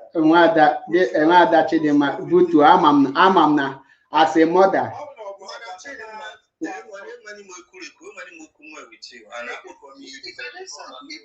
Who is begging you?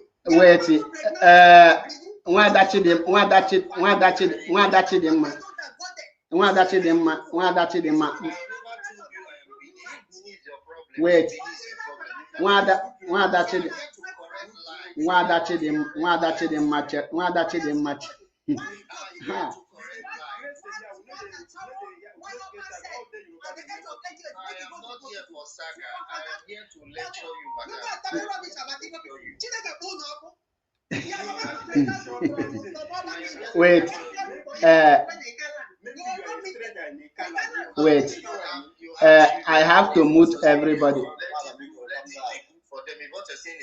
Wait, I want to mute everybody so that we'll maintain a tranquility. Let us maintain a tranquility, please. Please, Nwada Chidinma, biko ama m na ọ na-ewu gị ewu and ọ dị gị mwute fụ nwa afọ ọ fụ ihe dị a onye ọzọ ọ na-adị na-ayọ onwe ya, so mana ihe m chọrọ ịyọ gị bụ biko butuo, ama m na ọ na-afụgo ofu afụgo m ya ọ na-eje na platfọm ndị ọzọ ịdị na-ekwu ya, yes, mana one thing m chọrọ ka anyị mata bụ na ejilo obi ọkụ enweta something. Need onye a na-ekwu ihe ọ na-ekwu, then intelligent people ege ntị, because one, according to Holy Barrier, ọ sị gị na Eka speak Eka language, and also tell you that Eka have been in existence before the Igbos. Now, in other words, Igbos are Eka, according to him, because Igbos are now speaking Eka language. They are no longer speaking Igbo. Now, the same Holy Barrier go to other platforms and they totally contradict himself by saying that Eka migrated from Benin, that they are Benin ancestor. He is here. Now, the question, that is why I say you should calm down so that when somebody is talking, allow the person to answer, because the reason why Holy Barrier refused to answer my question is because he said he speaks Spanish. And which people speak Spanish? Spain. Automatically, you cannot, you say you come to Italy. When you come to Italy and they speak Spanish to Italian people, they will not understand you. They know, yes, it's similar, but they will not understand you. You have to bring interpreter unless you understand a little bit Italian. The same thing, me that is here, if I go Spain, I cannot communicate because I will be speaking Italy for them. They will not understand it. I need a translator because all of us are here in Europe. So when I speak an Italian language, does that mean that, how do you know that I speak Italian language? Because it's a means of identification which our forefathers used. How did the Holy Barrier know that what he speaks is a Spanish, not Italy, or what he speaks is Italy, not English? Because these particular people are the people that speak this language. Now, you bring it to his homeland because he have, maybe, I don't know, somebody provoke him and he developed a century, more than 2 decades hatred, which have eaten him up. Sorry to say, I don't mean to insult you, but when you speak on other platforms, I see the pain, I see the frustration, I see the anger, and I say, this guy needs somebody to hug him, which I volunteer myself to hug him. I need to bring him back. I understand him very perfectly well. Okay, what? So now he speaks Spanish. He never say he speak Eka. He identified the language as a Spain language. He come to his own land. He speak Igbo and say, no, it's not Igbo. It's not Eka. Because mba nyawa wepụrụ ọkwa ịfụka nna akpa nkata ewepụrụ m ya.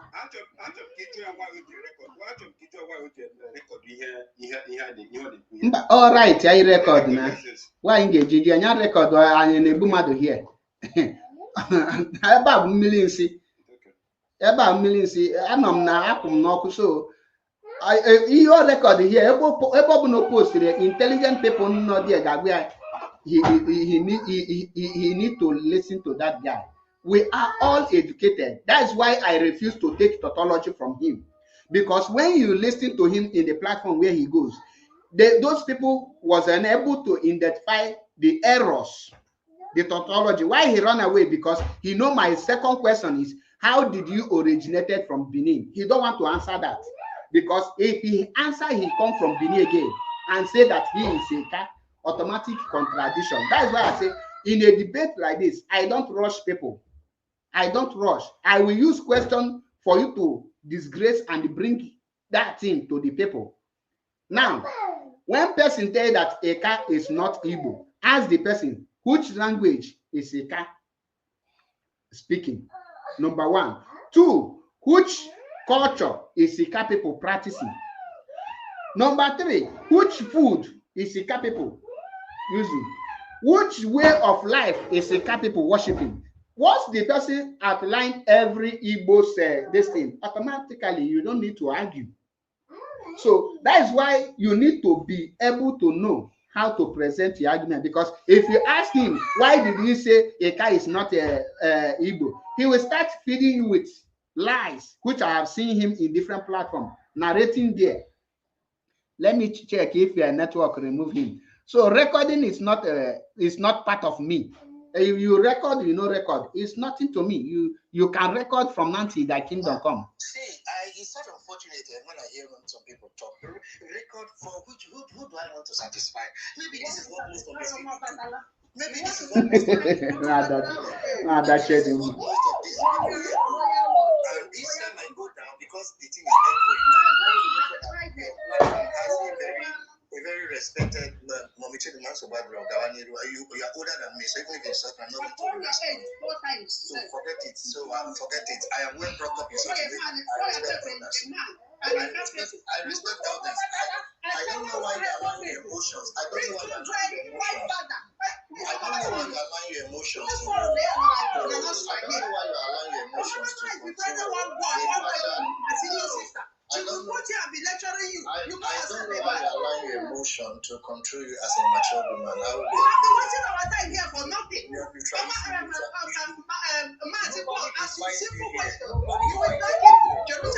Bring us to Jericho. Nobody invited you here. It is your leisure time. I'm back from work and I'm here. Nobody invited you. If you don't have time to be here, you can go and sit down and rest like an old woman instead of coming here to insult people. But I will not insult you. I will never do that. I can assure you that. I will not. But brother, if they ask you, we have to learn to can I do. You when I can't one Igbo. So I walk in a cool a bit as a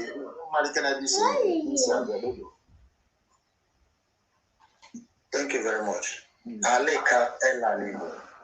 Archaeological research, fact, evidence is there to debunk and prove this. No, don't think. But how do you do? Yes. I'm only one way. Let him okay? And when in your castle, even though some people go to Shijan, I'm only a random. Hegemony is a big problem. The hegemony, some of it, everyone don't have a problem with an average woman. Just because of, land grabbing ideology, they come, I insult away, like you said, this one of Biafra land, they might chop away, No, when they push these narratives, they don't know that it gives the time people need to speak for themselves. Holy barrier. Holy barrier, Chelo. Question or Jogi, or say Kaina Sin or Boha Libo, or including Abo Conwell, who that go straight, or here the whole Abonine, now include the harbor and the rest part, a Kowali or Hojo, and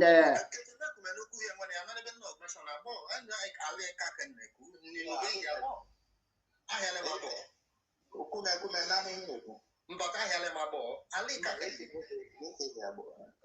so only able to put him on because I will be. And fact and evidence is on ground. Oh, when you can't bamboozle any act of fear, act of intimidation, or posting yes, because maybe we believe no me him because you need to need street and need to be anyway, our culture and heritage.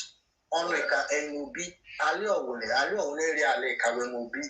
When they were make a jig and the rest of it, and what by you and with some the Charlie, in the Omo, in the chief,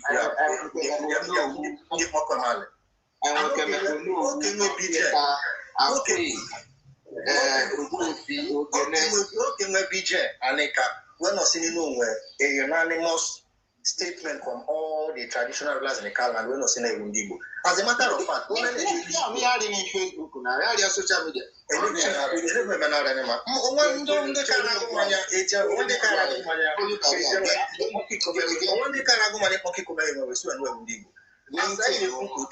final. I said the coup today. Jeruka, my village, go. We can they call him. Why fighting the book community? So many Windy, why they come up with Igbo community? What are we going to do? Let's call it the Igbo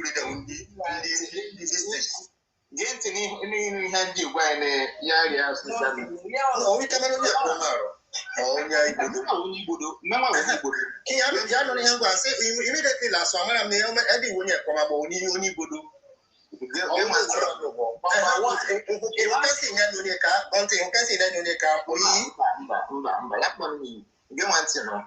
last this thing where me or can I say about when on Abuja concerning the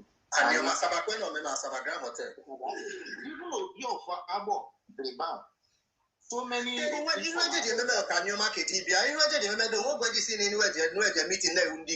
let me misinterpret that meeting. No, anybody deceiving meeting and many problems, even if we create a new man, when I go to so that making how you do more how you going on the meeting when call the agenda of the meeting where judges in the county what we did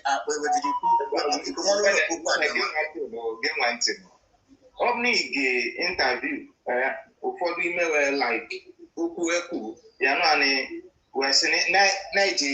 it's only the communique, copy of the communique. Communique, you just want to deputy Jesus in being how do deputy Jesus now? How many people apply for deputy Jesus that who don't take 1 month opinion, just the way you know my own opinion.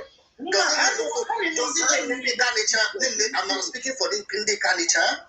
Hello, Cherry. I mean, the most deputy Jesus is only on YouTube. Yes, many problem with him. Go and tell him why for you to know how liberal I am. Go and tell. Only somebody from my village is somewhere. Only entitled to his own opinion. Make a just like you might just game monte. Number one, only cat number one. Okay, just like Mama now, it won't need to do.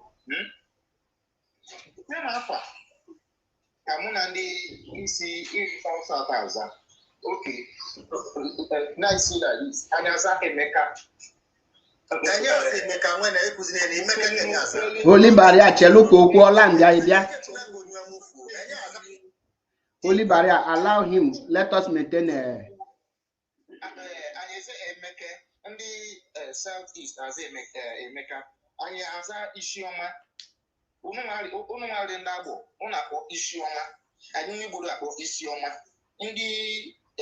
the southeast, okay. I have Ekene, one apple Ekene. I have Ikechuku. Ifanienta. One apple Ifan. And I have one apple. Ufuni Kanye, I have one apple. Aka isi ọnụ anya afọ ike ntutu isi so can you hear it okay I see my like if you go now no eto no wa woji ni okohoba river okohoba like Wofi or Ebi and you oji ocho no video wa ma oji different dodo basically queen dodo kan tin kugu ni kugu Oboku either Opasi Osenogwe or Bob Chuko Kiki. Obabuya or Wabuya or Oman is so Oman is Chuko Kiki last as from Nana, but Kume and by everybody. Fuchuku can be Kaninaqua. And here is Chuku, Osenogwe Kamako, Alem, and he Puzuka to me. When I need to basically Jojo. Yeah. He Kurama and Oku Bukoi. And I come here, I become engineer this platform. I don't know. Go one thing. You have further proved myself. Dialects. And Eka is a language. Yeah, the only problem in it. You have just exonerated me. One thing I got you on it. Eka in West Friend. And yes, he make it. Oh, man, let's make a fine. I already beat come. He make a Kenyago. I heard. He was a queen maker. He was a queen maker. And he ain't trying to buy on it. Aneka language, a cow language, a cow with their own history, a cow ethnic, just a content. Holy barrier, holy barrier, holy barrier, holy barrier, holy barrier, holy barrier, holy barrier, chelu, just holy barrier, just chelu. I'm going to J.B. Franklin Nkuru here, which I understand it. Now, he watch ya on asu his dialect. You and asu your own. You nasu both dialect. Now, oblo kasunu. This was central. Is there any language that we make a cast all the whole everybody nasu nabulo dialect of here that nabu Igbo? On my just out of hatred, just my own opinion. Everybody will solo when I go solo because they go many hatred but we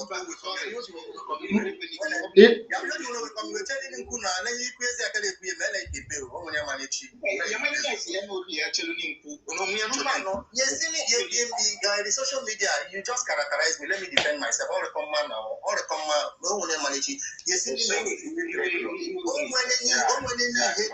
I'm not defending of yourself anything because you know some of us only thing I want to stop is hating on. How many months was you married? Yes.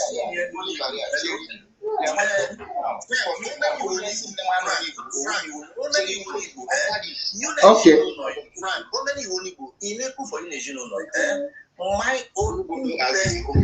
My own father's best friend, one of the people that championed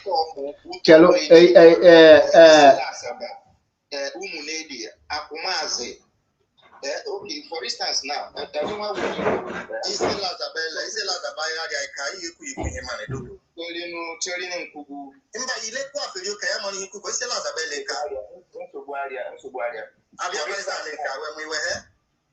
for instance, now, anyone will need some people, if you have few, but what me, I'm going to behind us, who are you? After any of you, in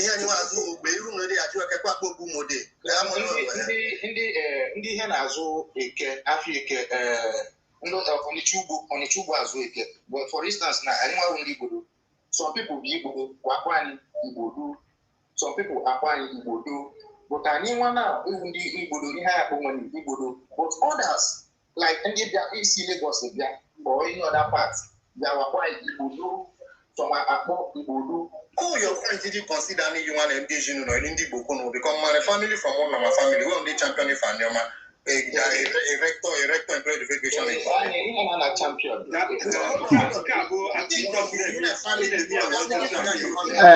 I think at this time, okay. Before they come here, they put them across. And the Muna went to probably you the man, you check on a video. If I check on you, comprehensive high school, probably when you take a comprehensive, and you from Ibudu, they are during the time of our secondary school, they are match. So, you don't want to say, Kaka and Nandin is well relating. I won't give or I won't give. So, before many of me and we put on a call across. John the man one also.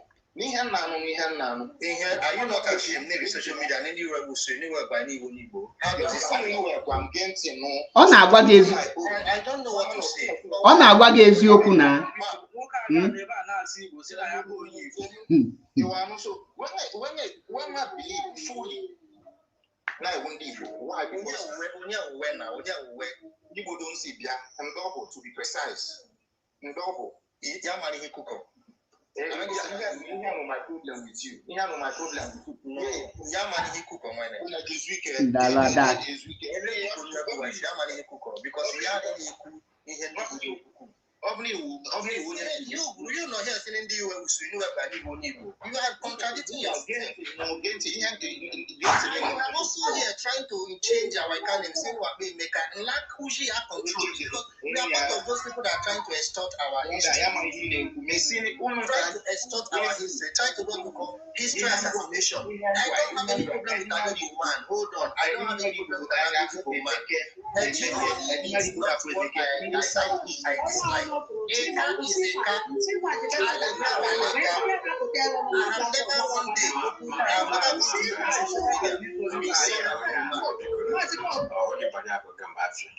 Negenti. Wait. If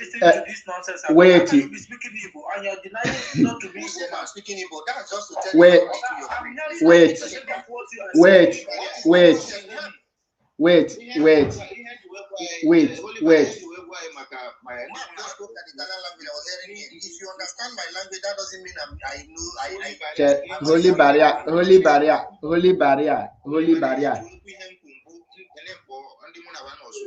Because for you to send Holy barrier. Please. The reason why I leave Holy barrier here is because I want to use him for others to learn.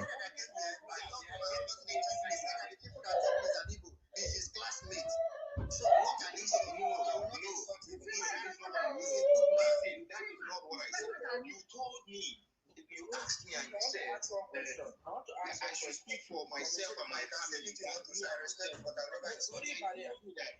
Shalom, one after the other, please. One after the other. Franklin, use 3 minutes. Franklin, after 3 minutes, speak for 3 minutes, please. And they made it clear to me that we are all Igbos. That was what I said. I never said that they told me. I said I just want to make clarification from what you said because you and your family go. I'm not saying that. Then the man abroad. The hand you do. Men are on the man I want to see when they go a very quiet stand.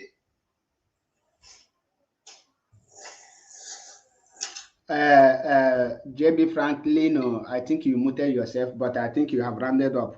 And I really appreciate you for this wonderful education you give here. Ihe niile ọ sụga here bụ Igbo ka ọ sụga. And Igbo ahụ niile ọ na-asụ, onye ọbụla bụ nwa afọ Igbo na ihe ọ na-asụ, you need interpreter to translate it. That is why I get okay for negenti. Ihe niile ọ na-ekwu ya na ma ya. Now, ihe ọ sụga bụ Eka dialect. Eka dialect. Ịbịa na that Eka, Anambra as a state. Ịbịa na Anambra, enwere many dialects in Anambra. Does it mean that Anambra is no longer illegal? So what Holy Barrier don't understand here is the difference between dialect and the language. And he, like Franklin said, that he want to assassinate that history of making Eka to be inferior. Because the moment you leave your originality, automatically you become inferior, you become fake. Eka can never be fake. Eka is original Igbo. Wait, I'm coming. Yes, I will give you 1 minute, but you can answer this question. Wait, I'm coming. And the Holy Barrier, the question I want to ask you now, how do you know that Comestai is Italian language? How do you use to know that this is?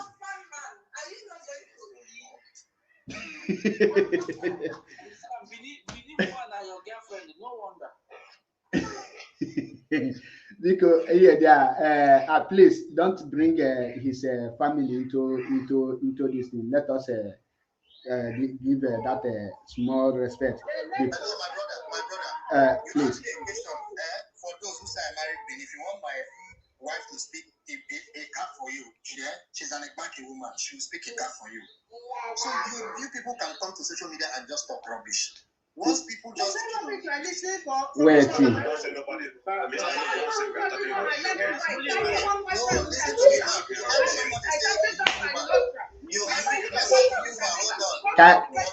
I went to self-control. I keep telling you this.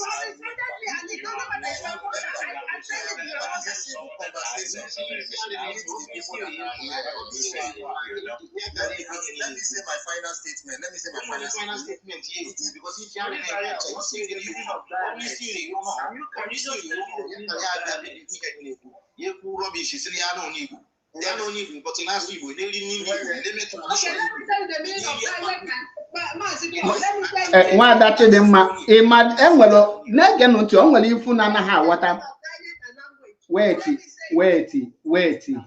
The reason you have Frank, there is a reason why I leave Franklin to speak here.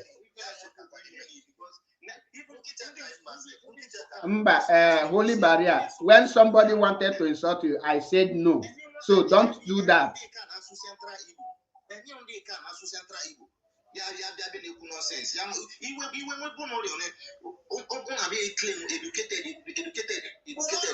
mean by Central Igbo? Well, what do you like Central Igbo? Is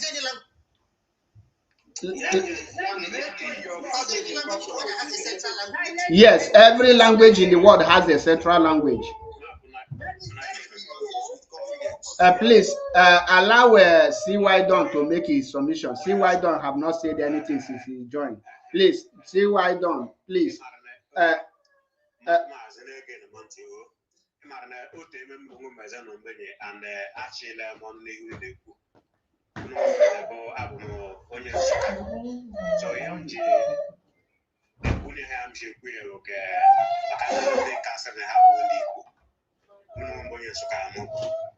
So, Obo no na him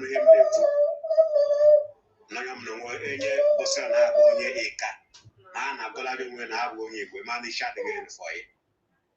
The reason why into where so shadow balance so ka eba no because of under anu. This one amade na eba. Ya tago aponya for so ya da patara 19 why na eba yi kama na nwere ko one amade a je ora boro ndi ko program na eba ma popara anyo snap we are starting we are doing this, we are doing that.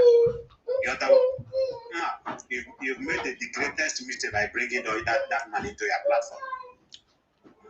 He's a complete hater of from southeast. That is your life. You don't like the truth. When somebody speak the truth, you claim it's a hater. You are a hater. You are that is why he's for me. For you to talk that way, for you to castigate or speak, you have to cut yourself. I must be honest with us here. You understand? I think it is high time, you understand, we'll stop identifying with anybody who doesn't want to identify with us. Why do you hate? You understand? If you want to wait for our platform and say you are not Igbo, you are not connected with Igbo, no problem, go. You understand? Then we'll identify with those who identify with us. We did not to be pampering anybody, trying to stop the hegemony, stop the blame, stop the extortion, stop the no. See why don't listen. See why don't listen. Please, Holy Barrier Chelo can go in one thing. Okay, Daniel. When I was speaking in Soka, did you understand the dialect? Yes, and all the very close to a dialect. You keep deceiving yourself. There is no language that has a central language in the world. What is central? Then I wake up tomorrow. See, even in Yoruba land, you understand, Yoruba, they don't speak one Yoruba. You understand? There is a dialect, but there are particular one that they have central Yoruba. Which of them is central Yoruba? Answer me. What is the meaning of central? They do. If Ijebu can never understand Iba, there is a Ijebu, there is Iba. Wait. See why done? Just a minute. See why done? Just a minute of your time. See why done? Just a minute. Holy Barrier, you say you speak Spanish and you live in Spain, right? Eh? Good. Can you speak the dialect of Barcelona? Here you keep making mistakes. So Barcelona doesn't have a dialect. Can you speak? Then you keep making mistakes. That's what has been misruling most of you that don't understand I what hate. dialect means. I hate if I ask person question. Wait. I hate when I ask. Please, wait. I am not here to wait. I hate it when I ask a direct question. You leave to answer. You start making. Wait. I ask you. I didn't ask you name. I say, can you speak? Which means, can you talk in this dialect? If you cannot talk in that dialect, but you can speak Spanish, because like Italy now, if you come to Italy, they have Lombardia. They speak their dialect. They have Piemonte. Piemonte is non toccate. That is, may you not touch that thing. Why Italy, Central Italy, we say non toccare. Sister Chizzy no here, non toccare. If there is Central Igbo, Central Italy. Now every region have their dialect different, which is their original mother tongue. They now have the Central Italy that somebody, if I speak it, somebody from Napoli will understand me. Somebody from Rome will understand me. Somebody from Piemonte will understand me. Everybody in Italy will understand you. But when they go back to wait, I'm coming. I'm coming, please, I'm coming. Now, those dialects is you cannot take the dialect and go out of that very region. But the central language can go all the country around. That is why it is called central language. And when you want to write a textbook in that very language, you will not use dialect to write it. You will use the central language, which everybody will understand, to write it. In Igbo, they have it. You cannot use even my language to write Igbo. We use central Igbo. That's why when you are reading, you will hear Onyi, Inyom, and the Kom. In my language, we don't speak it. But when I say this thing now, you will say, oh, these are central Igbo. So when you say you are educated, in fact, with your level, what you displayed here now. It's unfortunate that you don't know what you're talking about. It's central Igbo. Now, when at your age, you say you're educated, with what you display here now, your education background will be questioned. In fact, your certificate will be questioned. How do you manage to get that certificate? When we did school, we did our native language for school. What did they teach us? Okay. It's just like this thing we talk now about the food Italian. Okay. Ma'am, let me speak. I need to go. What happened is becoming irritated. Please, I want to speak and go. If it's irritating you, you better leave.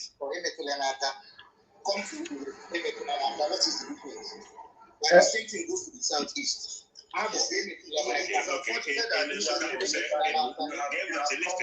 Listen. In Nsukka will say Ebilemeka. What is my difference with Nsukka? Does it mean Nsukka is not a car? So what do you understand by that? What do you giving you this impression? I'm trying to let you know that.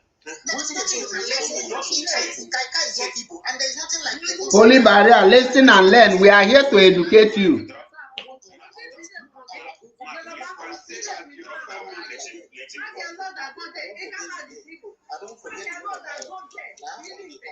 Wait, there is one question I want to ask him. There is Holy Barrier, there is something you said while you are teaching the history of Ika last time I come across. You said that your people ancestors migrated from Benin. Wait, I'm coming now. I'm coming. I mute everybody here. Include. No, I mute everybody here. Not only you. Wait, I want to ask you a question. You can't remote control me. Tell me the language. Wait.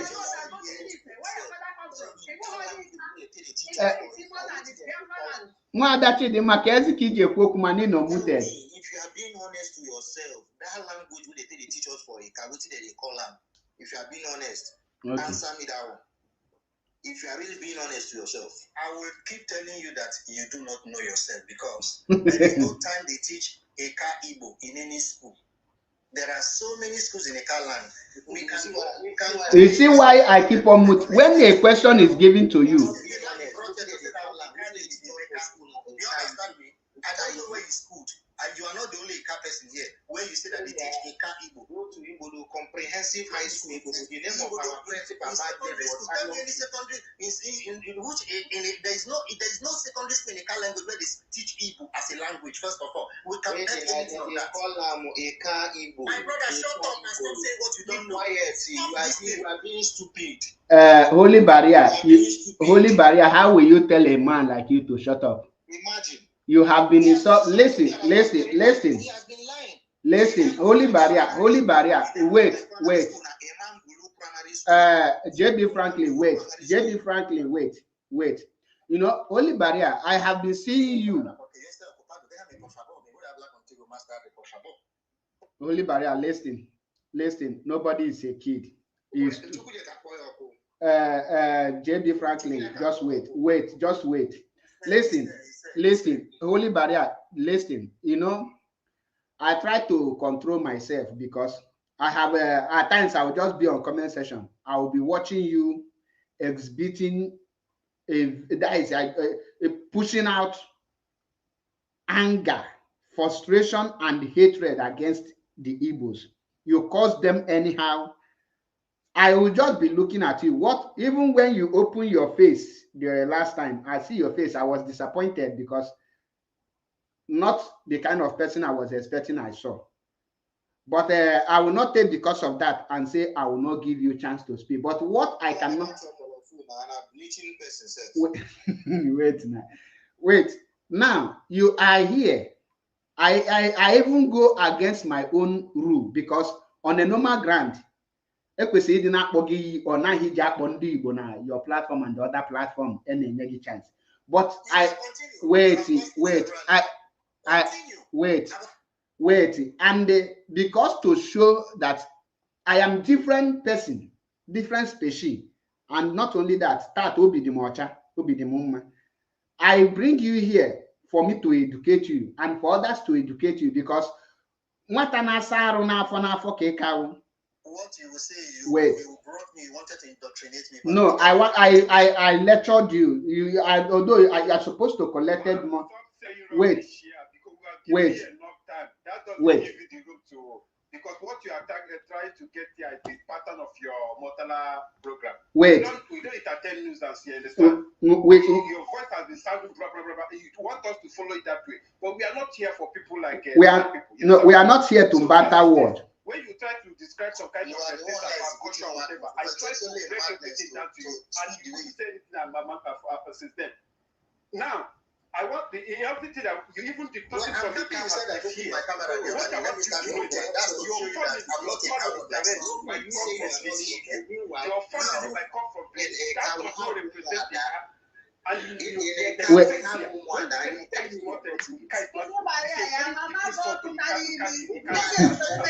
Please, if I don't, please, Udo is only allowed to speak. The rest should mute, please.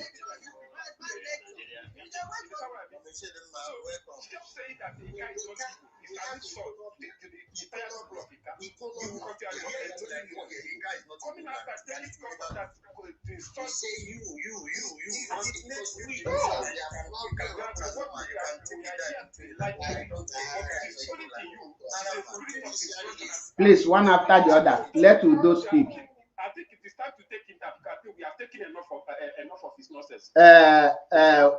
Holy barrier, I think because no, holy barrier. Holy Barrier, I want to know if you are saying the truth. Please, let us maintain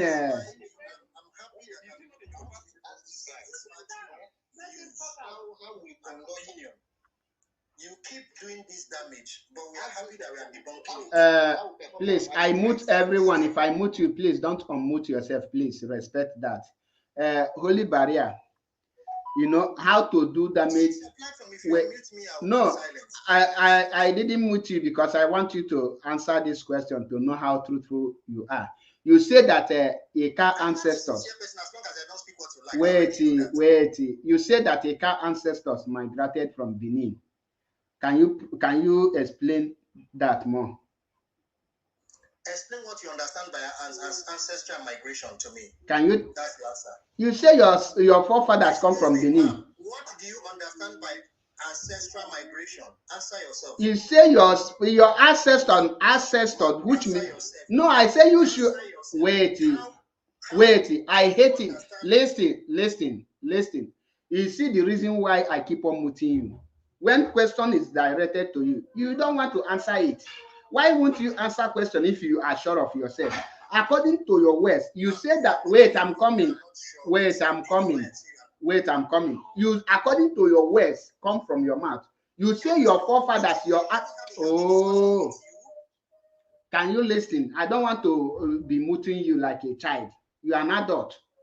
Please listen. Is amounting to act of cowardice. Allow me to engage you. I didn't say you shouldn't engage me. Wait, I'm a maybe not drive. Actually, I'm a maybe not allow me to. According to you, I want you to go straight to the answer. If you cannot answer it, wait. You are heading for obvious, disastrous question. There is no way you are going other than answer your. Simple. If you unmute yourself without allowing me to unmute you, that means you are tired of staying here. That is what that means. Simple as that. And I'm ready to be here for the next 4 hours. I finished everything I need to do today. I don't entertain children. Now, you know why he starts making noise? Because I asked him question, which he said to other platform that Eka came from Benin. Now I wanted him to explain that he started running out. Now he now tells that Eka is original. But he go and say the same Eka to other people. Because once your ancestor come from Benin, automatically you are a Benin man. You are not Eka. In other words, holy man is a Benin man. The same way the Oba of Benin acknowledged that he is not a Benin man, that he is from Yoruba. But instead of Benin indigenes to question him, they start clapping because they are foolish. They don't know what that means for a stranger to be ruling you. And that brought me when they will now come and tell you, if we are not ancestor, how did your king become this?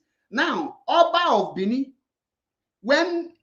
after he was inaugurated as a Oba, he said that he gave them a short history how the Oba came. He said that according to the Oba of Benin, I have the video here. If you doubt me, I will play it. He said that Oromiya, who is a son of a Yoruba people, was invited. That's how he put it. Invited in Benin, and while he was in Benin, he was shot and he left. But he said before he left, he had already had a son who was later inaugurated as first Oba of Benin, Oba Eweka. And the Benin miscreant, all of them shout, yeah, and they clap. Yeah. And I was like, I have the video. Okay, it's in this phone that I'm using to do program. Even Mazim Metusela posted it, in case you don't know. You see, tomorrow now, if you tell, before you know it, they will now start telling you that the Igodo is Yoruba land, that this and that. And the same Oba tell them that was what bring an end to Ojiso dynasty, which I have been lecturing here. But this holy barrier, which all history he knows is from 1914, he don't know beyond 1914. The question I don't know how he got his certificate, although Nigeria, why wouldn't I know? Once you pay, you get your certificate. He's an engineer, go and check in Spain. He's not doing any engineering work because the certificate is regarded as useless. Go and check. Nigeria educational system, a graduate in Nigeria is like a primary school in Europe here. He is aware. Go and check it. Either he's doing a fabrical work or he's doing this thing, which is very shameful that he, out of hatred, he is now denying himself. And J.B. Franklin, this guy, you should go out.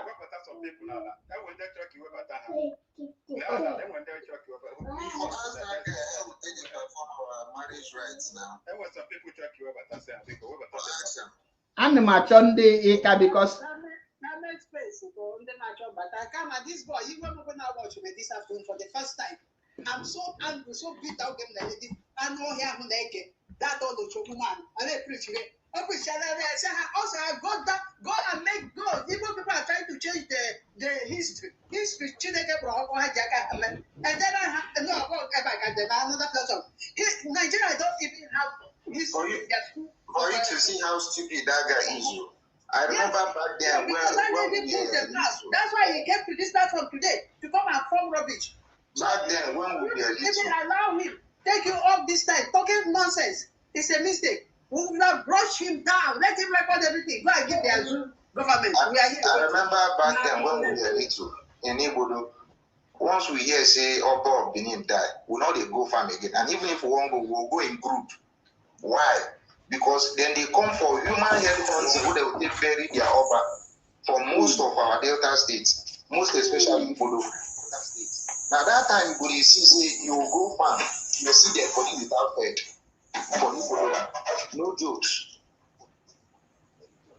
And they will tell you they are using stranger to do it. Based on maybe the old family might come now. I think Mazi's son have belonged here. Ikaland. You understand what I mean? Now strangers do there for Ikaland. Maybe you don't tell where they come Ikaland. So now they're born now. No, the guy they claim Ika.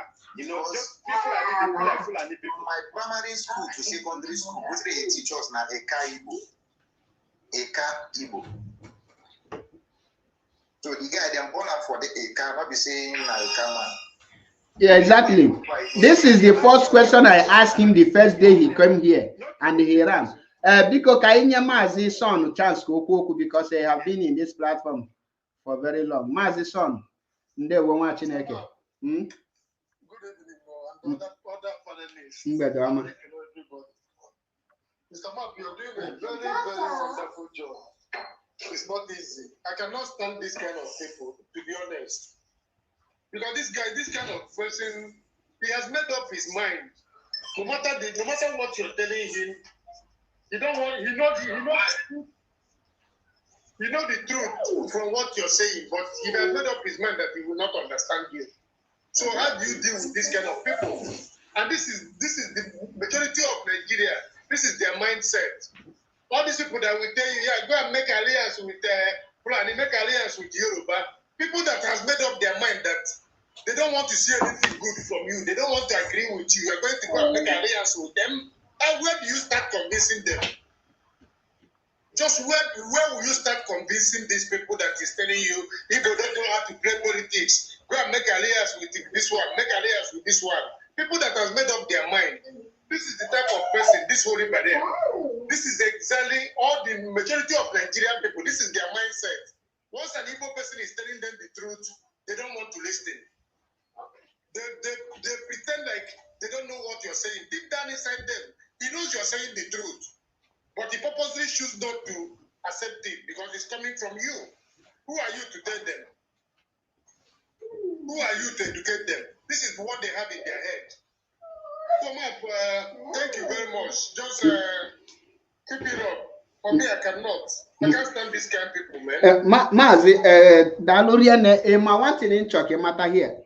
This education, I know, ablo to him direct. And when they confuse on that whole brainwash. So when those people come across and they listen to him and listen to our own side, you will see that the brain of those people will start to be open. Because that is why I leave him. I just leave him as a abundant joke, as a, you know, as a contact point or point of contact. You see, You see what is happening? But many people don't understand because, oh yeah, okay, mine on here. These people and history and Fulani history, there's no difference between the two history. If you see where any person we try to convince Eastern people when they invade their land, how their mama take relate with their father go give birth to their stepmother. Well, the same thing in Fulani history now, some people today that they have blood relation. Same thing, these people are telling Asian people today. But I thank God for my Asian blood. A lot of them are waking up. A lot of them has waking up to tell them who they are by their name. You invite people, so you people. Before the next person will speak, let us hear from. Let us watch this video, please. I now into his position. I downloaded it in this particular video. So since I don't have it here, I will bring it. I will go and play it from Martin Metusela's platform direct. So let us watch this thing before the next person will speak, please. Because when I say something, the person you are seeing here is Oba of Benin, not me. Making to the Oba of Benin, the man has put to the end of all this confusion on social media about the Oba of Benin. Historians all agree that Oduduwa sent his son Oromia. Historians have it that Oduduwa sent his son Oromia. Take note. At the request of elders of Benin. Wait, come to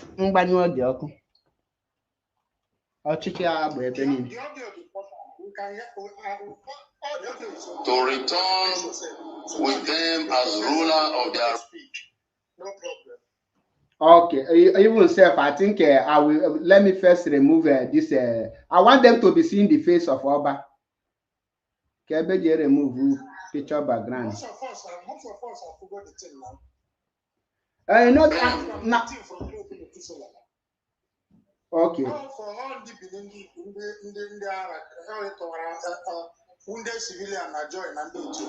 let them listen to the Oba. Okay, everybody should mute. I will play the audio then. Let me play the audio. After I will on a very good day, maybe by tomorrow I will bring the video. Come.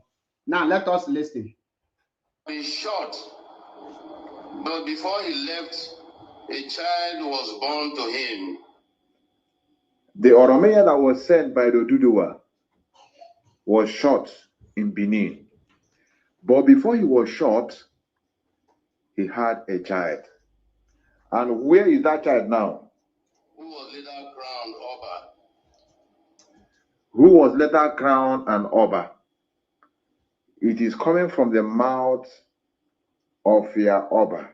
In other words, the first Oba of Benin is this Oromia, which is from Oduduwa. Do you have any other case? Now we are going to start from the beginning. And from tomorrow, we are going to start from the beginning to start teaching our people the history. This history is coming from the horse's mouth. The current Oba of Benin, which is the 40th Oba of Benin. The man has exposed what many of you have been trying to protect. Yeah, Oba Togbe have said. Now, can you now agree that the place you are staying is not your land? Did you see it now? Can you say Methuselah Togbe? Mute yourself also. At least to acknowledge the fact that those that inhabit that land, they are the Igodomigodos. Historians all agree that Oduduwa sent his son Oromia at the request of elders of Benin to return with them as ruler of their realm. Oromia's stay in Benin may have been short, but before he left, a child was born to him, who was later crowned Oba, and as is known today, as Eweka I. Oromia's time in Benin, however short-lived, he was an Oba And so he was the first Oba after the Ogiso dynasty came to an end. He established Obaship in Benin.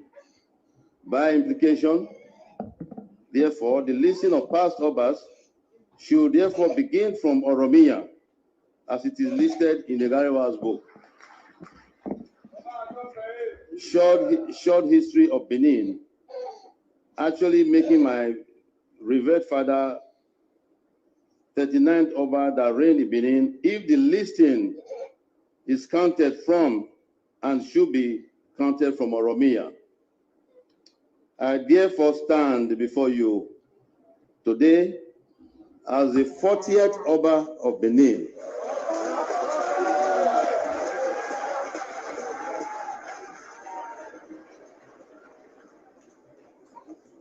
A direct descendant of Oromia, the son of Oduduwa.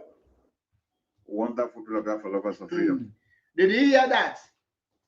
A direct descendant of Oromia, the son of Oduduwa. You know, when I teach history, some people think I am AP will just come out and be talking. No. Maga well rooted and bring history. Now, if somebody will be that is from Oduduwa can be Oba of Benin and the end Ojiso dynasty, which is the people that own the land. That is why a Benin person will open his or her mouth and tell you that if this person is not from Benin, how they are king? The question is, your king, where is he from? Not the land or the people. The man you are talking about, where is he from? On this note, line one after the other. I think I will start from up. Don't blame me.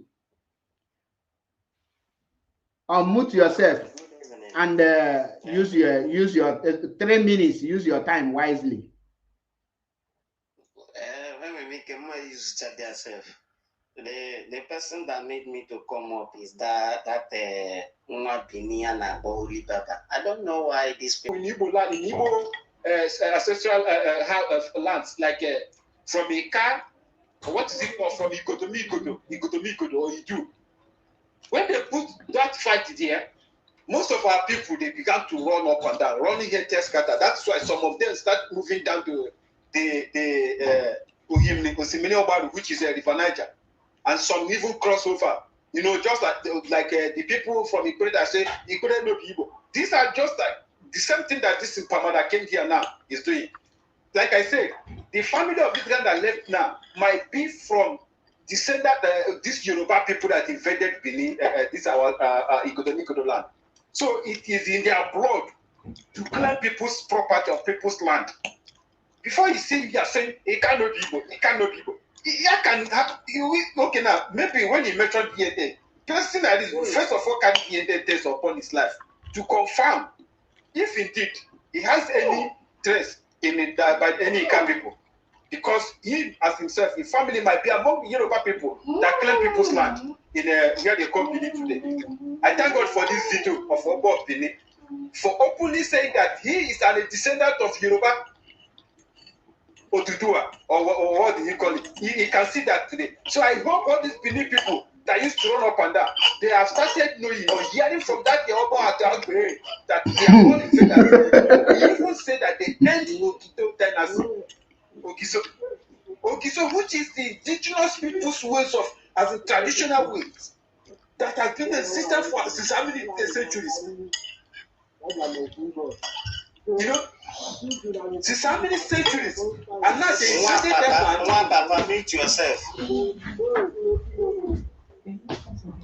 They invaded yourself and take over that place. Take over that place until today as we speak. And they have caused a lot of commotion and confusion in that place. And why do you think that Nigeria removed history in their school curriculum? Because they have a lot to hide. The worst thing that will happen to people is for the people not to know their beginning. If you don't know where you are coming from, how do you know where you are going to? This is one of the fastest something that British taught Nigeria to do, and they did it, and since then you can see the height of trouble that this thing has caused in that place. Somebody living his own history, his own ancestral right, and telling you that he's a Benin person. And this Benin today, the spirit of those our ancestors have started showing them that as a migrant, everything that has begun was south of the people's problem in that our place. The original people of that economy, let them wake up. And although we are starting waking them up, thank God that our people that from Ibanke, they have worked. You know, those people have been under suppression for many years. Our Igbo, these Ibanke people, many of them they have been living like fowl under cage. You understand? Too much. If you ask them, they say, I'm from a toast, they can hardly say that they are, mention their name as the Ibanke people. They'll just say, use that state creation, the name of state, to cover a lot of identity here. Just mention Edo, I'm Edo state, everything is over. They don't care to, they won't ask you where do you come from. But if it is in the southeast, if you say you are Igbo, they will ask you where are you from Imo? Are you from, something of that? They will try to find out because this is the work of Yoruba people. The Igbo people will suffering this identity crisis that we've been suffering for. The Yoruba people are the pioneer. They are the pioneer of this. The British used it. That's why they are the types of media in Nigeria. For many years, they have been the people in control until IPOB and Radio Biafra, Mazi Nnamdi Kanu came on board. But today, you can see Nigeria is running here. We don't put fire for Nigeria now. Everybody is now running up and down. You understand? So history is the first thing that people have to hold down. This idiot that came here, he was trying to define a map. He said he's using tautology. A tautology.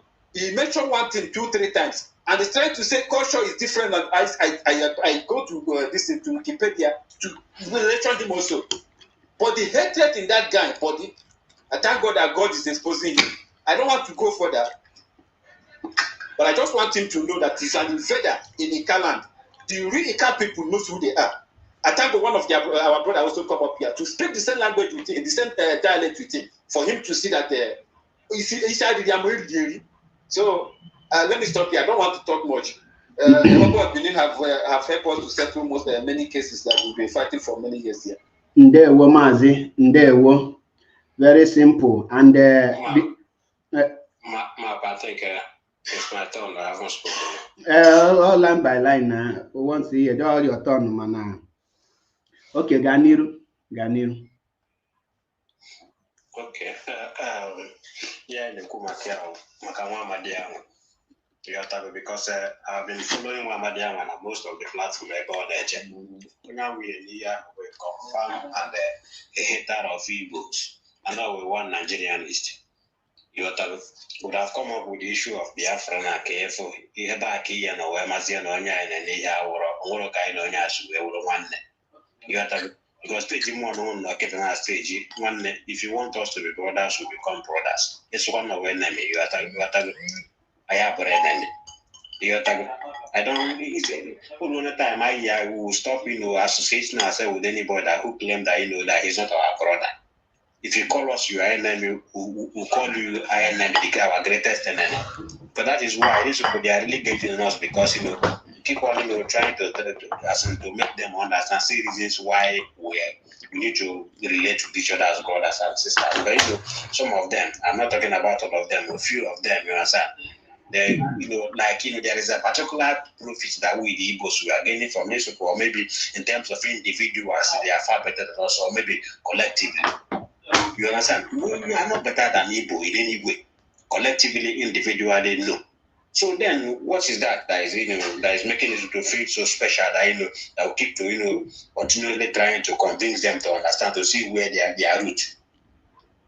The earlier I will stop doing that because that is one of the reasons why these people are taking us for granted. You understand? Where you come and you are one person will hold more than 100 and 200 people for ransom.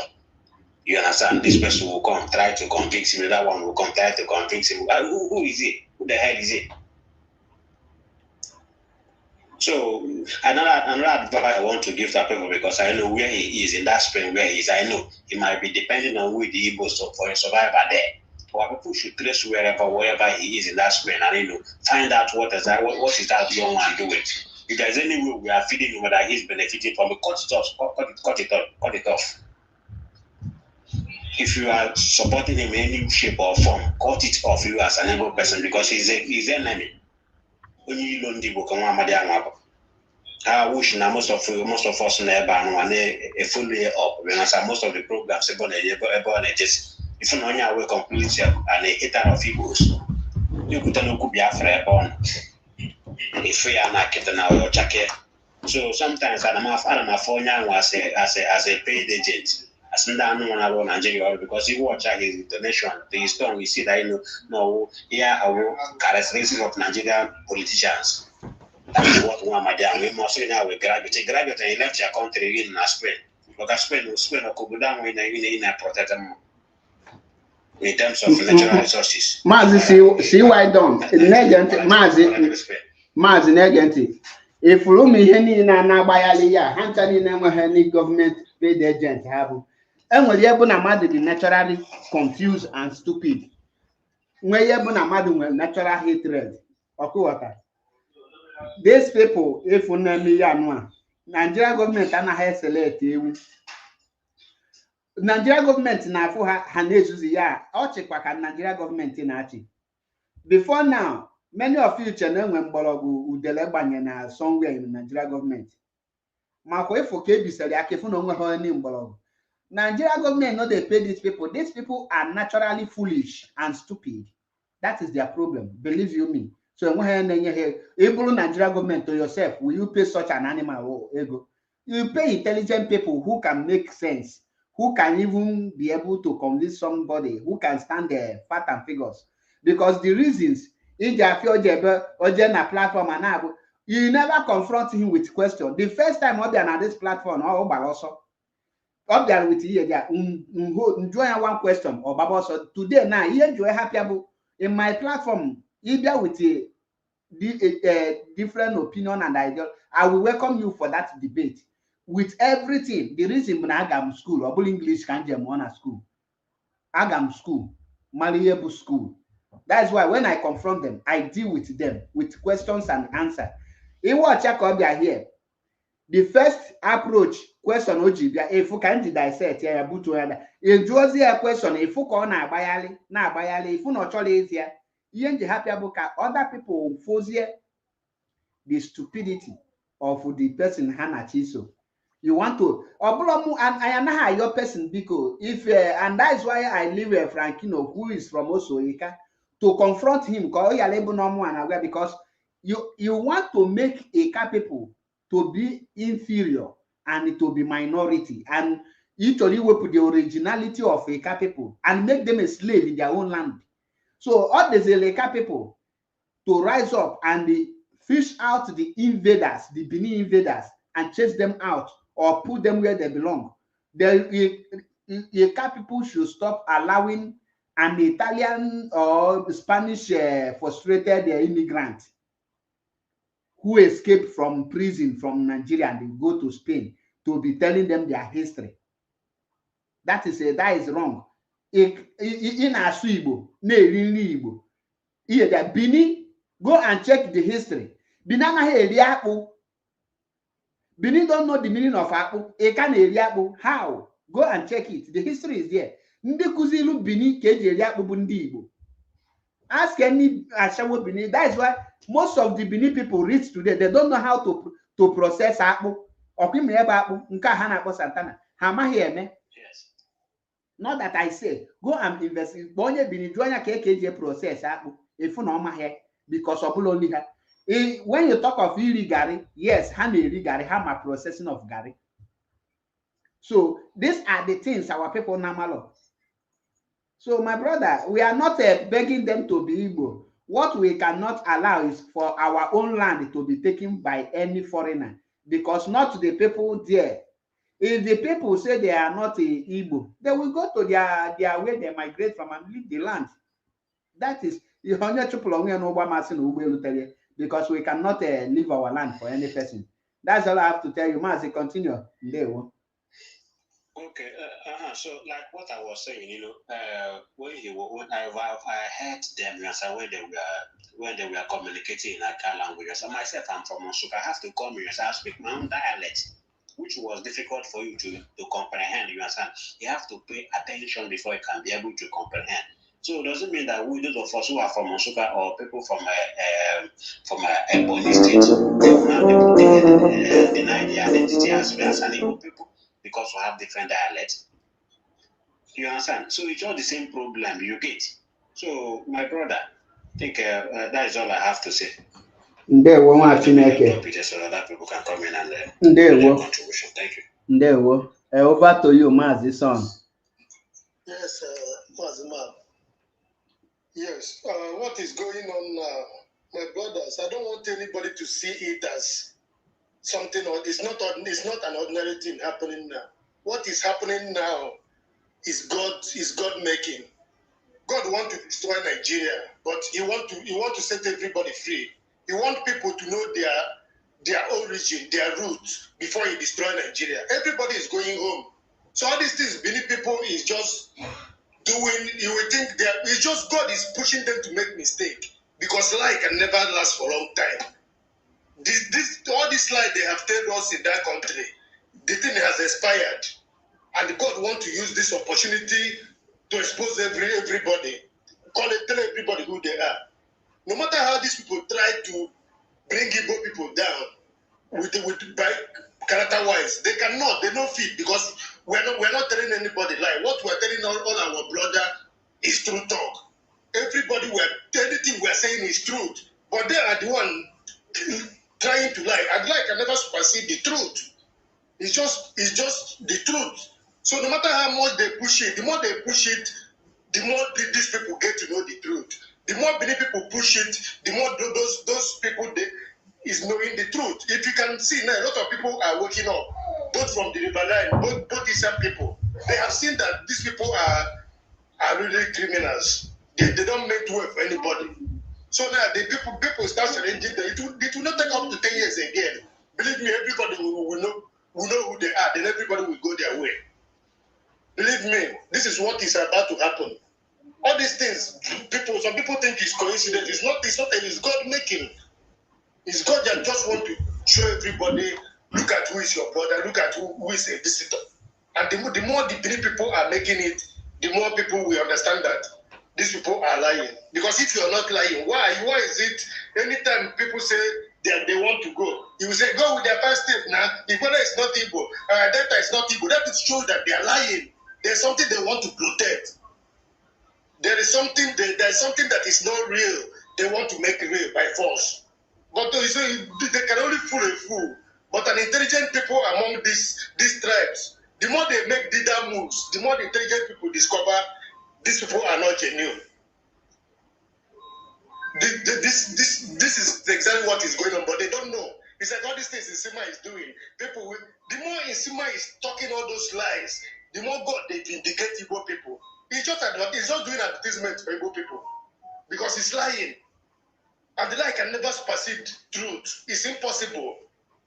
So the more he's trying to do it, the more he's promoting Igbo people, because the intelligent one is speaking positive point out of what he's saying. But he can only fool the fools. That's it. Ndewo nwa Chineke. Ọ bụrụ onye nke Imo steeti, ọ sị na onye o mere amarala. Ọ dịzila ndị a na-agwa ha mara onwe ha.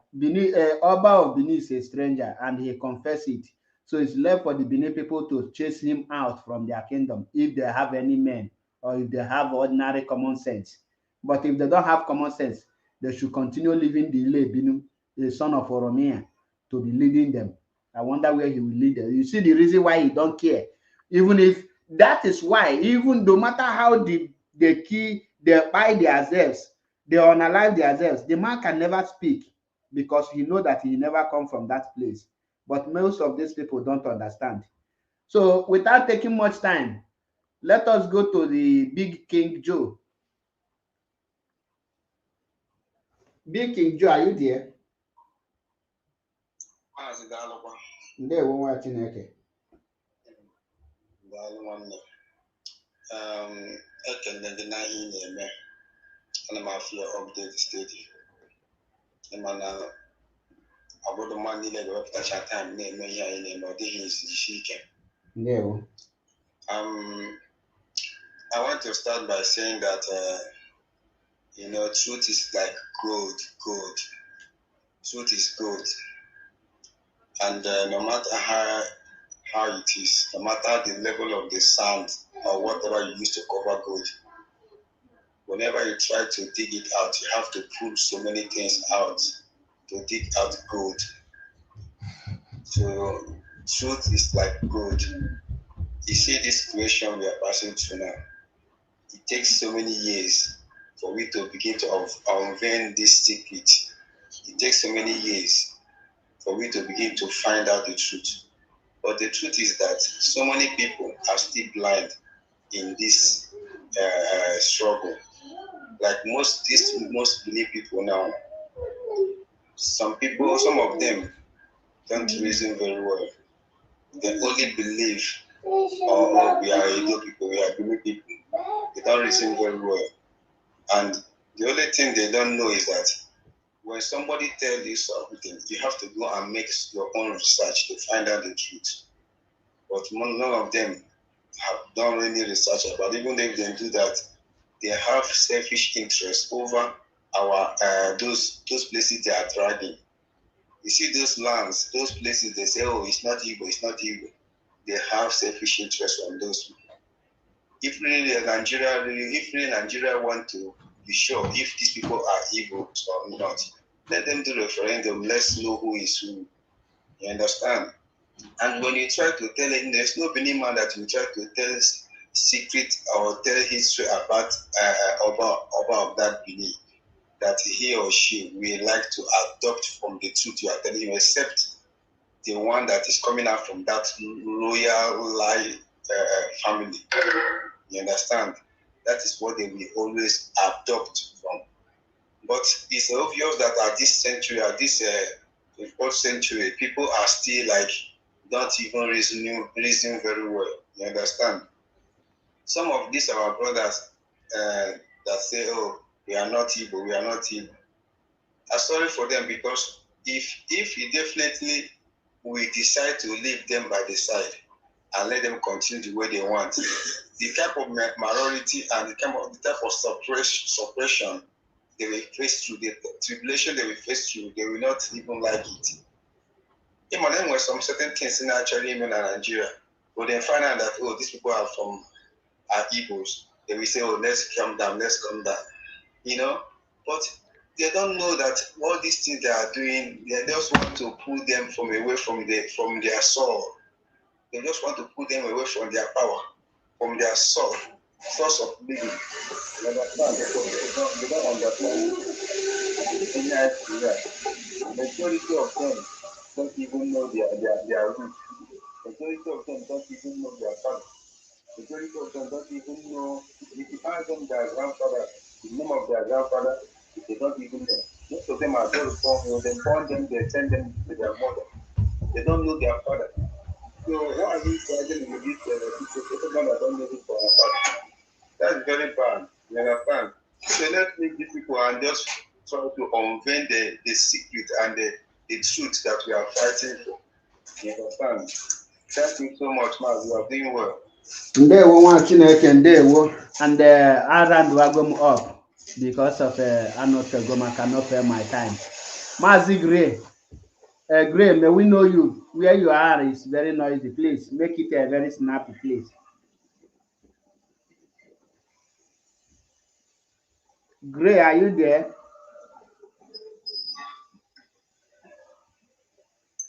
Gray, are you there? Sorry, yeah, please, I'm sorry. I'm still at work, okay? Let me call back, okay?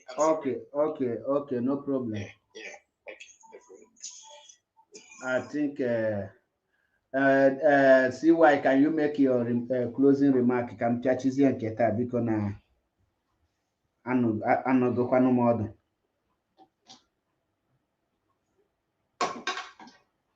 See why don't are you there? Or if not, can I get to Mazi son because. Yeah. Okay, sorry. Okay, you should continue. Okay, so even now, what the buying we just we have an adisike. Can you muta kesi? Can you muta kesi? Can you say about what can do? I can't take back what can be Jew because this is only one you see. I see separate money from these people. I could say about these people so because only Jew added that Saturday money they may exist. I believe that bag will do one despite our blonde and I have block on, but we must learn to behave like them because the same problem we are facing is the same thing they are facing all over the world. The same thing we are facing in the hands of Nigerians. So we must know that we are like people in danger in that country. Let's stop behaving like we want to make them feel good or treat them good. We must tell them as it is because they are full of hate and evil. We must be strong, please. Thank you. Ndewo nwa Chineke, ndewo onye amaala gị ezigbote mma. Anyị so na the first topic in treaty here. No matter how, Igbo first before any other person. No matter who the person is, you must pick your own brother.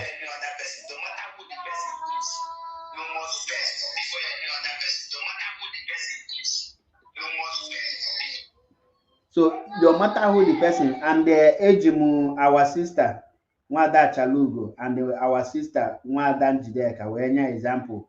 Eben na fumu kaku na don't have mama homenye had the impetus, the audacity. And then yes, we are fighting for freedom, but we must not do it in a manner that our people will lose their respect or in a way that they will not know what we stand for. Because onye kpọ ọgwụ ya mkpọkọrọ agbata obi ewere ekpo ntụ.